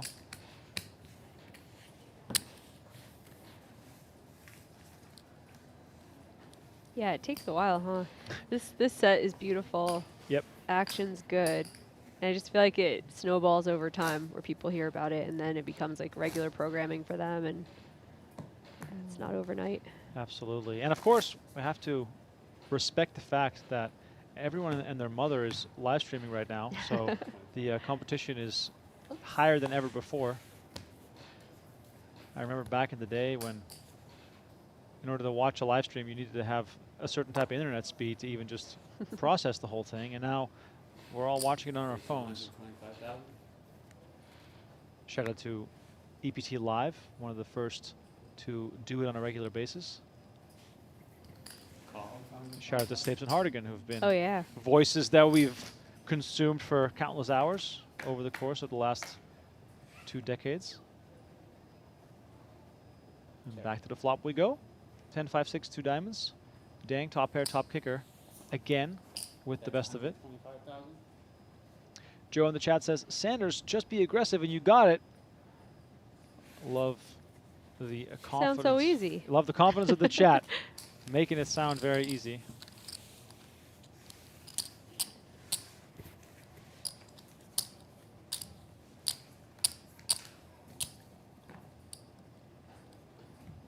If you were to give both players like a tip right now, you know, in a vacuum, of course, you can't. If you help one, you can't really help the other. But still, what would you tell both of them in this very moment?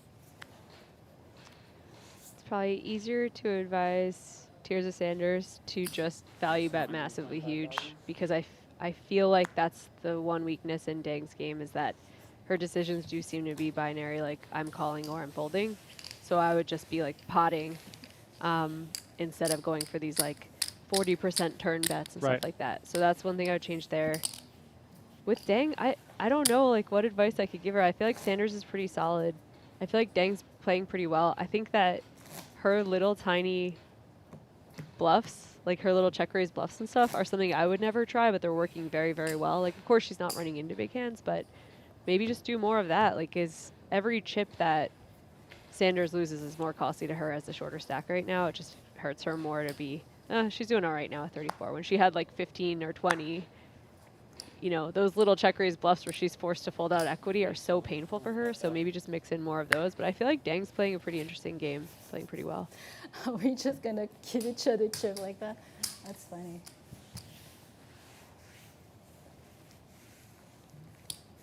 Till the blinds get huge, and then Yeah. they did cut the levels to 30, so it'll go a little faster Yeah. now.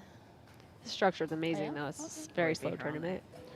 Yeah. Yeah, 50-minute levels on day 1, 60 on I day didn't 2 bring my pillow. and 3. And then now It's a that we're down pretty to heads-up play. Big table here. We could all, Yeah. Down to 30 sleep minutes. on it. It's fine. Yeah, It's like a exactly. king. Donnie, I feel with heads-up play, whether the levels are 2 hours or 15 minutes, the outcome will usually be the same or at least very similar. Calls 50,000. Yeah, I mean, I think for the most part. Checks. I think this one is very much trending in the direction that it's just going to require 2 big hands to get in, which is pretty often that's the case, right? Check. So I think we're going to have to see, you know, kind of similar to how Jackie Burkhart went out, you know, flush over flush, you know, something like that, where these two are going to get the money in at this stage. You know, of course, when Sanders was a bit shorter, it takes a little bit less, but now that she's deeper once again, ultimately probably just going to trend towards cooler.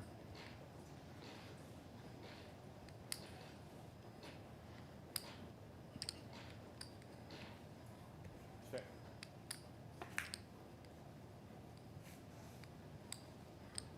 I feel like Sanders hasn't hit a draw since I've been in the booth. No, she hasn't. Are you saying that you have something to do with that? It's my fault. Yeah, I'm very sorry. She's a very nice woman.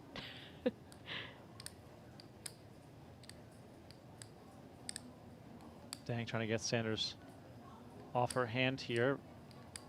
Little do either of these players know that they both play the board. Perhaps a board for a sneaky raise here. Hard for Dang to have much. She heard you. Raise 300,000.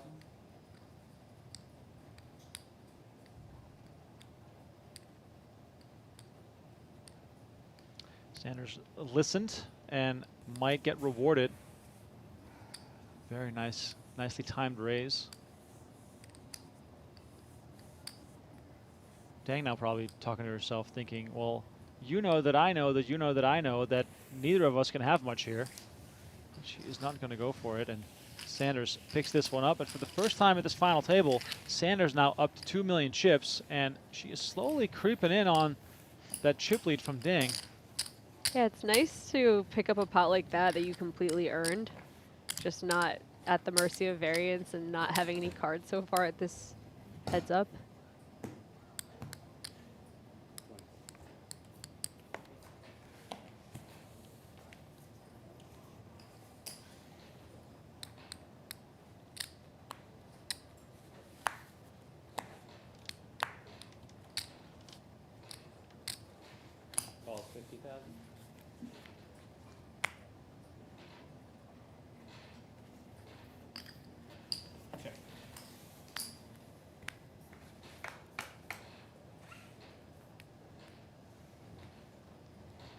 10, 10, 4. Dang flopping to pair. That's 125.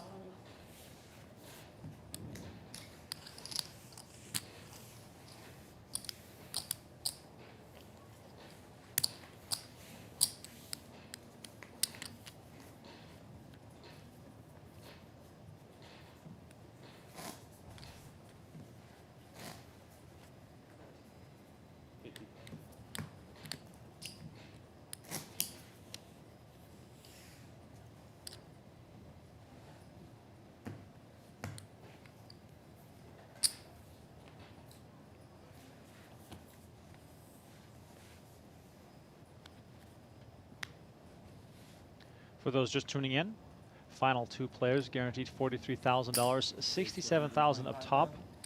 No deal. Dang said, "I'm happy with second. I'll be even happier with first." It's a good attitude to have. What are your thoughts on 3 trophies? You think that's fair? You think that's like a cheat when you're just like adding them to your trophy case? I think it should be 4, honestly. I feel like 3 Well, is there's a coin too, so there's like Oh, 3.1. Yep. I do wonder what each of these trophies represent because, you know, Yeah. Venetian, of course, has their own. Lips has their own as well. What's the third one for? Women's Poker Association. Oh. They also donate a trophy to each of their, I don't know if it's their branded events, but they kind of like coordinate with the Lips Tour. How many trophies do you have at home? I don't know. Hundreds. It's just thousands of trophies. No, I'm not sure. I have a really old school Venetian one. It's my favorite one when they were like those heavy marble ones that you absolutely had to pay to fly home. Oh, yeah. For 08, which it was the first time I ever played 08, so that was my favorite ever poker day, where I was like, this is so unfair, and I'm just going to take this home. But I really wanted one of the old lions, the bronze, obnoxiously giant lion, and I got second in a ladies tag team and I didn't get it, and I was just like thinking about paying the lady for it. That's extra cheating, though. You can't really buy a trophy. I mean, poker's had some tremendous trophies over the years across different venues and locations. Shout out to my favorite trophy, Donnie, the Stairway to Millions trophy. Yeah, bring it back. Let's go. That is such a cool That trophy. was the Poker Go one that had like, it was like cards that were like a yeah, it was stair. the That's golden, pretty cool. The golden staircase. The old WPA one was the best trophy. That, remember, it got like very Oh my funny. gosh. People online Oh, were dying. yeah. It looked, you know, very feminine. Suggestive? Suggestive. That's, yeah. I think it got to like, didn't it make the finals of like best trophy I or think whatever? so, yeah. Because people were like doing it as a joke. And all along those same lines, you know, shout out to the, was it the South Dakota Poker State Championship, the cowboy with the revolvers? Yeah. And then there's the alligator down in Louisiana. Oh, yes. The alligator head. Right, The alligator head, yeah. I got 11th in one of those. Like, it was like the main at that circuit or whatever, but they had a bunch of poker chips in the alligator's mouth, and I'm like, do they give them the alligator to take home? Was that like yeah. part of it? I think the alligator head trophy was literally that. Gross. That was wild. It's gross. But it's like the taxidermy thing, right? Yeah, I don't want any of that. Which event was it then? What was the name of that event? I'm trying to find it. It was the The New Orleans circuit event. I felt yeah. it. I felt you're gonna win that hand, and I'm gonna be like. Oh my God, yes. Yeah, like, is that yours? Do you have to take that home? Also, how big is this bottle of Southern Comfort? Holy moly. Is that even real? Imagine walking through the airport with an alligator head tied to your backpack. And that giant bottle of SoCo. Oh my God, amazing. Shout out to Poker Trophies. It's one of the things that makes this game so special. And Did you see the MSPT one? Huge. From here? Ridiculous. I was like, do you store your other trophies in it? I missed that one. Oh my gosh, it looked It's a like chalice. Wow. it looked like a We're so medieval nice to each other. Look at weapon. Yeah, it's honestly. crazy. Look up Josh Reichard's Yeah. tournament win. By the way, with that alligator trophy, though, like, that's how you get your own row on Southwest. Very true. No one's sitting next to you. Well, doesn't the famous story about Julian Gardner go when he finished runner-up in the main event that he bought an extra seat on the plane home to London, and it was just for his duffel bag of cash? Awesome. Which I think is just phenomenal. Taking a look at the room, totally full of ladies playing this $600 Lips tournament. Oh my God, this trophy is phenomenal.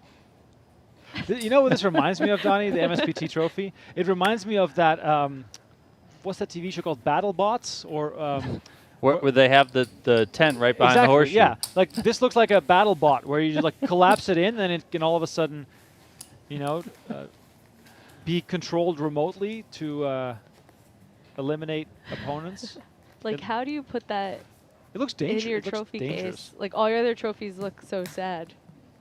Look at the sharp edges on this thing, too. Very dangerous. You're definitely a dad. He's just like, oh, we're going to have to childproof this Not trophy. safe for kids there. No, no. It also looks like it weighs about 50 pounds. Yeah. If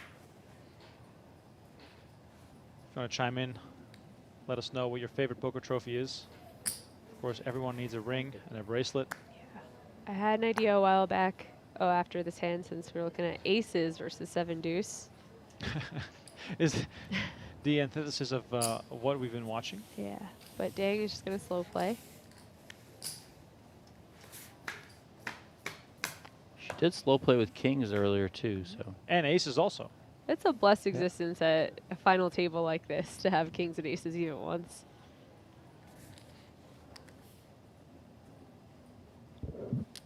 Sanders is going to just take a stab at this. Totally understandable, but timing is going to be off. Up against aces.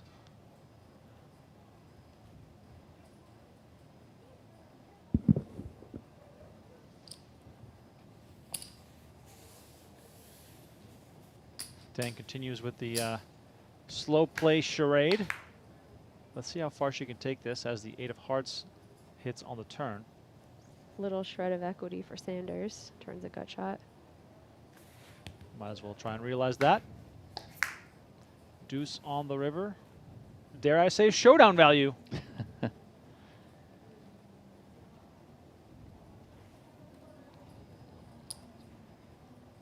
And Dang going to lead here.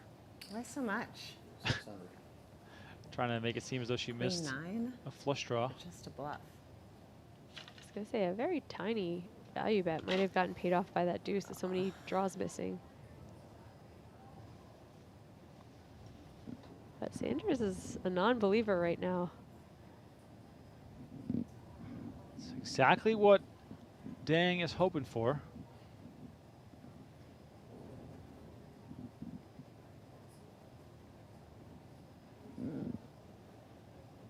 Ultimately, the risk might not be worth the reward. Okay. Feels so bluffy, but folding anyway. Nice fold. Little wry smile there from Dang.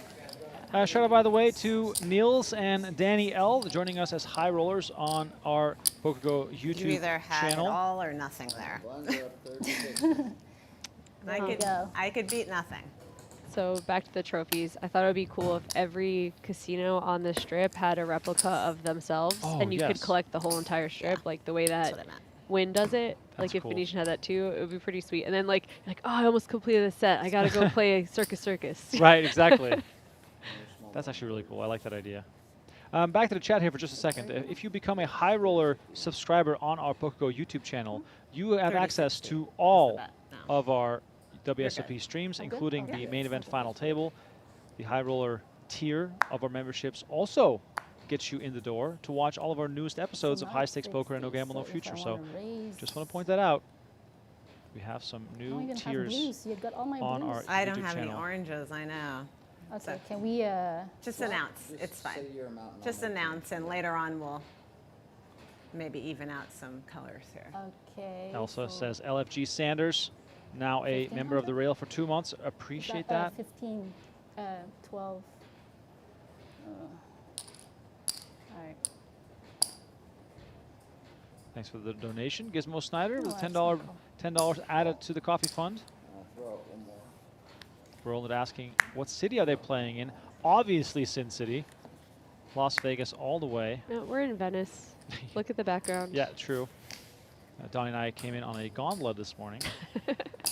Donnie was singing. Still is, and we had to mute him. I'm starting to get hungry. 3, 4, 6, 2 spades.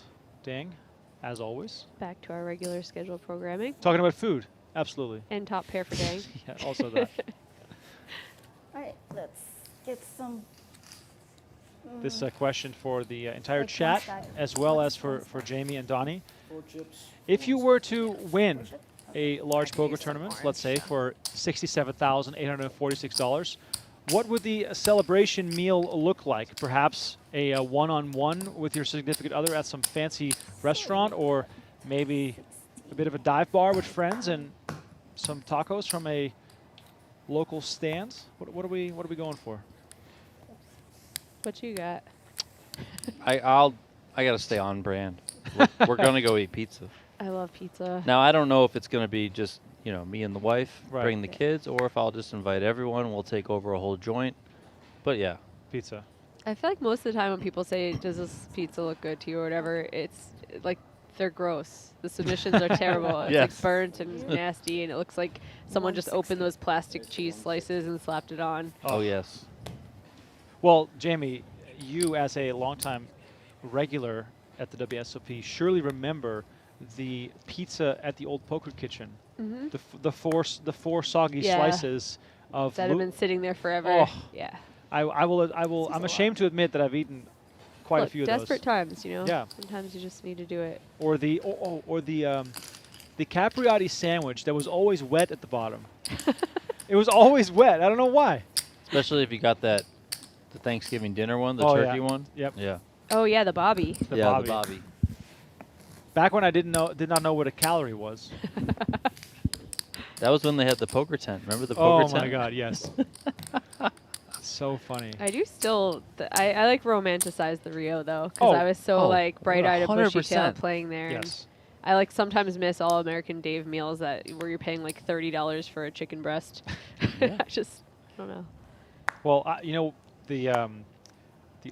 prior to All-American Dave, there was the All-American Bar and Grill. Yeah, at I the remember Rio, that place, yep. Which Frank and I, in our first years, would basically go there on dinner break every day. Eat a steak, spend all of our money that we earned on steak with fries.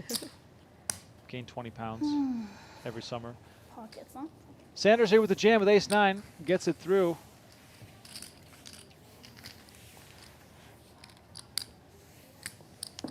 Last year, I took my rail, or the people who were still wanting to hang out after getting second in the ladies, to the Martha Stewart restaurant in Bedford or whatever. Oh, yeah. It was actually very good, but also I was like, I think I paid like $8 per ravioli. Oh, yeah. I was like, this place is a little bit crazy. You spend half your earnings on the group dinner? But I want to normalize second place rail photos, because that was my one regret from last year. I was like, the one thing I was sad about was like not having a picture of everyone. Even if you do the like we look sad picture, Yeah. it would still be worthwhile. I'm wondering too if they have a rail that like we can't see right now, because yeah, you could see through the glass and watch this. Yeah, the rail, much more of a online one for these Yeah. kinds of final tables. Plus, it's tough railing your friends when there's so much stuff to play yourself. Yeah, and honestly, watching live poker without the ability to be ruckus and lubed up, if you will, can also be quite tedious and pretty drawn out. Yeah. Poker definitely a game that sometimes is hard to watch in person. No cards. Yeah, no cards. It's like barely see the action. Yeah, it's difficult. Dang, starting to increase her raise size a little bit. One of our trusted moderators in the chat, Russell, saying, I was on the rail watching you last year, Jamie. So Aw, thanks. lots of support out there. That was the loudest rail, not because they were so enthused about my amazing play, but because they were gambling for thousands of dollars on red or black. So the flop would come out, and I'd hear this like I would be like shocking. I'm like, oh my god, what? Like what's going on? And it's just like one of my friends getting crushed for thousands. That's funny.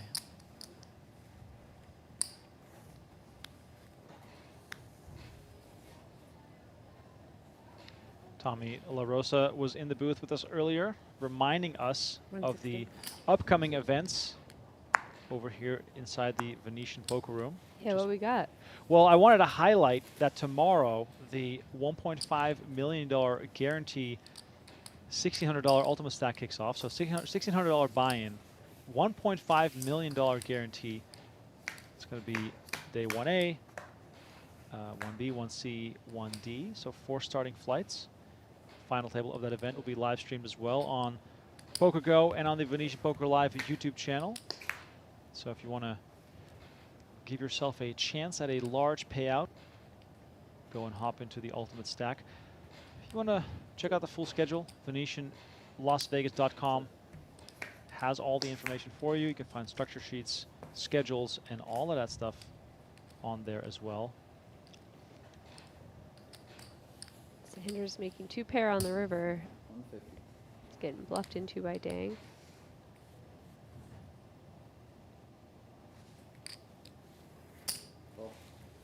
And Sanders makes the call with Jack 10. high. Ace high, no good. Sanders tabling her Jack 10 and able to chip up again to just shy of 2 million. Yeah, I wanted to make the point where you're talking about the schedule here. I think this is another way to prevent WSP burnout is go to other venues once in a while. Right. Come here, it's quiet, you get treated well, there's beverage stations, you don't have to walk through the casinos, you don't have to smell cigarette smoke. It's just nice to get out of those bracelet events for a little while and play something else.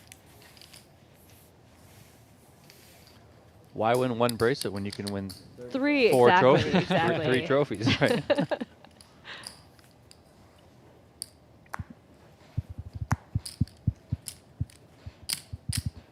160. 160.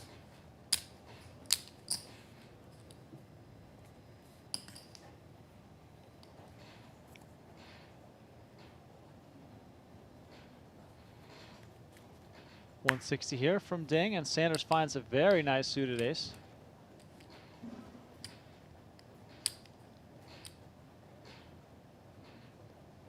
Sanders cutting out what looks like a 3-bet, but then perhaps changing her mind, making the call. Donnie, is this kind of call perhaps a bit of a mistake given the dynamics and what her goal ultimately is, building big pots? I think you can just call this hand. 160. I think it's got fine playability post. It can also be somewhat tricky to play out of position post. If I had a little bit of a better ace, something that I'd be willing to go with for sure, should I get jammed on, then I would definitely 3-bet those hands.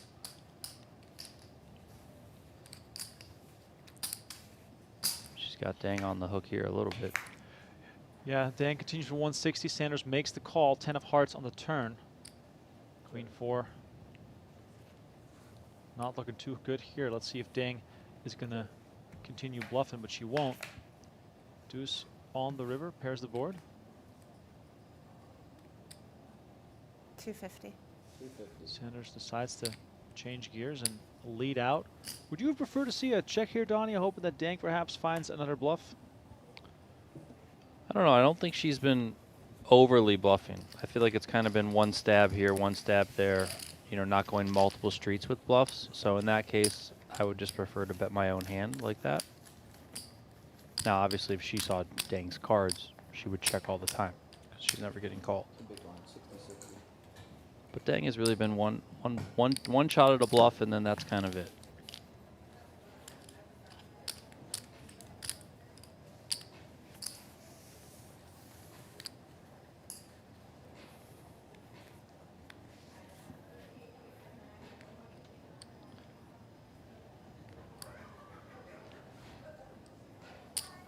$160.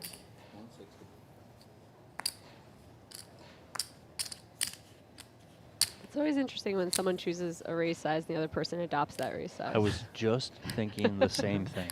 Yeah, it's weird. Like, she doesn't have to come in for this bigger size. No, She definitely could just not. do Especially whatever as she like the wants. shorter stack, and also when you have more experience than your opponent, you kind of want to keep the stack to pot ratio smaller. Sorry, larger. And so when you're raising bigger, you're kind of like increasing the variance a little bit. So I'd probably prefer to go smaller if I was Tirza. Fun flop here. Very fun. Opening a it here lot, for yeah. Dang. Sanders top pair with the 8 kicker.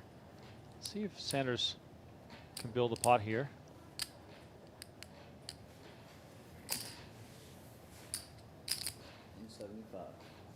$175 is the bet, and as you can see here, Dang reaching immediately for chips. Played 145 hands in 4.5 hours, which is just a blistering pace. Deuce of spades on the turn. Dang still looking for a 4 or a 9. Sanders is going to have to charge here with multiple draws out there. Comes with 300K, and again the snap call. Boy, oh boy. She has been sizing turns pretty small though, especially on a board this dangerous. 3 of diamonds could just make this result in a check, and that'd be massive for Sanders. But look at this, Dang glancing at her chips, and she's going to just go for it. Well done by Dang. Whether it works or not remains to be seen, but I absolutely love the aggression. 600 into 1.3 million. Sanders now put under pressure. She went a little smaller than I would like. I think it's a little easier to snap off in Sanders' shoes. Having the ace of diamonds in her hand too is a little bit more sus, a little maybe.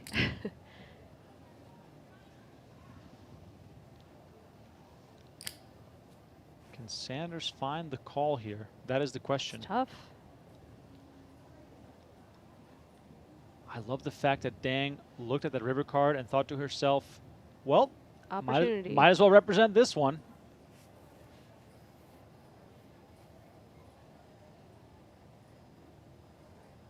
There's a lot to think about for Sanders. You just don't have to be right that often when you're facing a price like this. Donnie, is Sanders supposed to fold here, given how frequent Dang will have the flush? I mean, she could also have a 4 too, so that's a consideration. Right.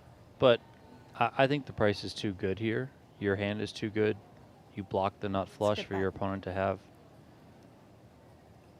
Now, I don't like having the 8, just because I think one of the bluffs is 7-8, obviously.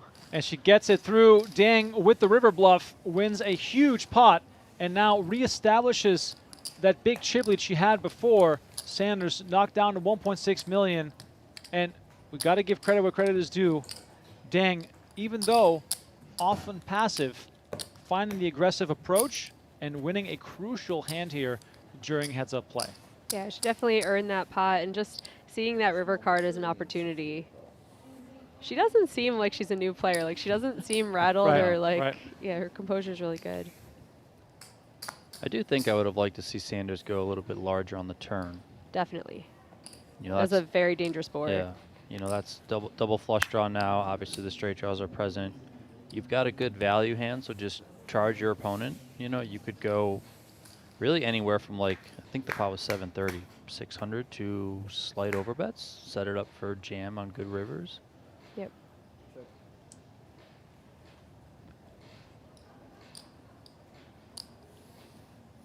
Well, right back to it.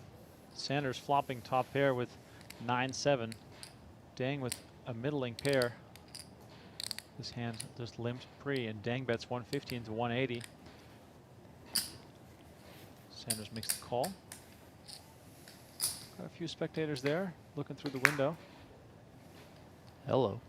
9 of spades gives Sanders the check mark now with trips. Brutal card for Dang, because it's just more reason to call off. You feel pretty good about your 2 pair. It's hard for your opponent to have trips. And there comes the 3, which in the current context is pretty meaningless, but let's see if Sanders can squeeze some extra chips out of her opponent. Those are about 3/4 pot. I like the size.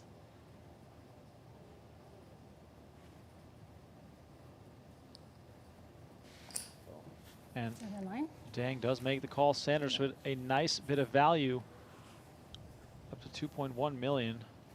This heads-up match is not looking to end anytime soon. A fierce battle over the top spot and the $24,000 payout difference. When you say it like that, it's a big difference. Oh, yeah. Because I'm just thinking of what most ladies events are like. That's the top prize, 24K, Right. sometimes less. The difference between first and second is almost the same as what third place got. Yeah. Which is crazy. I think there's also something to be said about this specific tournament, you know, wanting to win it. Sure. You know, it's got that historic element. You're the first ladies high roller here at Venetian. You win it. Of course, you know, the prize money is obviously the greatest, but Yeah. you also want to come out on top. Are you saying my 9th place isn't historic? The first 9th place finisher I mean, of a high roller at Venetian? no, I you feel are like the first that's 9th place a finisher, pretty big and deal. I mean, next year you I'm gonna can come defend back. my title. You Yeah. can come back and you can say, I'm going to defend my 9th place. Exactly. Someone's going to have to pry it out of my hands. And you'll also know next year that you will not bubble getting a jacket. Exactly. So. Oh God, it hurts. I actually felt terrible for the people who finished. I think we came back with 39, and I think they had 35 snack bags. So some poor person who got 36, like well out of the money, and also bubbled a snack bag. And I was like, I hope they didn't hear them coming out, you know.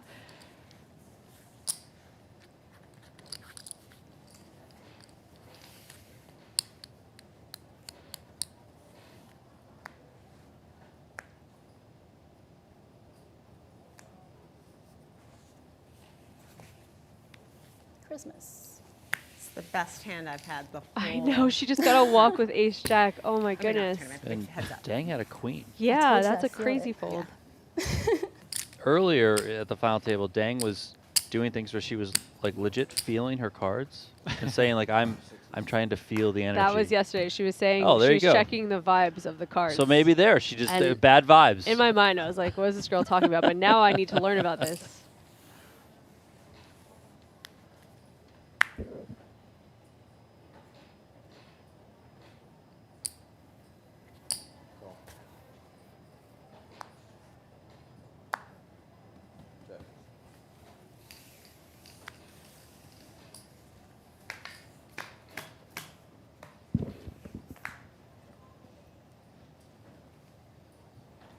King 6-4. Maybe the tides are turning a little bit, huh?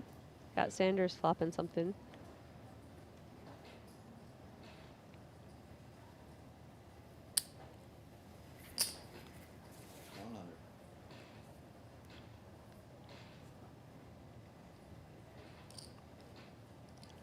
Oh, Here here we we go. go, jinx. Here we go.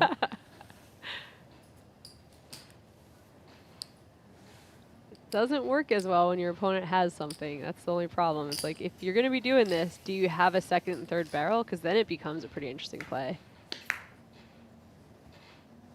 It would be a good card to barrel on with picking up a little bit of equity, but she checks. Check.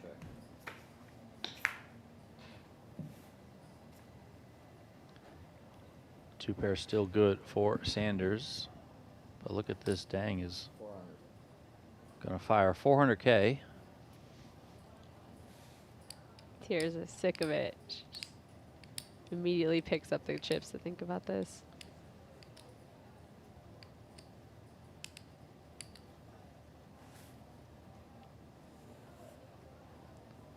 In Sanders' eyes, this is probably a king or nothing.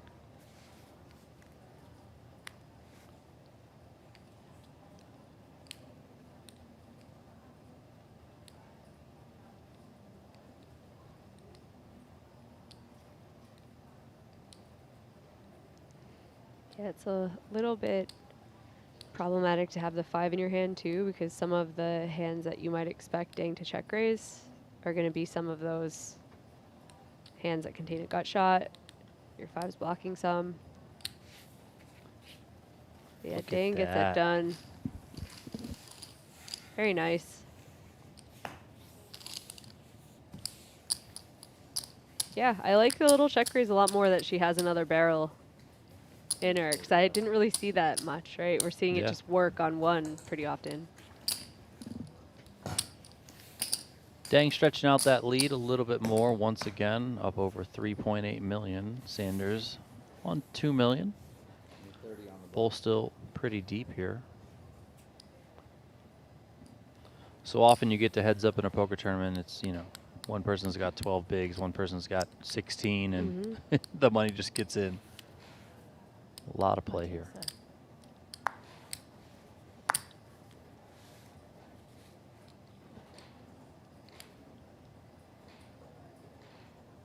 I don't feel it. What? Wait, You guys have a what? good time? She's not feeling it. A king 7? I mean, it was fine, but She just gave a walk with a king? wasn't the best cards I've seen. She wasn't feeling it, Jamie. Were you not She listening? wasn't feeling it. I mean, that's just crazy.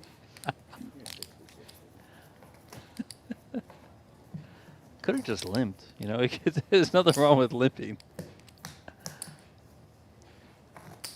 I'm not speechless that often. Are you saying you were feeling it?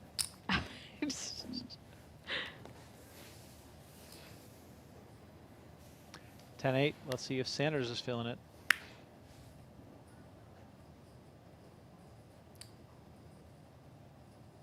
$60. It's going to be a min raise. No, She said down 60 is just a so call. Yeah. All right, so blinds have gone up. I gotta tell you, I was pretty tired this morning after only 2 days of playing this event. So I'm understanding Sanders right now, trying to raise but saying 60. Right. It's the structure's so good, but it's exhausting because you're deep the whole time and you've like complex decisions to make.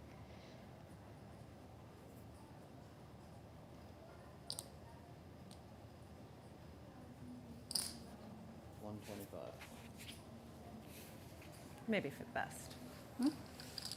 Maybe it was for the best. Yeah.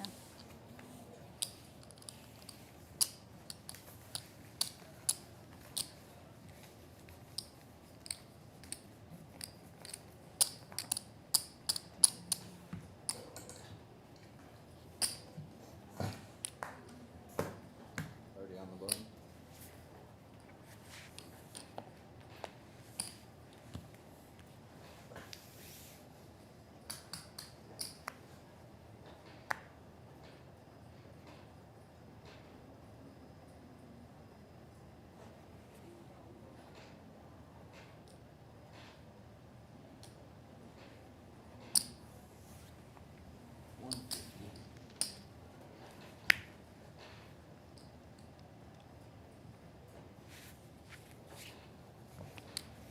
Sanders not feeling it that time. Yeah, perhaps an adjustment to the fact that Dang does fold a lot of hands, and also the raise size is larger than you'd expect.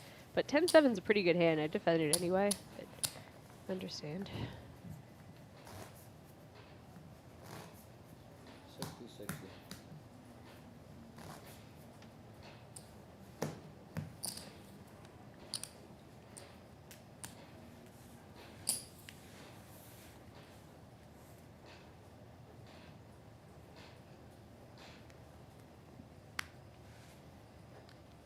$160. Raise to 160.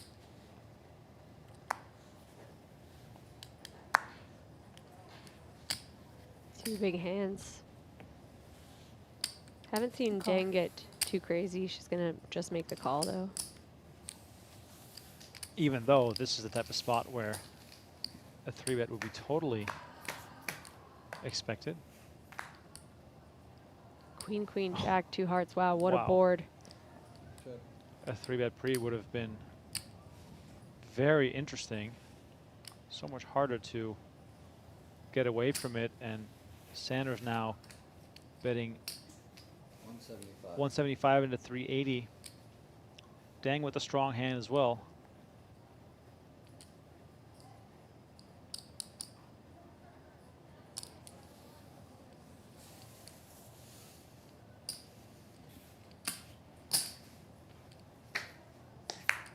Turn brings the 8 of spades. No reason to believe for Dang that her hand won't be good a decent chunk of the time.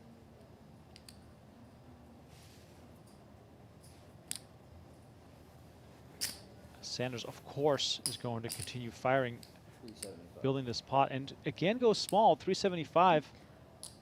Yeah, her turn sizing in every hand has been smaller than I would have liked. In this one, it's serving her well, though, just keeping Dang in there.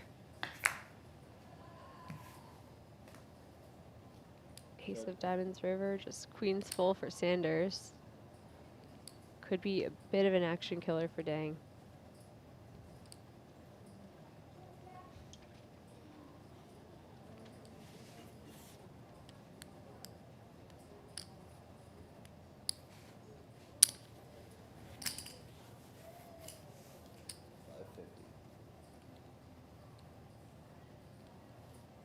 Pretty small river sizing as well.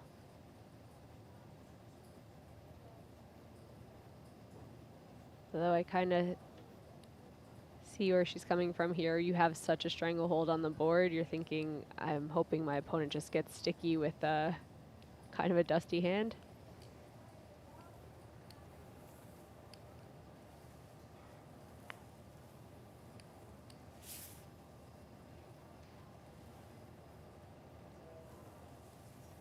Are you meditating? Taking it up. Oh, you can get up. Yeah.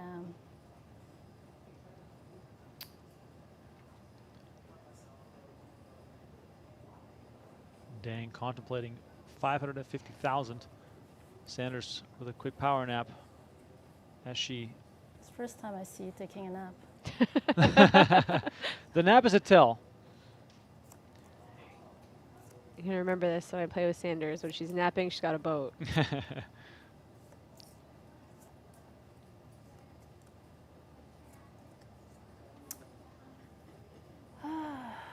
Good fold Very from nice. Dang. Sanders with a full house wins the largest pot for her today. And now we're dealing with 3.2 million to 2.6 million. This game is far from over. All right, that's it for me. Next It's actually not a break. It's level up. All right, a little look at the stats. Tirza Sanders, 2.6 million, trending in the right direction. Her aggression factor has gone up tremendously since the start of heads-up play. Still a long road ahead to be crowned winner.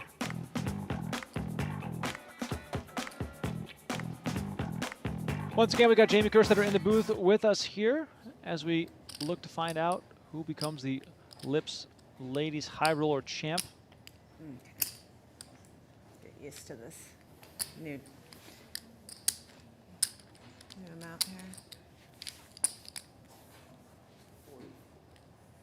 It's getting close to even in chips. Really nice comeback from Sanders.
We get a walk. Sanders not feeling it. Those add up. Can't be with big blind ante. Can't really be given walks ever. No, basically. not in heads-up play for sure. You just can't be doing it. There's too much out there. Stacks are as close as they've been during this heads-up match. Playing for a difference of about 24,500. King Queen for Dang.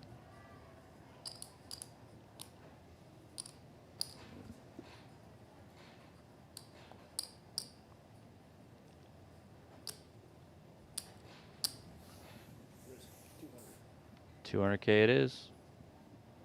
And queen 10 for Sanders. Certainly playable.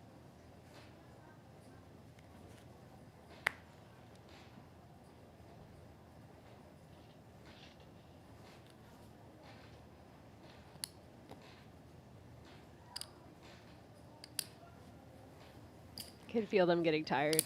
It's almost like they're both glitching. Yeah. All the decisions are taking a little bit longer. You know, brain works a little bit slower. Good flop here for Sanders. 10 high, 10-7-6. She takes the lead. Check, check. Ace on the turn.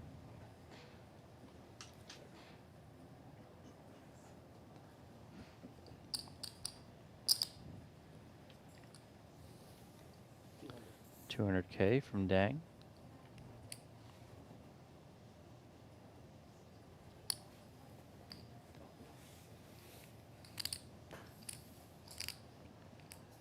Sanders makes the call. And a queen on the Ooh, river. Interesting. Although, yeah, I was going to say, this is pretty cool because with Dang's specific hand, she probably would have just checked back and hoped that the queen was good. No reason to have to stab at it anymore on an ace-high board.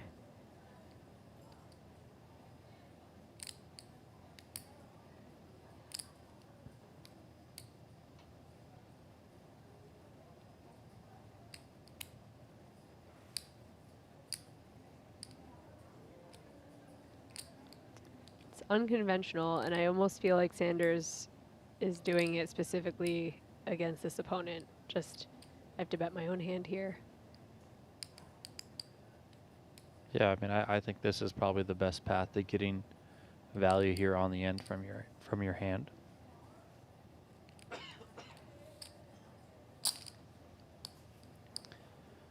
Well, she's got the chips in hand. Double checks the cards.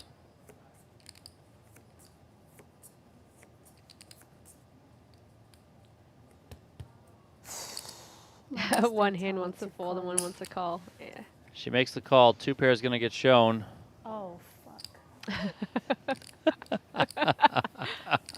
Relatable. And Sanders taking the chip lead now for the first time. $3.4 million for Tirza Sanders. $2.4 million for Isabelle Dang. Dang looking a little bit frustrated over there with herself or possibly the run out.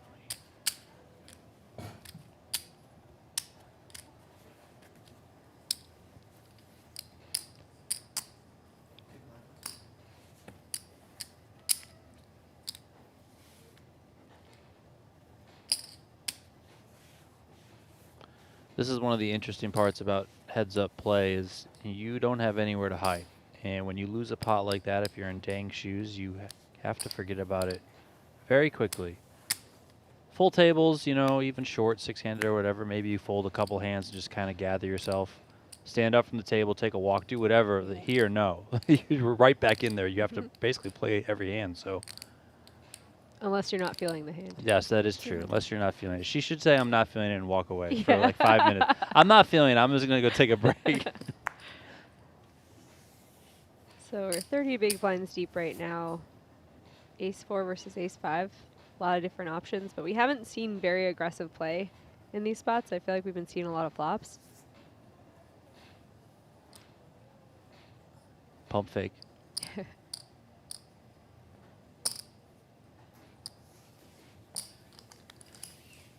All right, 200 on the button from Sanders. Call made by Dang. Sanders definitely looking like she's getting a bit tired there. We already saw her taking a nap in the middle of a hand. There she's. 5 deuce. Interesting board for these two hands. Dang with the ace of hearts as well and flopping middle pair. Sanders with the gut shot. Dang's just going to lead here, 200K.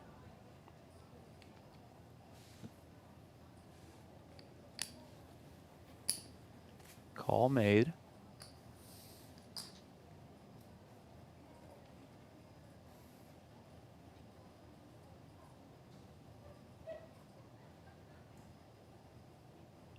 Yeah, leading can put you in weird spots like this, though.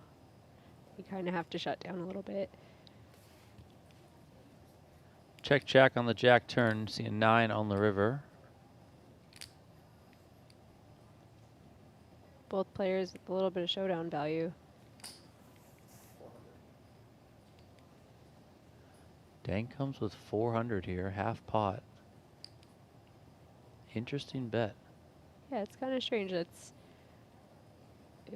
I mean, if you're reading your opponent, you think this is a value bet. You're gonna get looked up by a deuce or something like that. It's pretty cool.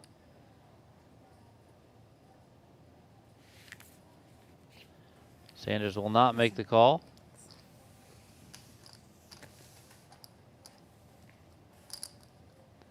Dang up to 2.8 million, 3 million for Sanders.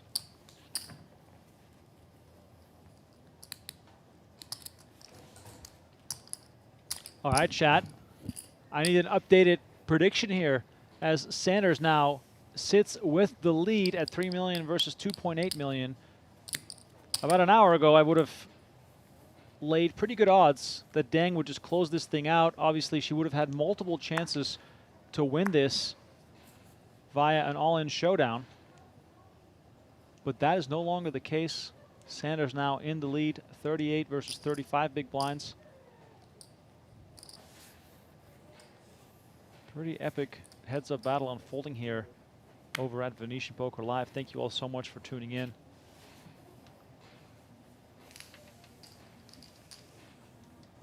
Jackie Burkhart will be laying her head to rest at home, and these women will still be playing heads up.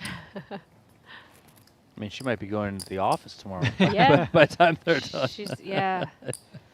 Jackie, very impressive person. Just, you know, if you're playing poker with her, she just seems like a full-time pro.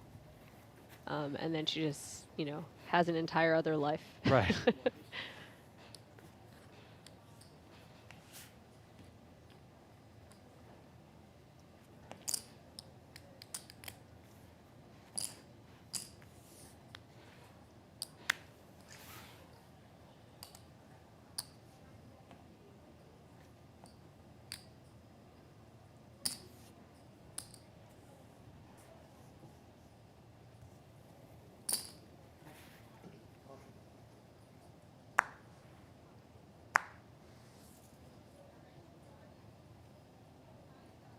Sanders now limping in with Jack 5, Dang with Queen 7, perhaps looking to charge a bit more.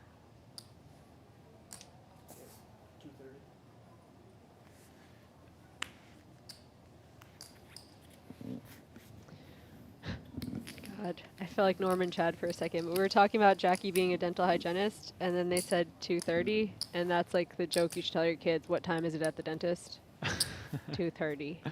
There Well, you go. Neither of you picked up on my teeth joke when Jackie busted. I did. Oh, You good. said pulling I wasn't teeth. here when she. Yeah, I said, yeah. I said it It's was like pulling teeth. Was pulling teeth all day to win a pot. Oh, I did hear. Yeah, very nice. Very well played. Did the chat get it? No. Oh. No, very sad. The chat never really gets much. Oh, to be poor honest. chat. I mean, it's just how they are. Wow, shade. Chat, for the next 2 minutes, tell us what you think about Donnie. We'll read everything. Good. I'll read it like it's a teleprompter. Go no right problem. ahead. Donnie is 140 hours into his summer commentary. He's completely past the point of care no anymore. return. Yeah.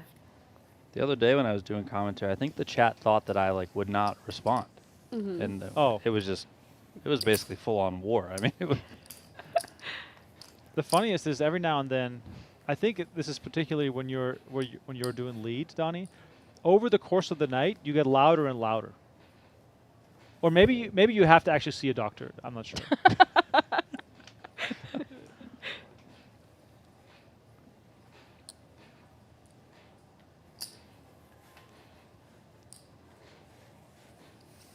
I mean, that's an insulting comment for sure. Donnie is worse than Tim Duckworth. Oh. I mean, that's just Oof. that's the lowest of the low, guys. Come Just on. a deep cut right off the bat.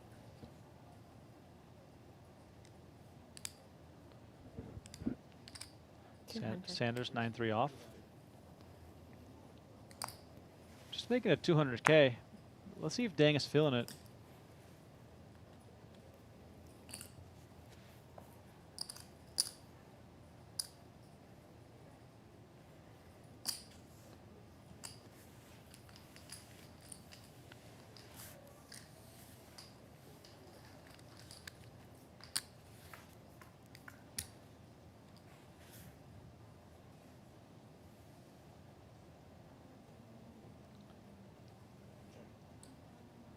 Sanders flopping the best of it here, bottom pair.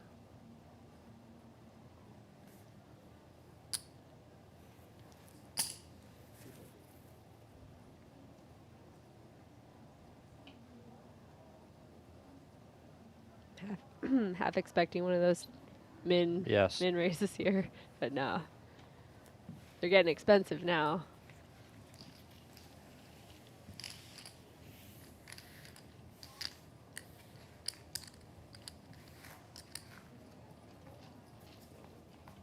Almost dead even. We've come so far. But we've gone nowhere. Yeah. Exactly.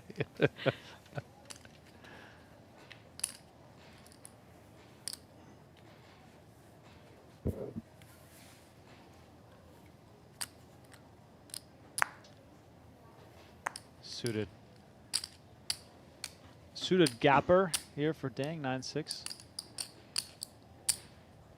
I feel like 9-6 is still a poker hand. 9-5 is just a joke. Like you're just right on the cusp of playability.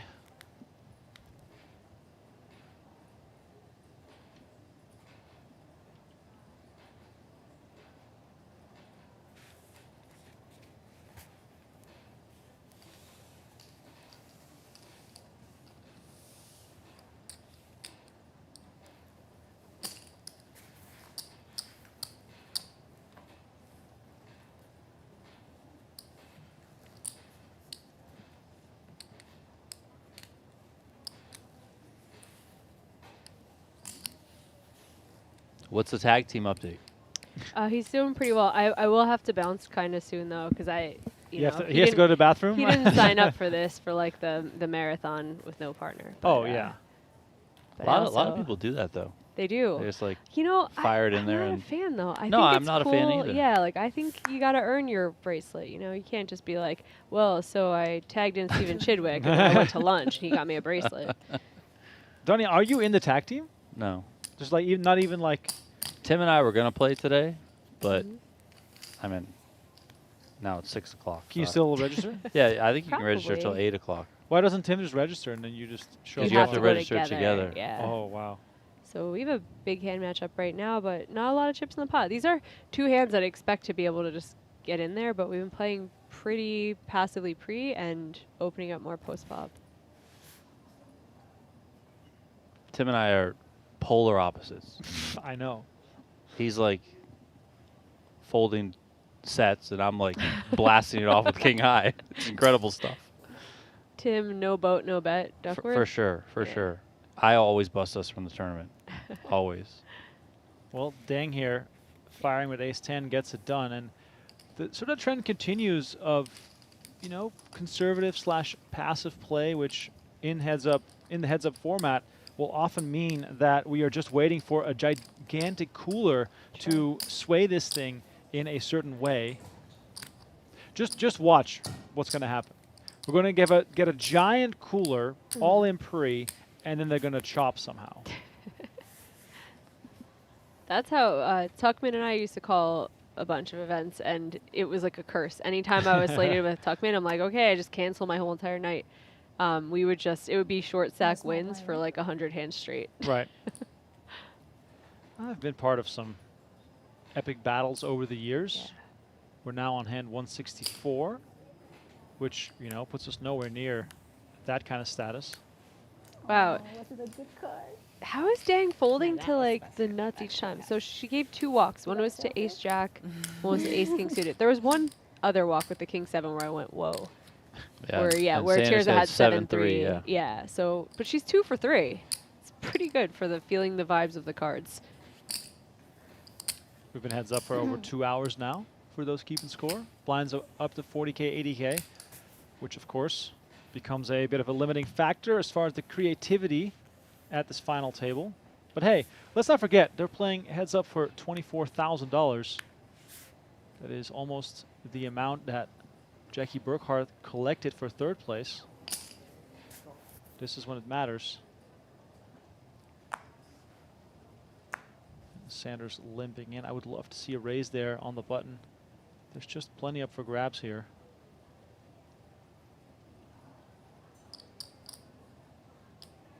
But it looks like Dang is going to take her very dusty 4-3 offsuit and put in a raise herself.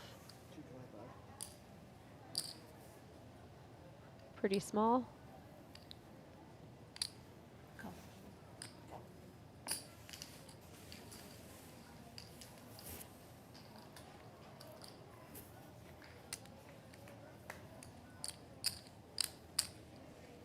King, queen, 6.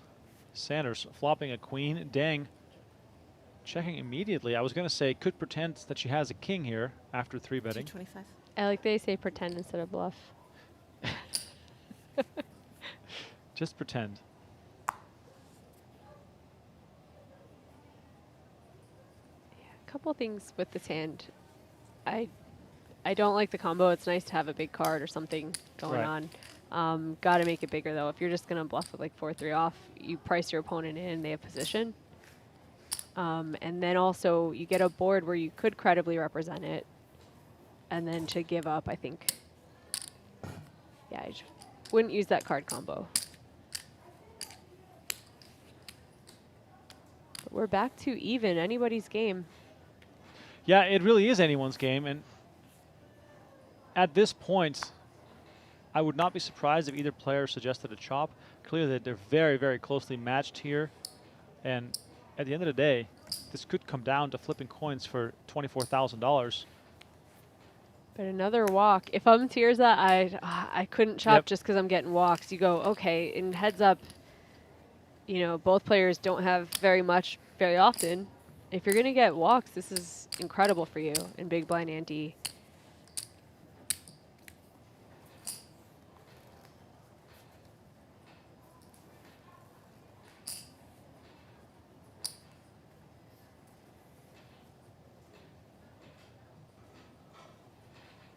Also, sorry for all the dogs listening at home, hearing me say the W word over and over again, but you're just sitting there on the couch, your owner's not taking you. One of my biggest gripes about living in Las Vegas is that I can't take my dog for afternoon walks. Yep. Gotta wait till like midnight. The pavement holds in the heat for so long too. It's still hot on their paws after the sun goes down. Yeah, true. Sanders with ace jack, raising it up.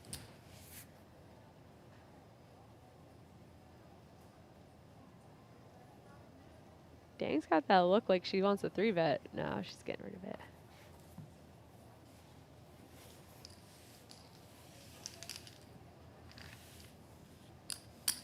Every time she folds, I just want her to say that she's not feeling it. Yeah. I want nothing else. I'm not feeling this one.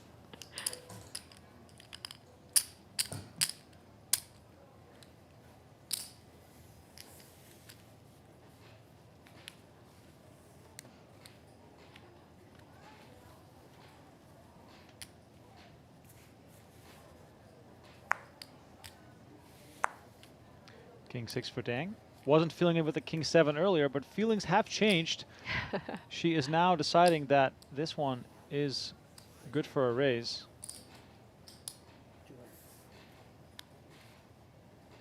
Nice looking 10-8 suited for Sanders.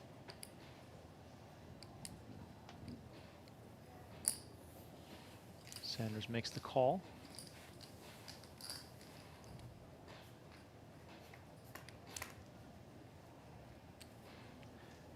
Ace-9 for a rainbow. Dang with a hand worth pretending. I'm just going to keep that. Great. I love it. I was going It's to keep cute. that going. Instead it goes check, check, 9 on the turn.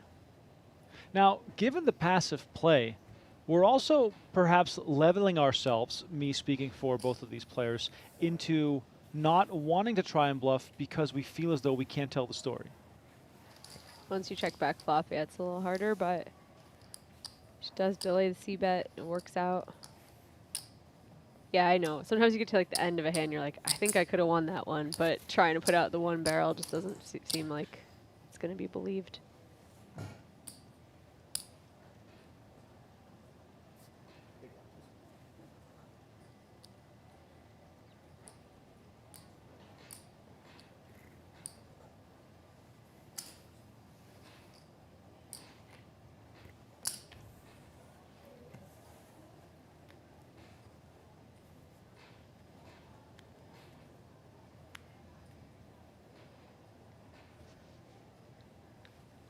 10-5 for Sanders.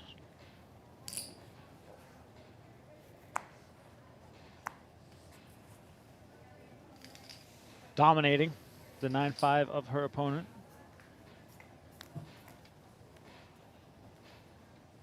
But the 9 comes in.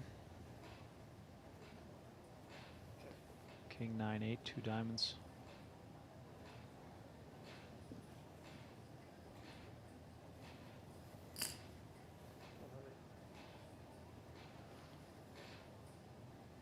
Sanders going to continue representing that king.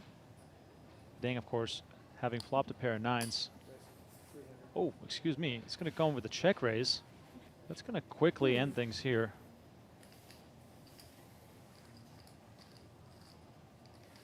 All right, I think my time in the booth has to end, or I'm going to lose a tag team partner.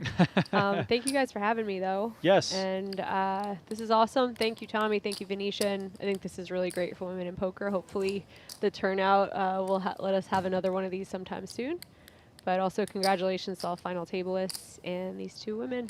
Yeah, follow Jamie Kerstetter on Twitter for progress in the tag team event. Hopefully you'll be able to win a few hands later today. That would be fun. All right, thank you guys so much. Yes, thank you so much for Jamie. joining us.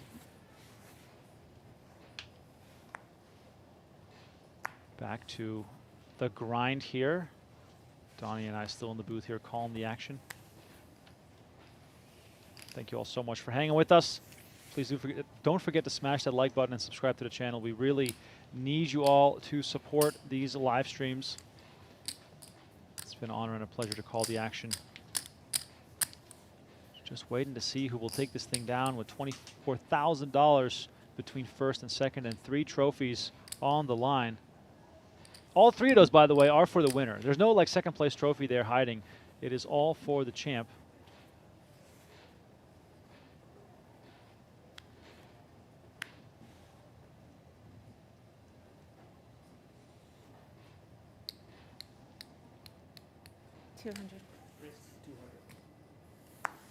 Sanders picks up a pair for the first time in a while. Makes it 200K, and the suited King 4 for Dang, seemingly enough to come along and make the call with.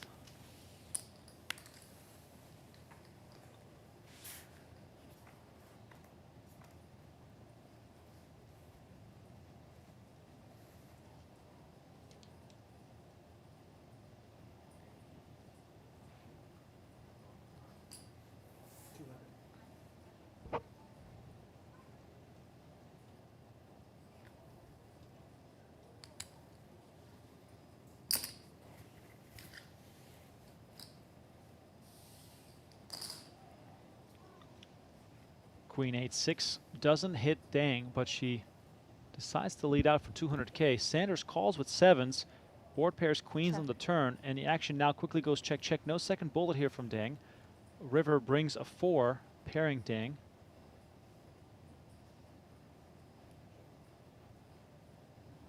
Dang checks again. Sanders probably happy to go to showdown here, and she does check back.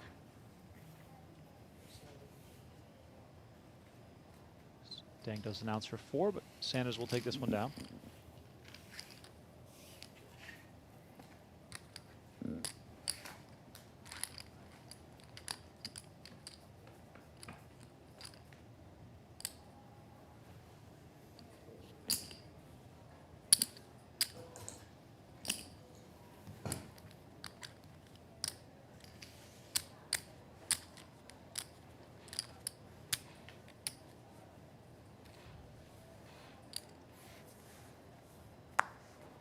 King Jack for Dang, excuse me.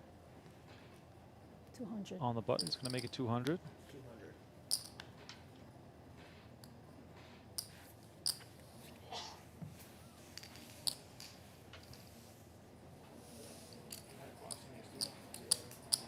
Thank you. Uh-oh.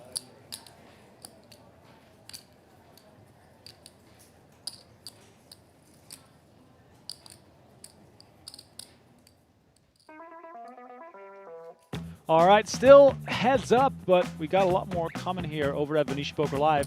June 29th at noon Pacific time, the final table of the aforementioned $1.5 million guaranteed ultimate stack And then on the 2nd and the 9th, we have more cash game action coming at you. The 100, 200 high stakes game that often gets out of hand and much bigger than that. What's that? Don't miss out. Subscribe to Venetian Poker Live on YouTube to make sure that you are always part of the action. Let's call you Carnage. 200. 200.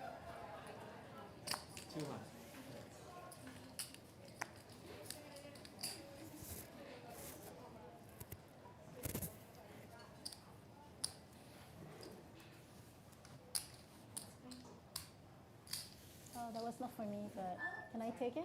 Oh, no, he ordered it for you. The gentleman out there. Aw, that's very sweet. So sweet. Could I get a water before you leave? Actually, yeah, a couple. Thank you. Thank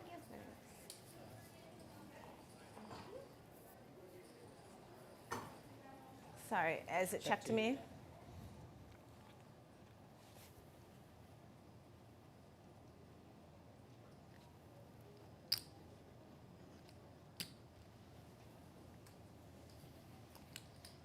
Bet 225.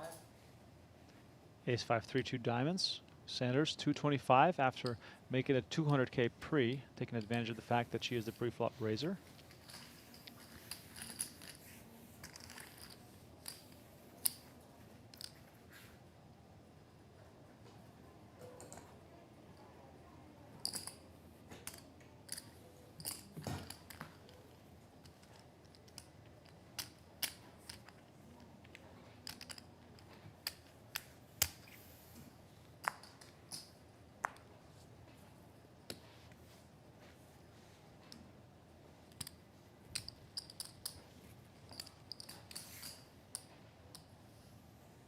Race 225.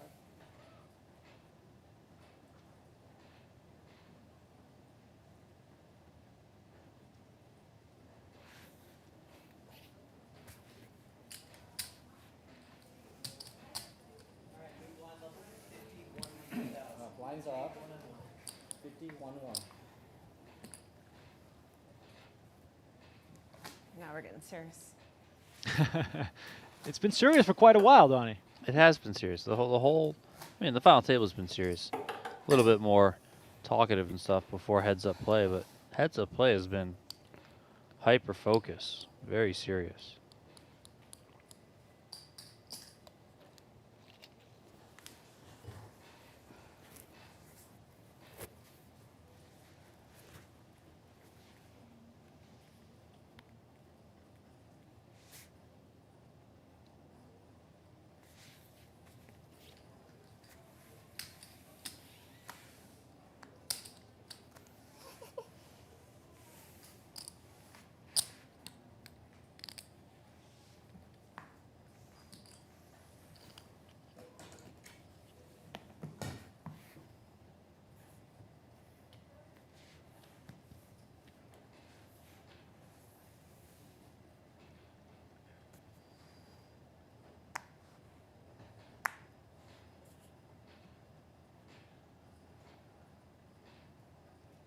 $300. Race 300.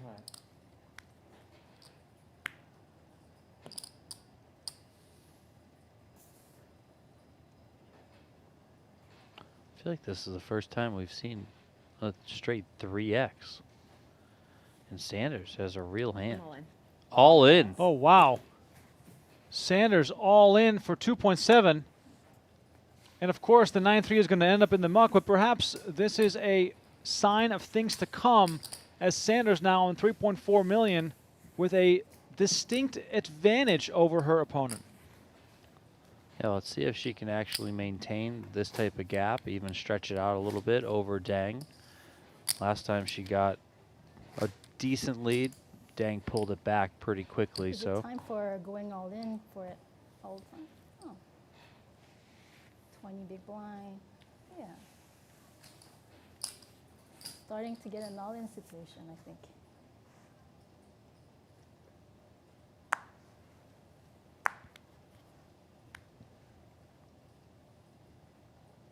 It's your turn.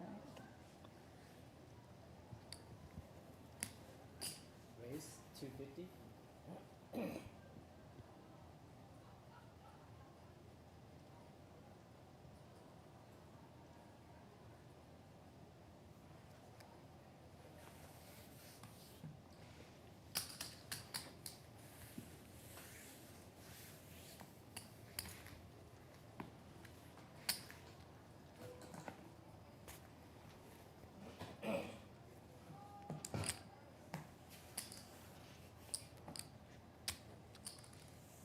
blinds at 50K, 100K, the 100K big blind ante. Let's see if this could be the decisive level of the night. Oh, I keep my. Okay.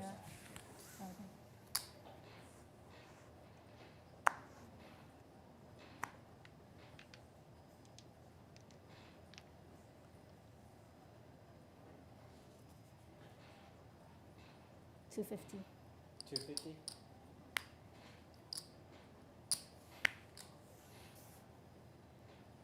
Russell saying what we all think. This is my favorite blind level. Math is easy. That's very much correct.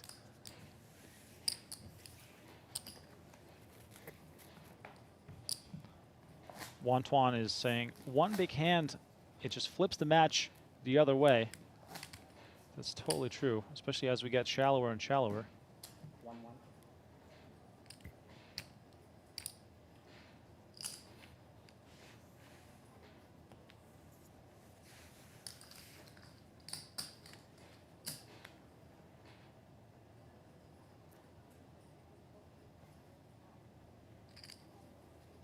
Call. Check.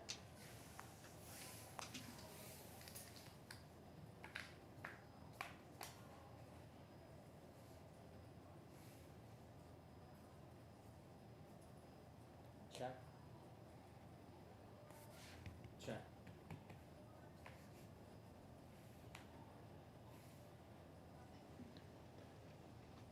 300K in the middle here on 10-10-6-8. Bet too high.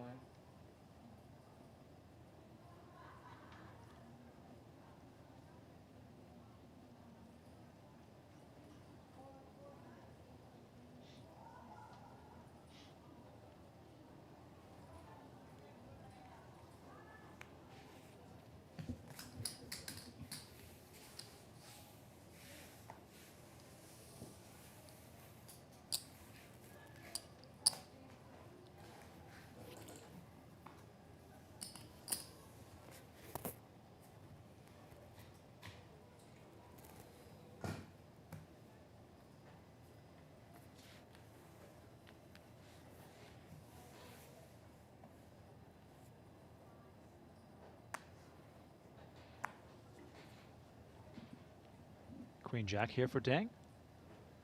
Expecting to see a raise here, and Call. the mountain of chips that was once in front of her has shrunk to 3 small stacks. Sanders obviously holding on to a bit more of those smaller yellow chips. Does look quite a bit more intimidating now. 375. I'm all in. Oh, look at this. Dang moves all in with Queen Jack. Sanders now with a chance to end it, holding ace-10 of diamonds. We have not seen Dang make a move like this, so perhaps Sanders thinking that Dang will be extra strong. It's too good to fold. Ace-10. Yeah. Suited. Heads up. Let's go. Sanders obviously deliberating. But this hand is so strong.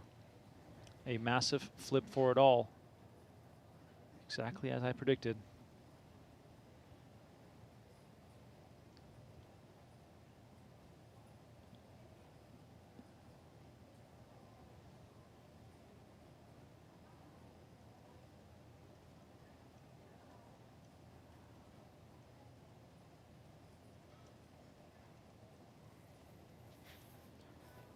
Wow! Oh. Ace-10 suited in the muck, and Dang gets away with one. I mean, talk about Probably flipping. getting away with one. Wow.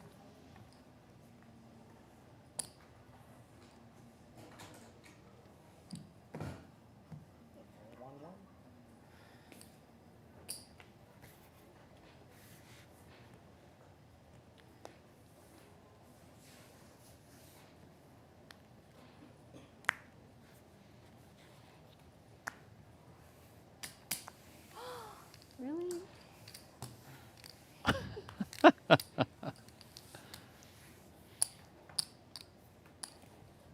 Kevin L., welcome to the rail. Thanks for joining us. having a good time.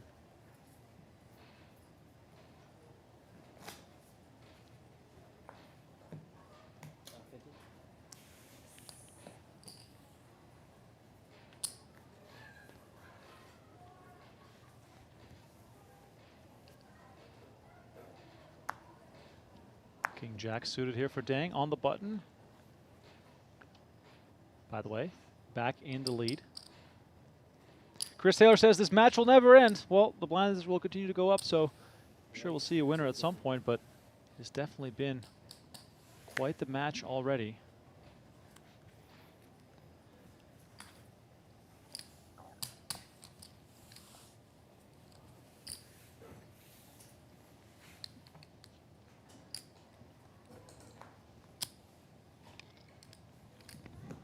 I can't believe she folded the ace-10.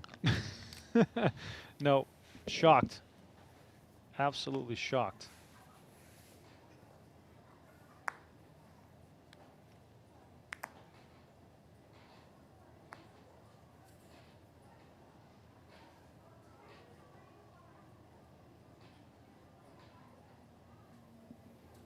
Race 250. Both players, of course, want nothing more than to come out on top. Sanders did not think that that was the right spot. Perhaps she thinks she can grind Dang's stack down to a pulp by taking a more conservative approach. But for the time being, she's relinquished the chip lead that now again belongs to Dang.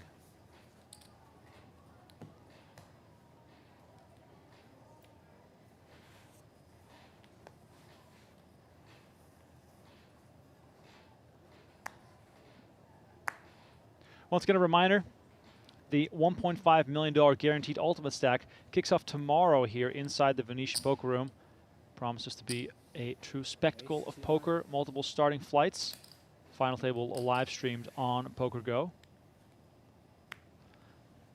And aces here for Sanders after Dang makes it 200K. And I might even suggest here to just slow play this, try to extract some more value here.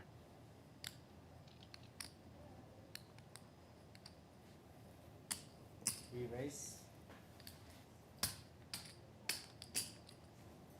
600.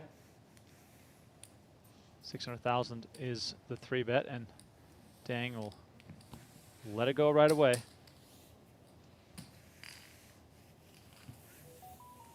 Look how close they are in chips. It's unbelievable. Unbelievable. One small blind separates these two stacks right now. Can we even say that one of them deserves it more than the other? I mean, they both would be very deserving winners. No, there really is no, like, no one's more deserving than the other.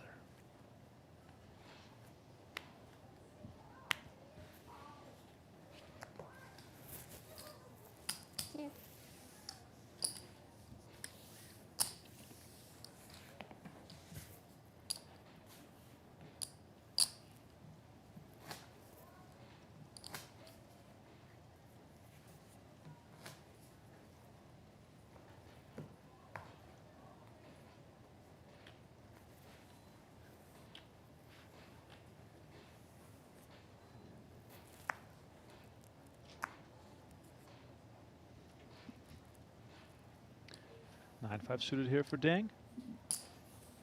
Call. Gonna come in with just a call. Check.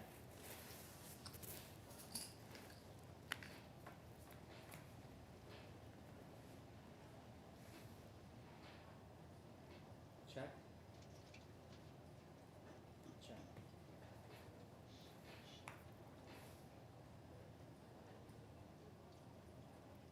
Check.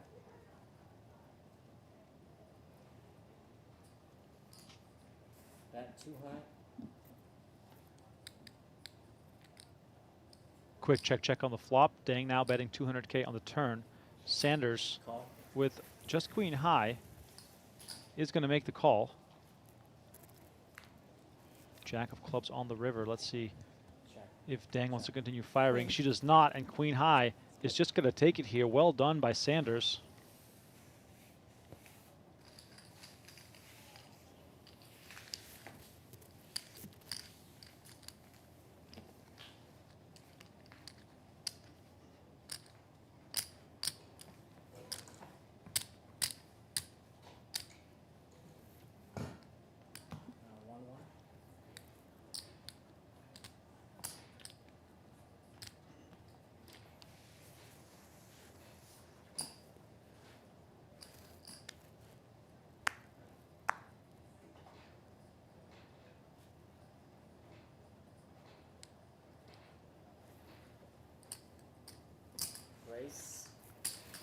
Suited queen 4, enough for a raise.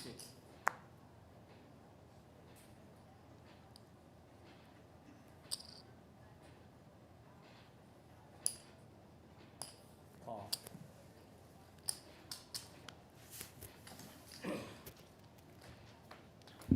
600K in the middle. Queen 5 deuce, a couple of diamonds. Check.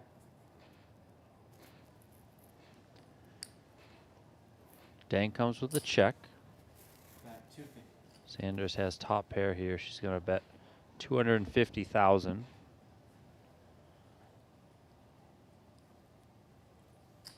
Raise.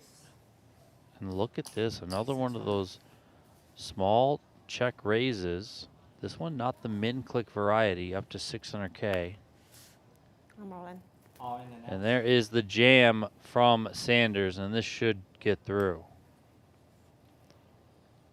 A little bit of posturing here from Dang, save some face after this king high check raise bluff.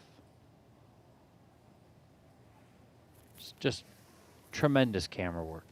Absolutely tremendous camera work.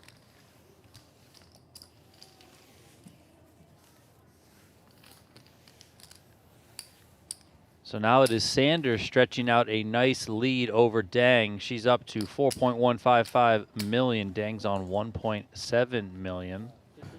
For much of the early portion of this match, it was Dang who had this type of chip lead. But now the roles have changed, and we'll see if Sanders can ride this new wave of momentum and find herself in the winner's circle.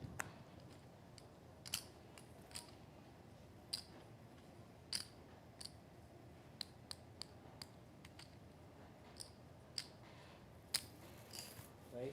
3 high.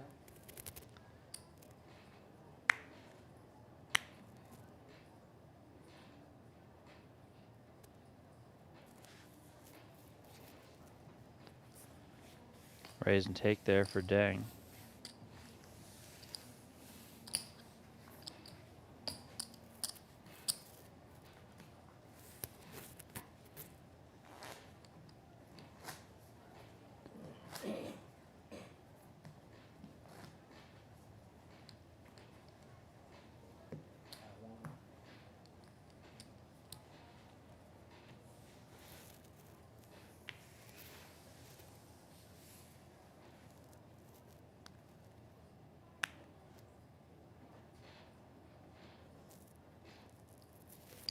Call.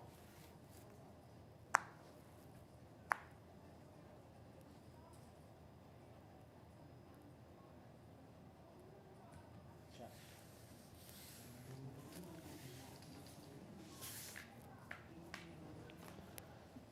Interesting check from Dang here with king queen, and it comes 6-6-6. Back. 3 high. Dang is going to lead here for 300K.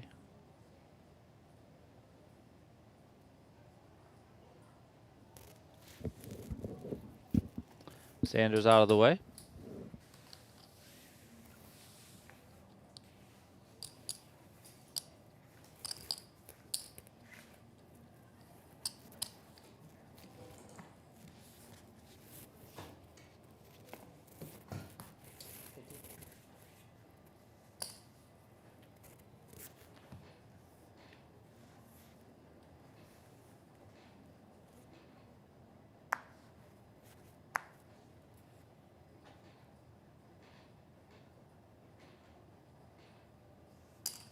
Call.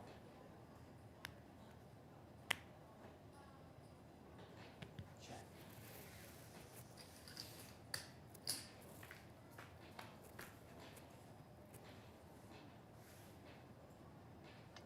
Queen 6 versus king 9. Interesting flop with 9-7-5, giving both players some options here.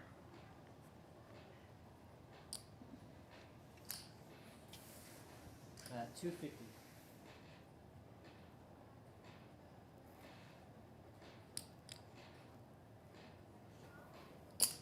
Call.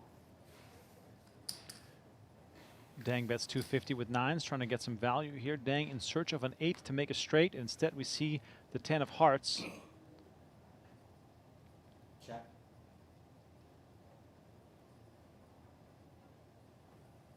Check. Check, check brings us to the river, which brings the jack of clubs. Dang's 9 is still best here.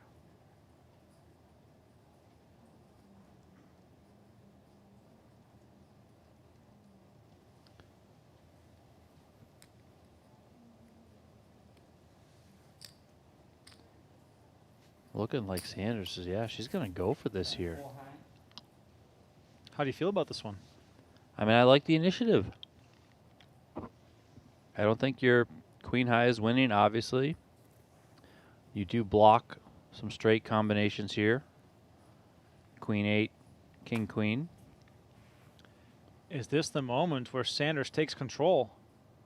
If Dang folds, we're going to have a complete role reversal of when this heads up started as far as chip counts go, and she closes the eyes again.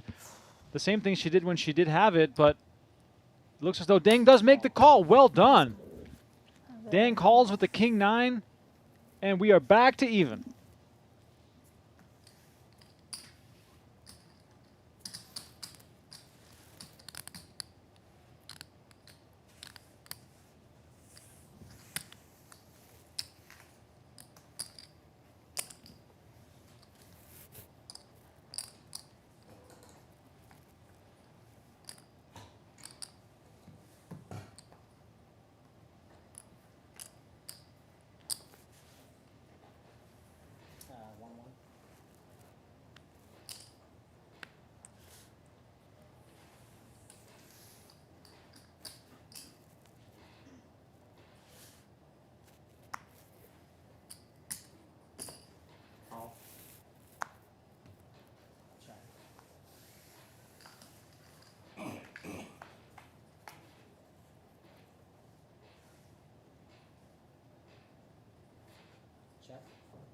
Queen 8-6.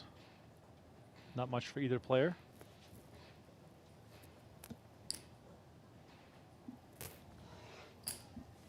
Okay, 175.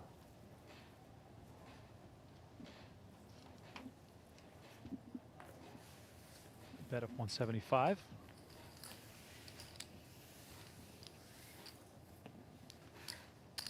That gets it done.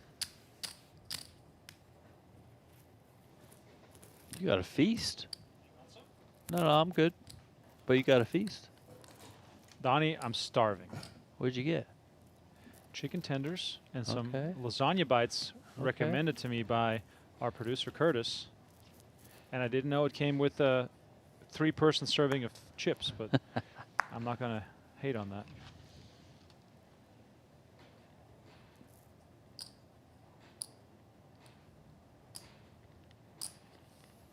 Race 250.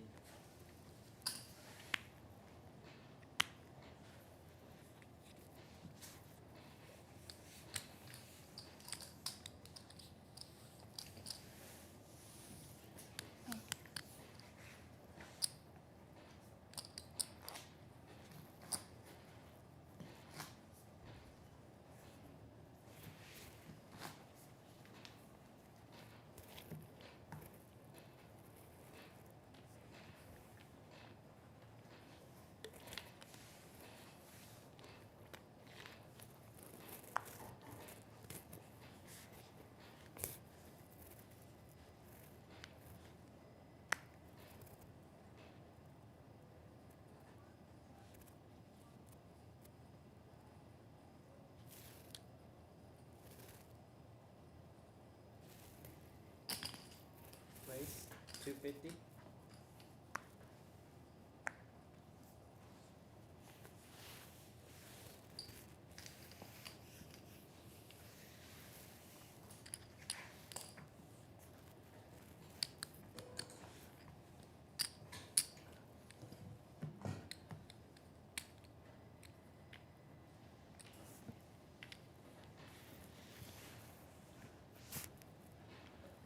Dang has chipped away at that lead for Sanders.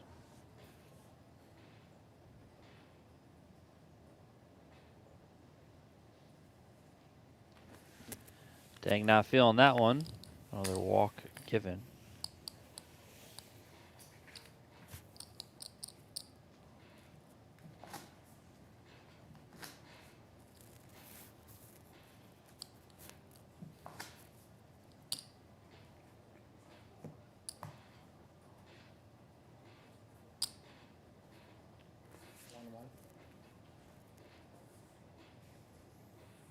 I forgot. This is like That's a two. million.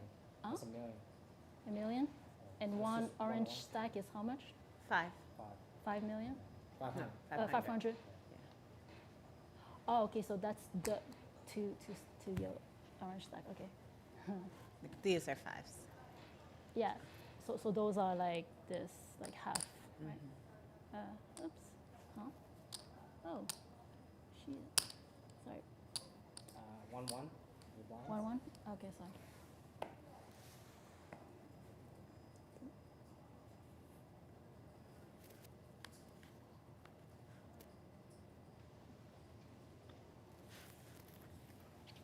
Sanders' turn to not feel it.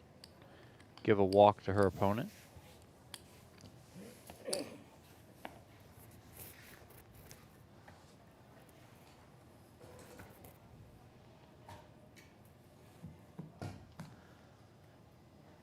Panning out here to check out the rest of the room. A $600 buy-in Lips Ladies Tournament running now.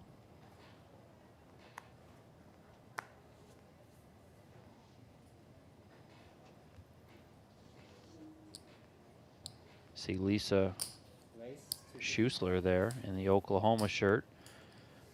She finished at our final table today.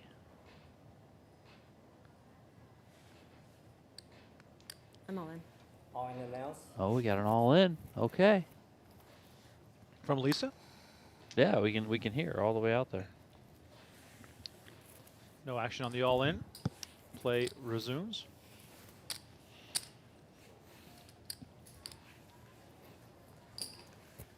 Back on Lisa.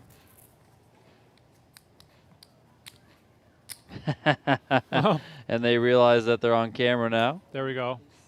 Love to see it. As you can see, all the tables packed. Tons of action. Big turnout for this Lips $600 buy-in event with a $75K guarantee as well. Believe that's Nancy Birnbaum sitting next to Lisa out there.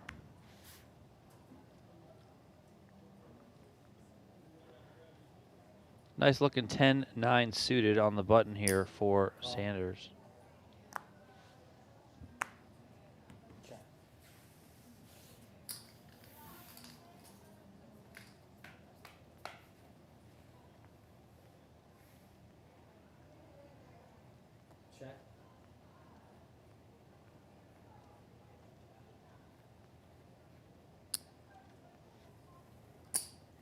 At 150. I'm all in. All in the nails.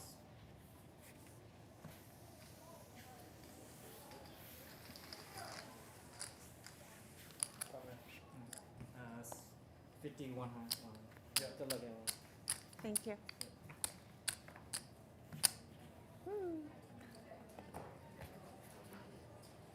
Hello again. Hi. Hi.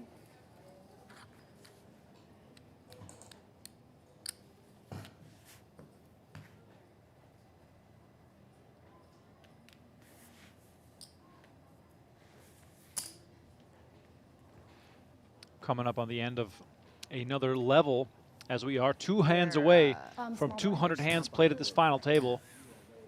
Epic proportions this event is taken on. Dang here with a strong ace-jack offsuit. Time for the next raise.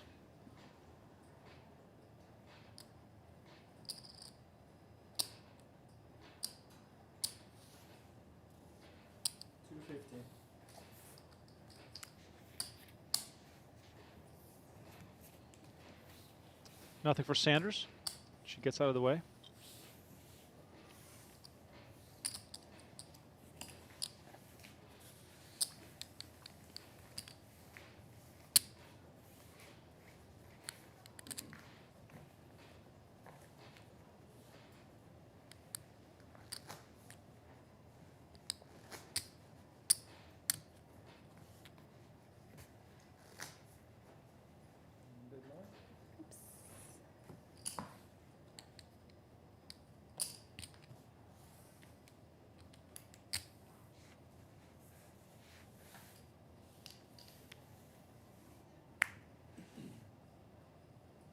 Wow. Monster hand here finally for Sanders. Finds ace-king suited. 250. It's going to make it 250. Let's see if Dang finds something to play with. It is Jack-6 off, which is near the bottom of the list of qualified hands, and this could end up in the muck right away, and so it does. All right, this will be hand number 200 of this final table. If you've been with us for the duration of this final table, much love to you. It's good to have you all with us.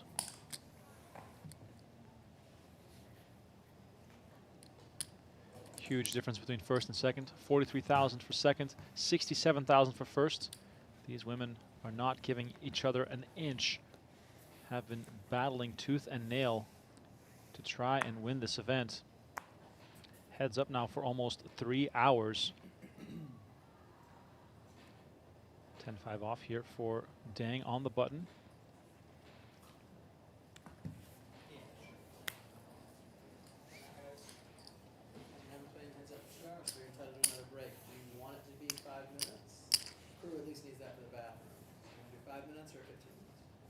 I don't care. I'll do 15. 15 minutes? Yes, sure.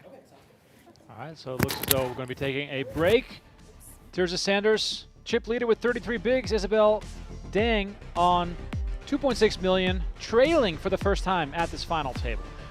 We'll be back in about 15 minutes for the conclusion of this final table. The blinds will go up to 60K, 120K, and at some point, we will crown a winner. Thank you all so much for tuning in. We'll see you on the other side of this break in about 15 minutes. 0.2? At that point, if you're still in the Squid Game, you might as well start shoving because you got to win one eventually. And it's heads up between Boots and Nick right now? Yeah, I did announce it actually. Yes, you did. Okay, good. It's And Nick here trying to get out of the Squid Game by making it 5,200 with 6-2 suited. We do appreciate when they do. 6-3 for Boots gets out of the way. I'll try and defend you, bro. JRB comes We need along you with to ace-10. root for 7 of clubs. Ooh, got it. Oh, Nick's on a mission for this one. Ace-10-3. This might be costly if Nick tries to really fight for this one. Well, I think he's going to. He's got one of those types of boards that, as the person who put in $5,200 is going to want to represent. Well, maybe the 4 of diamonds would be a nice card. No problem. I'll take any diamond. Instead, we get a deuce, so Nick does pair up.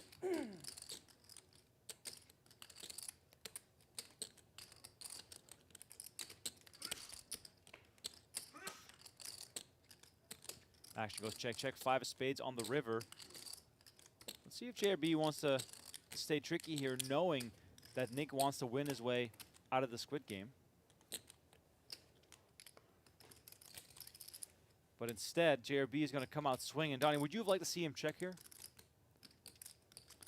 Nick has to bluff if he... Yeah, I know. That's what I'm thinking of, is that you just can really let Nick hang himself here. I know he did check back on the turn, so maybe that's telling JRB, this guy's slowing down a little bit, but, you know, I think you can just really let him bomb the river.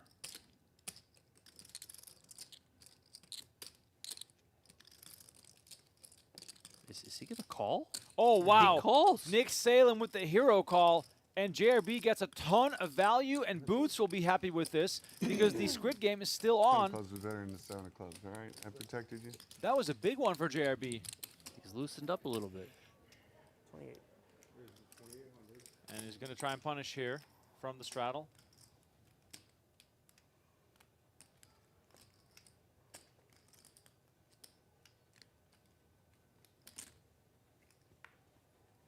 Nick will go see a flop.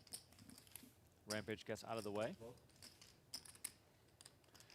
Welcome to Joe Ingram in the chat. Good to have you with us. He says road to 5K subs is heating up a little closer every day.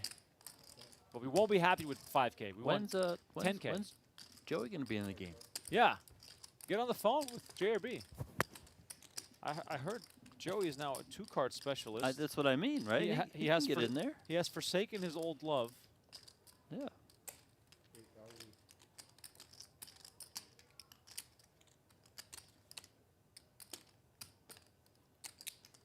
Well, you made a pair now, Nick. I mean, a pair Can't is fold. a pair is good enough. I'm sort of surprised at Oaken on numerous occasions now, check and flop as the initial raiser, and then betting the turn on what has looked like an inconspicuous card. yeah, I mean, I think he's. I mean, I think he should just be betting flops like this, right? But I also think that maybe he's thinking, well, in a way, kind of like see where I'm at. Like, I'll just check, and if he checks back, then I have, you know, I can just fire. Oh, Wow. snap call. Oaken bets 17,600, and Nick snaps him off with 8-5. What the fuck happened in this? What the fuck did I just miss? You see the confidence I called him with? I've never seen you throw one chip. Look at this. You see the Welcome to the Nick Salem Show, ladies and gentlemen.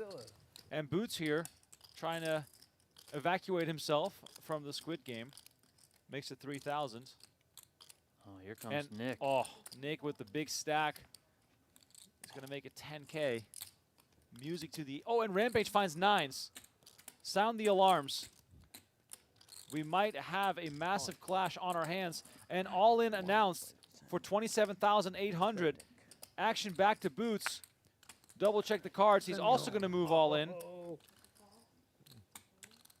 have a Twice. Yeah, sure. You're out? I have ace 10. What the fuck am I? Nick Salem out of the way, folding ace 10. 10. Rampage will be happy to hear that because it's going to be 9s What are you gonna against outplay me? ace king. Outplay me? 66,000 in the middle. He got me anyways. I couldn't play with Muller. I had 10-8 suited though. Big one here. I would love. First loved my board 10,000 no matter what. is for the Squid Game.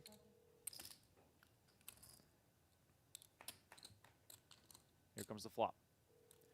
Jack 4-8. You can see the outs on the screen there. 2 aces have already been folded. First what? Turn card. Jack of spades. No hard. Still looking safe. River's the 5 of diamonds, and Rampage gets the first one, and that means that Boots again, the loser of the Squid Game. Hola, Chanchi. Buenas noches. King, 9, 5, a set for Rampage. Boots looking for runner. It's not there, and Rampage winning 2 showdowns here with pocket 9s, and he's up to 66,000. This night for Boots has been something. It's unreal. It's unbelievable. Currently only 3 winners at the table. Nick Salem, Rampage is slightly up, but up, and JRB.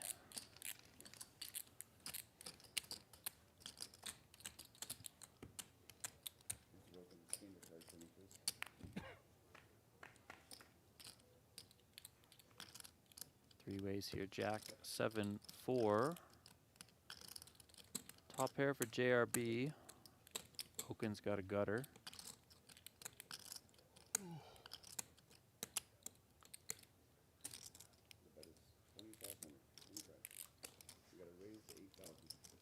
JRB is going to raise it up to 8,000.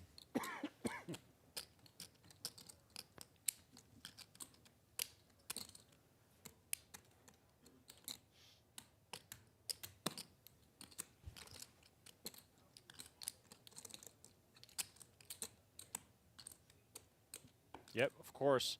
Ogun's going to come along and make the call. Building a real... Now we're playing the game, Man, boys. if a 9 comes, oh. 6 of spades on the turn. JRB has to continue firing.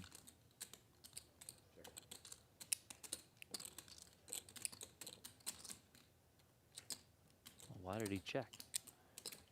Yeah, why would you give Brian Oaken a free card who could be in there with just about anything? You got to charge him.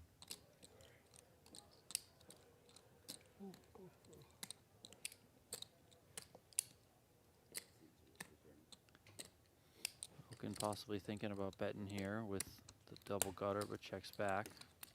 Oh! It does There come in. It is. And JRB again with the check. Brian Oaken with a well-disguised straight on the river, 20,000 in the middle. I would not be surprised to see a very sizable bet here. Are we going to see the bobblehead? Overbet maybe? Yep. There we go. 27,000 is the bet. I'm gonna get rid of this ugly shit anyways. I'll take it. JRB losing a huge one. 74,000 going to Brian Oaken. Now they're expert. You This got could no be trouble chance. right If you here. Look, start to deliver Nick your hands, flats that with shit the is gone. aces. Oh. They should. Oh, baby. And David Williams makes it 7,000 on the button. Nick Salem is just in full control here. This is a different Nick Salem than we saw 2 weeks ago. I really wish I had my squid button. 7. Oh, we went from margarita to wine. White wine. Maybe He's getting ready for the dinner. You maybe know? some red Don't after get dinner. the squid and tip with the other 100. This He is must have ordered amazing. seafood. Oh, he's going to come back over the top. Truly incredible. Can't make that up.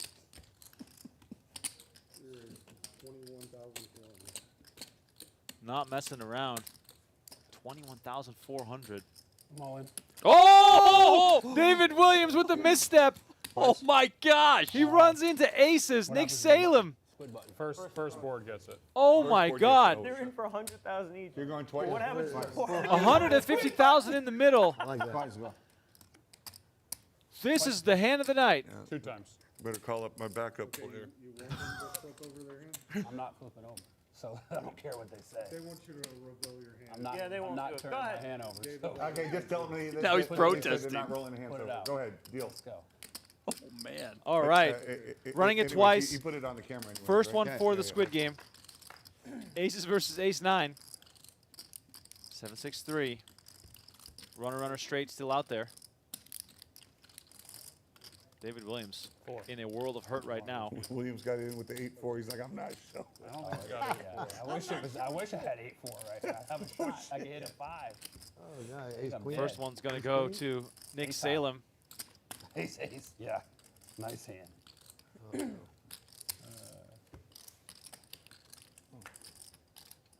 Second Two board. boards, right? Yeah. Put it back. Second board hoping to save David Williams. We have an absolute monster pot on our hands during a round of Squid Game. David Williams thought Nick Salem was messing around, and he got caught Nick, you can't have liked to with see his the hand in king the run out. proverbial cookie jar. I didn't like it. You can't have liked that. King run out. Yeah, horrible. Because I don't want to turn over ace king. Yeah. Jack 8-8 he once said he's again so dead. I looking mean, for he back knows. doors here, Oh, and that is it. David Williams I mean, tosses from him his into the comments, muck. Yeah, okay. Nick Salem wins the biggest pot of the night. Absolute monster pot.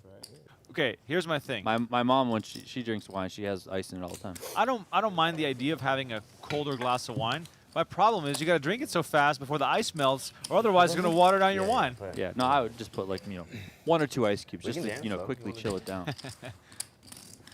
Probably All right. also why I like sangria so much. You do want to dance. Here we go. Let's go. Here we go. Oh, baby! Of course. No pair. No pair. We got a big one here Ace king. out of nowhere. Yeah, you're very good. Rips is tired of folding.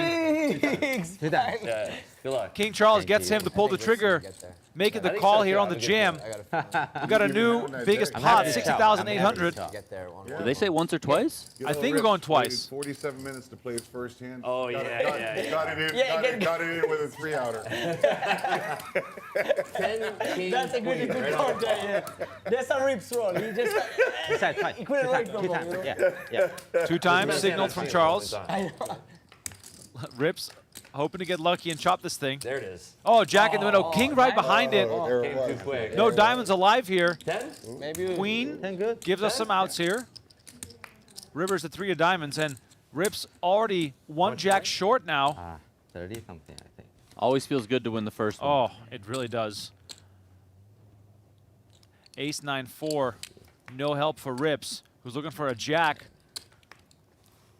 River card 7 of spades, and Charles is going to win this thing. It's 10, 20. You got my ass. 6. 6,000. 6,000 Oaken on the button with Jack 10 of hearts. Beautiful hand to squeeze here. You get some raised folds. You get some hands that you're in pretty good shape against to call, and then you also have the range advantage.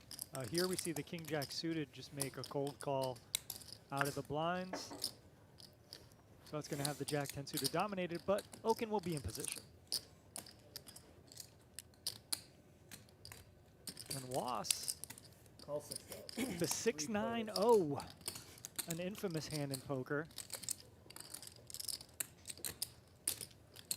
Just because of the value of the cards, Remco, nothing else there. I was trying to think, what am I missing here? Jack 6 deuce, King Charles with a beautiful flop here, top pair, and the spade draw. Wasserson, by the way, and Sebas still in search for a squid button, along with Oaken. Oh. And look at this. Oaken just moves all in for 30,000 with Jack 10, and King Charles doesn't hesitate. I guess I can't call. Maybe bet 10. Yeah. Wasserson obviously gets out of the that's way. not good. Worst That case is scenario not for good. Oaken, and the 2 10s have already been I folded. knew I had the middle card pre-flop. 84,000 in the JRP middle. folded the 10 of clubs, right? Welcome back once again to Venetian Poker Live. The blinds will go up as Tirza Sanders and Isabelle Dang will once again try and decide who will win the Lips Ladies High Roller and take home that $67,000 top prize, along with the 3 trophies displayed on the table. Donnie, who's it going to be? That's a good question. I flip a coin, man. I really just don't know. That's been the theme of the last 3 I'm hours. going to say Sanders. I'm going to say Sanders there. I'm sticking my stake in the ground. I got Sanders. Sanders with the lead. I'll take Dang just to be a contrarian. But Sanders in the last hour has sort of emerged as a bit of a favorite, winning more hands and also perhaps playing a bit more decisively. 3 on.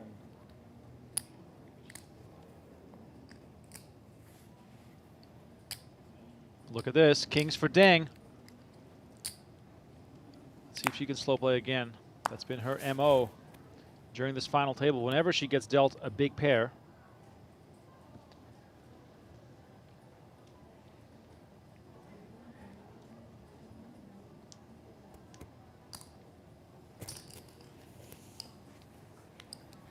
There it is. She does come with a call. again.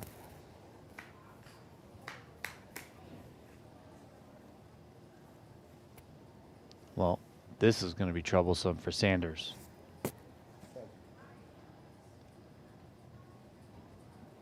Top pair for Sanders. Not suspecting in any way that Dang is holding a pair this strong.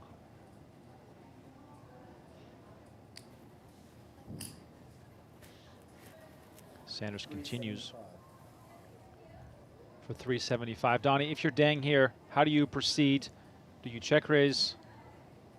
Do you continue to slow play? I think both options are on the table. I wouldn't mind a check raise.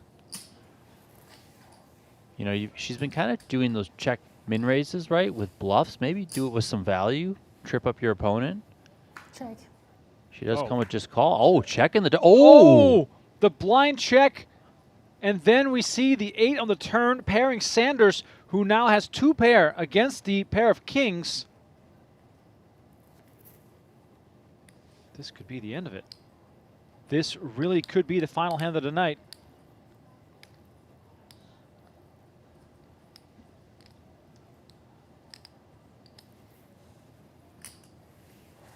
And Sanders obviously is going to continue firing. That's 600,000. Again, Donnie, continuing with the very small sizing on the turn. This has backfired in the past. Now, of course, purely going for value. Oh, and Dang jams. Wow, Dang moves all in. I'm going to need a count. Wow, Sanders asking for a count. I expected a snap call. You got a call? 2 pair, heads up.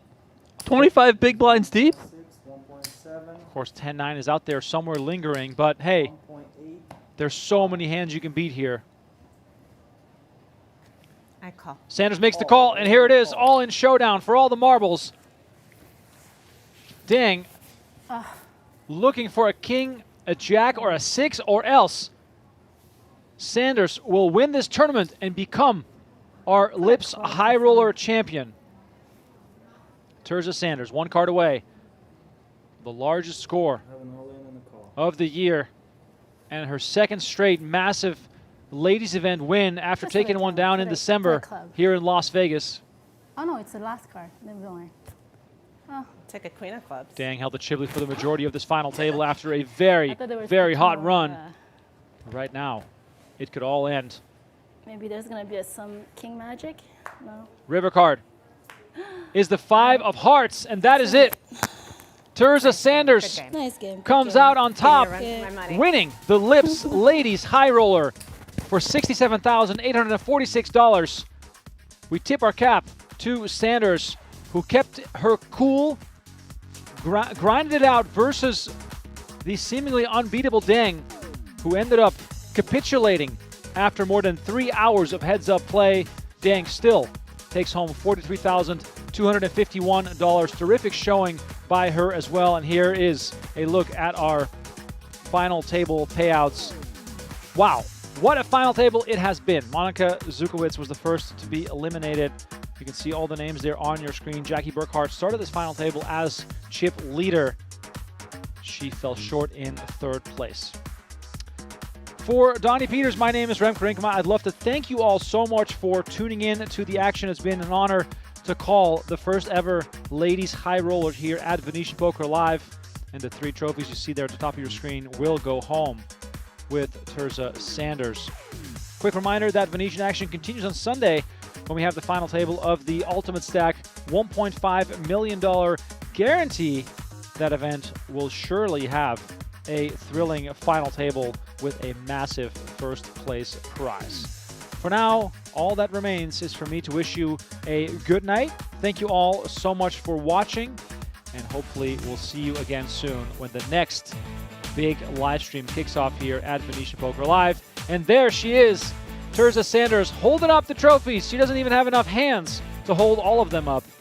The Women's in Poker Lips High Roller Trophy, the WPA Trophy, and then what rests on the table is the trademark classic Venetian Gold Lion. Once again, thanks for watching, and we'll catch you at the next one.